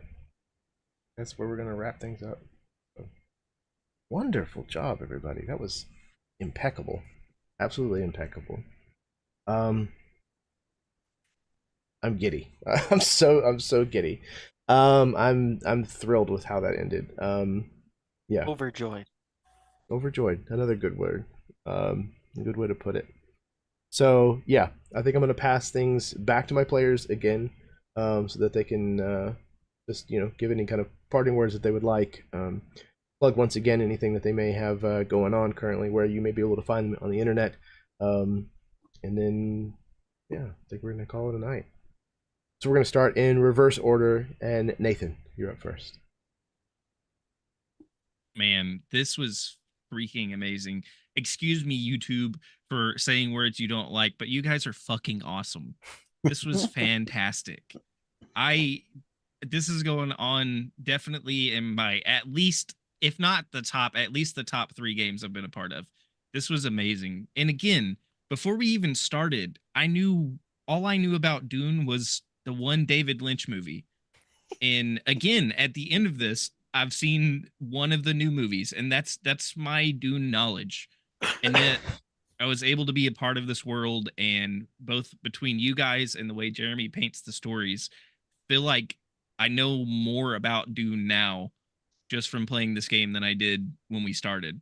And Right. I want more. I'm extremely sad that we couldn't stretch this more than 3 sessions. Like I want more. I want another story already. I'm ready to play again tomorrow. Let's start another story again tomorrow. I'm ready for it. You have to do the Chronicles of You. Yeah. Yeah, dude, I'm down. Let's go. Yeah. Just flashbacks of my life. It's just Chad and Jeremy, but Jeremy plays a dozen Fremen children. And Chad plays you. No, we all have to come back and play the Fremen babies. Oh my Yes. gosh. Oh, there of you go. course. You can make oh man. Fremen babies, yes. That should be yes. Rabies. Fremen babies. Do. Oh wait, I can't do that. I can't no. Rabies. Spicy, spice, spicy, spice. Say hello. Fantastic, man. Thank you guys like so much just for being awesome, but also for taking my the spice comment and accepting it and running with it. Yes. You guys said it more than I did, Absolutely. and I just started it in the first session, and it just took off, and I'm grateful for that. But also, Sarah, thank you for us having not discussed anything about our characters. Yeah. And to be completely honest, I didn't even realize you were playing a spice smuggler, because I was a little behind on chat when I made my character. So thank you for being accepting to just adding stuff to each other's characters without knowing what either one of us is about to do, because I think that made me get into the character of Rav even more than I expected to, and it was awesome. It's fantastic. And I don't know. I don't know if I'm gonna be able to sleep tonight after finishing this game. So this is just awesome. Thank you guys. You are a beautiful person, Oh, yeah. and I mesh with everyone here. Like, if that shit ever happens and we're in a game again and we have to do something like this, fuck, I'm all down. there's a reason why y'all are the kinds of players that I like to have sitting at my table, and that's one of them, one of the many of them. Yeah, I like players who are not afraid to get hurt, you know, or at least for their characters to get hurt. Because I think that that's where a lot of the strength in these stories comes from, is that kind of turmoil and conflict and character growth. And I think that a lot of, I mean, obviously, as we saw, you know, throughout this series, and especially tonight, that there's just a lot of fantastic material to roleplay in moments like those, in the moments that come after, you know, moments like those. So yeah, I love finding players who embrace those kinds of moments, who chase those kinds of moments. So thank y'all for being those kinds of players. There was two separate times in this trilogy. Also, I don't know why it worked out this way. There was two separate times in this trilogy where I decided that Rav was going to put himself in harm's way for another character, and hoping that my dice would betray me like they usually do, and we would have an intense scene of pain and suffering. And neither time worked out that way. And I'm both thankful for it, but I'm also just like, what's why? The And dice also, know what you're trying to pull. get you Hey, a big hey. old shirt if you don't Critties. have one. And then I'll shut up.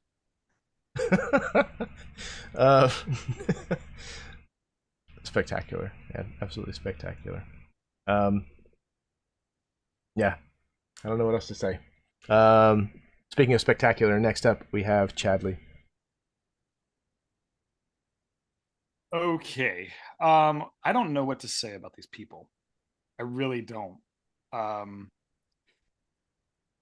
It is very, listen, when I first started in this arena of learning how to play tabletop games, and especially learning how to play online, which was different because, like, I had played home games and I'd played, you know, with my friends and stuff like D&D, but it's such a wonderful thing, and I think that has a lot to do with the community that we're a part of, Absolute Tabletop, all that kind of stuff, right? Like, but I will say this, and Jeremy, this is me again doing my due diligence on every game for you, my man.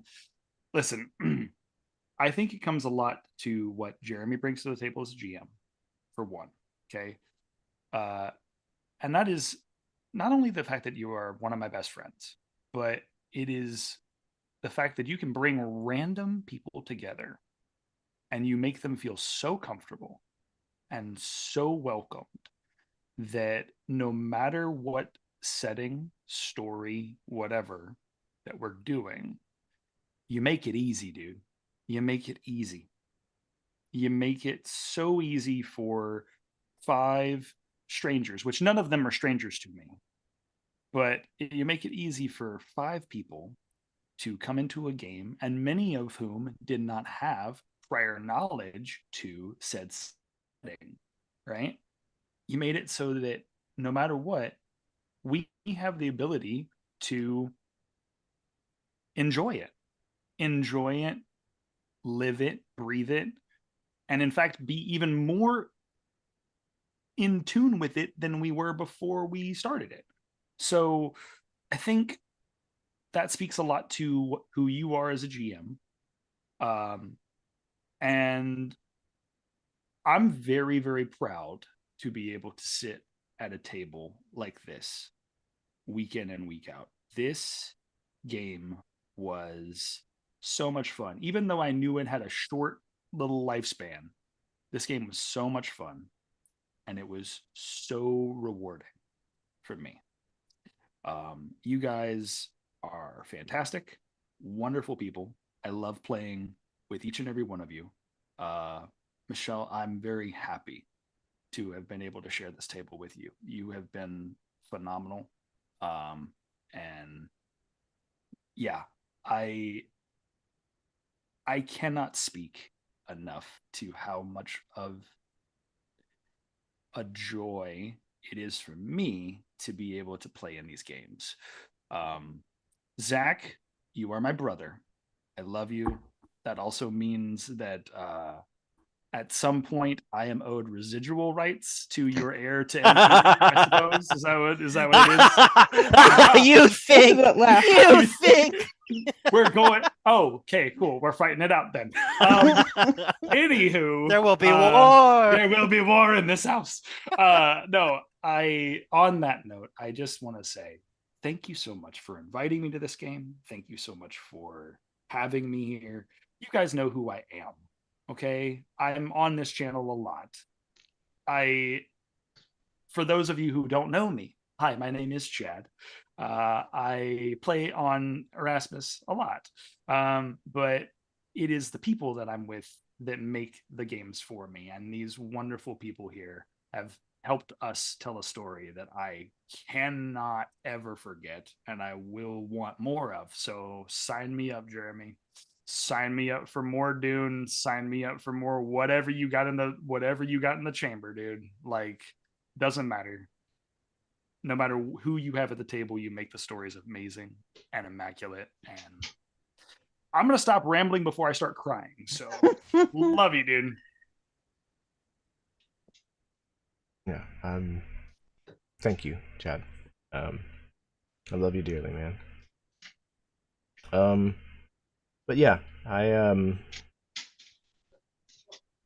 really like trying to find a group of people that complement one another as far as the style of play, the energy that they are looking for, like in any given game or scene. Yeah, I'm really happy whenever it works, whenever that chemistry is there, because like you're saying, then it becomes so much easier to just do the thing. You know, you're not having to constantly find a way forward. It becomes very obvious like what needs to happen, or like what the right call is, and that you can trust that the other people are going to pick up where you leave off. And everybody in this group did that very, very well, effortlessly, and I love when that happens. Yeah, and I've had a soft spot for Dune for a very long time. I've always really wanted to find a good way to run a Dune game, and especially with the new movies having kind of come out and being, in my opinion, probably some of the best movies that have ever been made, especially the second one. And I mean that with no hyperbole at all. Having the opportunity to kind of put my own fingerprint on it, a little bit, and tell a story between the stories that already exist, has been a lot of fun. I'm super over the moon about this game and how everything worked, and that is in no small part due to the five of you, just bringing just A+ gaming. So thank you. Speaking of A+ gaming, next up, Michelle. Okay, well, now of course I'm feeling quite emotional. This is just like, before everything started, I kind of had a little breakdown because my technology was not working. And Jeremy's like, it'll be okay, it'll be okay. And it was okay. And that was a lot of fun. And then there's somebody at my freaking window. Of course, it's my kid, but I didn't know that. That one just kind of threw me for a loop. But you guys brought me back in, and sometimes those are hard places to come back in from once you kind of get out of the headspace. But playing this game to me felt like deleted scenes from Dune that you didn't get to see. I think it could, and like you're talking about, I think somebody who didn't know anything about Dune could have watched this, gleaned enough from it to follow the story and go with it. And I think that for many years, probably nobody here has ever heard of it, but anyone here ever heard of e-wrestling? I Sounds used to vaguely run familiar. an e-wrestling federation for 7 years.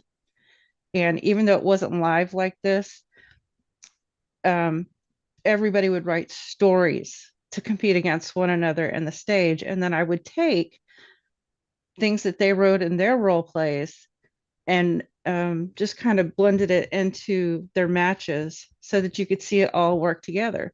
Because, like, you can't be like, oh, you're a piece of trash and you suck. And then I beat you. I'm only slightly better than a piece of trash. So you have to be able to, boost up the other people that you're playing with. You got to be able to be afraid of your bad guy. Otherwise, your bravery is going to mean absolutely nothing. You have to be able to play with, like Sarah and Rev. They weren't partners before. I wouldn't have known they weren't partners before because you work seamlessly together. And I think that's the whole thing of role playing, being able to play with other people without thinking this is about me. And then on top of everything else, I think that you, Jeremy, are a fantastic, fantastic game master. And your gaming system, yep, I'm going to promote it a little, makes it so easy to play. It's like, it's not hard work on my part. Like, you set the stage and we walk on it. And then, maybe it's a little slow at first, but then the momentum builds up and it's like, ta-da, Broadway. So I enjoyed every bit of this. I am a little bit sad that we couldn't, finagle episode 91 out of it, but if you ever get that hankering for some more Dune, you have 5 willing participants right here. And I love being here with you guys.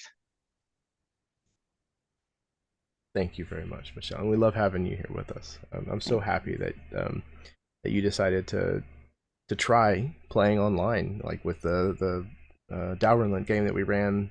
I guess it was last Christmas. Godly. Yeah. And now agreeing to play in this one as well. It's been awesome getting the chance to know you a little bit better and to roll some dice with you. Yeah, I feel I'm finding even myself. if I'm trying to kill you. Well, yeah, or make there you is kill that. Someone else. That's important. Wasn't happy with that one, but I'll grow from it. But it's compelling. It's so. Anyways, I'm not going to defend it. No, I absolutely adore finding new people to play with. I have met a lot of my really, really close friends by just taking a chance on somebody I've never played with before. And I have been pleased and happy to add to the people that I know and consider friends and people that I would like to game with again more often than I have been disappointed. So it's certainly something that I'm not going to stop anytime soon. So, yeah.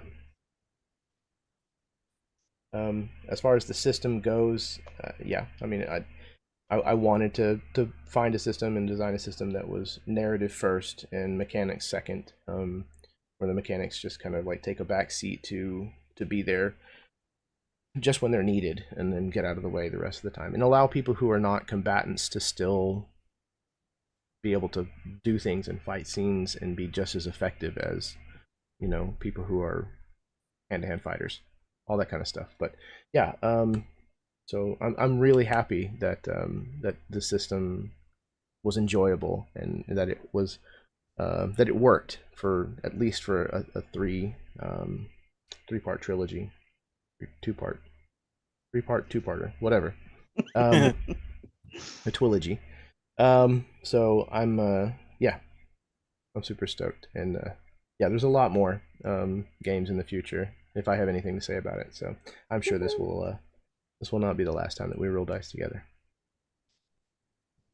Speaking of the last time we rolled dice together, no, I'm just kidding. No. Next up, here is the little death. Oh, words, man. What can you do with them? Too much, or not enough. this has been amazing. A game that I'll never forget. I think that my goal in the idea of collaborative storytelling as an improvisational and role play game centric idea is to feel the excitement of making creating emotions and fostering them. And I am overjoyed with how this game created those opportunities. It was so fun to, with no prior discussion, create an everlasting bond with you, and manipulate everyone's heartstrings with that bond, so to speak. I have other words to say, and it's hard to find them. Importantly, there is only one person among the players who I have played with before. I've only ever played with Chad before this. And yet, I had such a great time playing with everyone else. It's always so exciting I've played in a handful of online games, and there have been games where I don't know the people I'm sitting down at the table with. I'm nervous for the obvious reasons of, oh, we're gonna do D&D, that's exciting and nervous, or whatever game. In this case, Erasmus Expeditions Coin and Courage, which I'm sure that you can find somewhere and download and play yourself. But there is the excitement in wondering how these little tiny boxes on my screen are going to role play and how much fun we're going to have. And it has been nothing shy of terribly rewarding, so to speak. It's been so fun. You are all of you amazing. And I thank you with the openest of hearts for allowing me to be a part of this amazing game that I will never forget. You're all the best. Aw. No, you're the best. Nope. No. Deflected. Parry. Ultimate Uno shielded. reverse. What skill are you going to use to avoid Uno. that? Nice. I I'm think thinking 3 dice. I'm thinking 3 dice. No, man. Yeah, absolutely spectacular. Again, you coming in at the 11th hour with a character, saving the day, and then becoming one of the linchpin moments in that emotional investment that you're talking about towards the end of the story here. I agree with you. Like, emotional storytelling is, to me, the best kind of storytelling. Nothing, because to me that is the immediate indicator that as a storyteller I have succeeded in getting your buy-in as an audience member, as a player. If I can shift your emotion even just a little, then as a storyteller I had you in the palm of my hand. I had you for a second. And that's the whole goal. My whole goal as a storyteller is I want to be able to move you. Because, again, storytelling is escapism. That's what we're doing here. And if I can move you emotionally just with the story, it has nothing to do with what was going on in your life before or what will be going on in your life afterwards, then for that moment, you are 100% in the story. And to me, that's the best reward as a storyteller. So, yeah. Again, finding players who understand that and who facilitate that. That's where the sauce is made. So, thanks for coming along and being a part of that, man. All right. Last but certainly not least, speaking of the sauce, That's weird. I don't know. I have no I idea what know. I'm saying. It's okay. We're all just emotionally broken right Punch now. It's drunk. fine. Punch drunk. I have to agree with everyone else. I always still, I've been on your channel quite a few times now in the last, year, 2 years. And I still get those nervous jitters and those butterflies, like, oh, this is great, but holy shit, do I know these people? And usually at first I didn't, but now it's getting, to the point where I do know these people and I have so much fun with these people. And Chad and I have an amazing rapport. I absolutely adore Chad. And Nathan and we've only played in one, technical game, but that was such a blast. And there was so much character development in that whole little trilogy. And it was absolutely beautiful. This is my first time playing with Zach and Michelle. And I've heard a lot about Zach. But I've never gotten to play with him, and to be punched in my heart like that at the end, I definitely want to play with you again at some point. Your style was absolutely beautiful, and I don't have words for it. And Michelle, with how nervous you were, you did absolutely fantastic. You did such an amazing job, and you played a Fremen so well. You did so amazing, and I want you to remember that, because I had a blast playing with everybody here. I would definitely come right back to this same exact virtual table and play with all of you again. And I am so thankful for Jeremy not only inviting me, but bringing us all together to be able to do this. I am also somebody, I don't know a whole lot about Dune. I've seen the 80s movie, but that's it. So, but playing this, I feel like I know so much about Dune now. I'm gonna have to read the books, and I'm gonna have to see the new movies. You feel like an expert, even though you're not. Yeah. Yeah, exactly.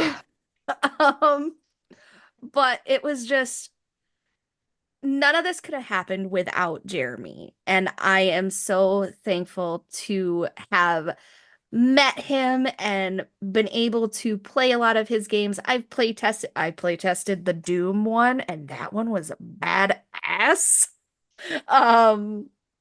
And doing this one with Dune, because this is kind of like, I love post-apocalyptic shit, and this is just what that reminds me of. And I love that he can, like everybody else has said, you can literally bring a group of 5 strangers together and create this beautiful story, and every player gets so immersed into it because of the way that you tell this story. And you are such an amazing GM. You're an amazing storyteller, and you're just an amazing human being. Oh, by the way, go to Start Playing and get him as your GM, because he is awesome. Definitely, if you can get a Jeremy game, it's worth every fucking penny. All this and more can be yours for a low rate. Exactly. Definitely go for it. I have already talked to my D&D club adults, and we are actually they are going to be purchasing Coin and Courage, and we are going to try this with our D&D club kids. Yes. So we are very excited for it. I'm going to be showing my other 2 adults this trilogy, so that way they can see what it's like. And then we are going to give it a try with D&D Club. I'm very excited for that. It makes me so happy. Yeah. I cannot be more thankful for being at this table with all of these people. This was fantastic. Wow, y'all are too much. Like, seriously. We love you. I know, and I love y'all. I just don't know how to respond to any of that. But yeah, much love. Again, like I cannot get over the fact that I get to do this for fun. And you know, on the occasion that I get to do it professionally, it's like I've been playing for a long time, 30 years this year. I've been playing D&D, role-playing games. So this has been a long time passion and hobby of mine. And it's definitely what I pour the most of my effort and energy and heart into, because I like storytelling so much, and especially like cinematic style storytelling, which this hobby allows me to scratch that itch. But I'm also like a massive board game freak, so I really like the mechanics side of things and like making that work for the story. So getting the chance to do both at the same time, and also do the production side of things, which, being a theater nerd, also makes me very happy. So all of these things kind of like coming together is why I enjoy doing this so much. But to make it all the much better is that for every hour of work that it takes to do something like this, at the end of the day, I get to just like hang out with people that I like spending time with, and at the end of it, more often than not, we have a really fun story like that has been fully crafted, finished, put on a shelf, especially here on YouTube, where anybody can then go and discover it and watch it and see the totality of this story. It's my own little Criterion collection, you know. I love it, and the fact that I get to do this for fun is a very special thing to me. So thank you for being the kinds of people that take that seriously, but not so serious that we can't also laugh and tell dick and fart jokes and Yes. body humor.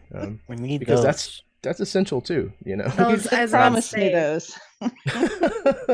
Exactly. Yeah, I don't know what else to say, but just thank you.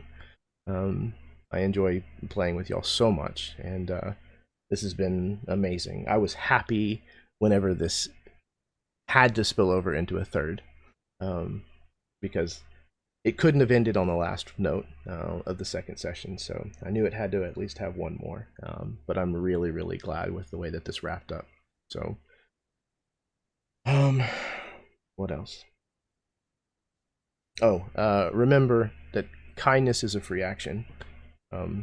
It costs you absolutely nothing to be kind to other people. You have no idea what could be going on in that person's life, and if it costs you nothing to give kindness, but it could make all of the difference in somebody else's world, like, again, that's easy commerce, you know. It costs you nothing, and you can make the difference in somebody else's life. So why would you not do that? Being kind is easy. It's easy to do, and the world definitely needs more people to remember that. So go out, be kind to each other. Spread love. Yeah, I think that's all I've got to say. Thank you so much for those of you who may have tuned in and watched this live with us, or whether you're doing that, or whether you're watching at some point in the future. It means a lot to me that people come to this channel looking for entertainment and find it here. Again, that our enjoyment of playing these games can also serve as enjoyment for other people who are watching these games. That's it's monumental to me, honestly. So do all the stuff that YouTube likes. You know, hit the like button, the subscribe. You know, share the link around. Talk about it with your friends. There are lots of other links in the description of this. You can find my Start Playing link. You can find the link to my Drive-Thru RPG store, where you can buy Coin and Courage, or the other versions of the Expedition Engine and the other things that I have on the store. You should be able to find the links for most of whatever all of the rest of the players have have talked about. If you find that there is a link missing that was talked about, please say something. Leave a comment, and I will rectify that as soon as I can. Yeah. I think that's about it. So we're gonna go ahead and get out of here, and until next time, may thy dice chip and shatter, and your snacks always be laced with spice.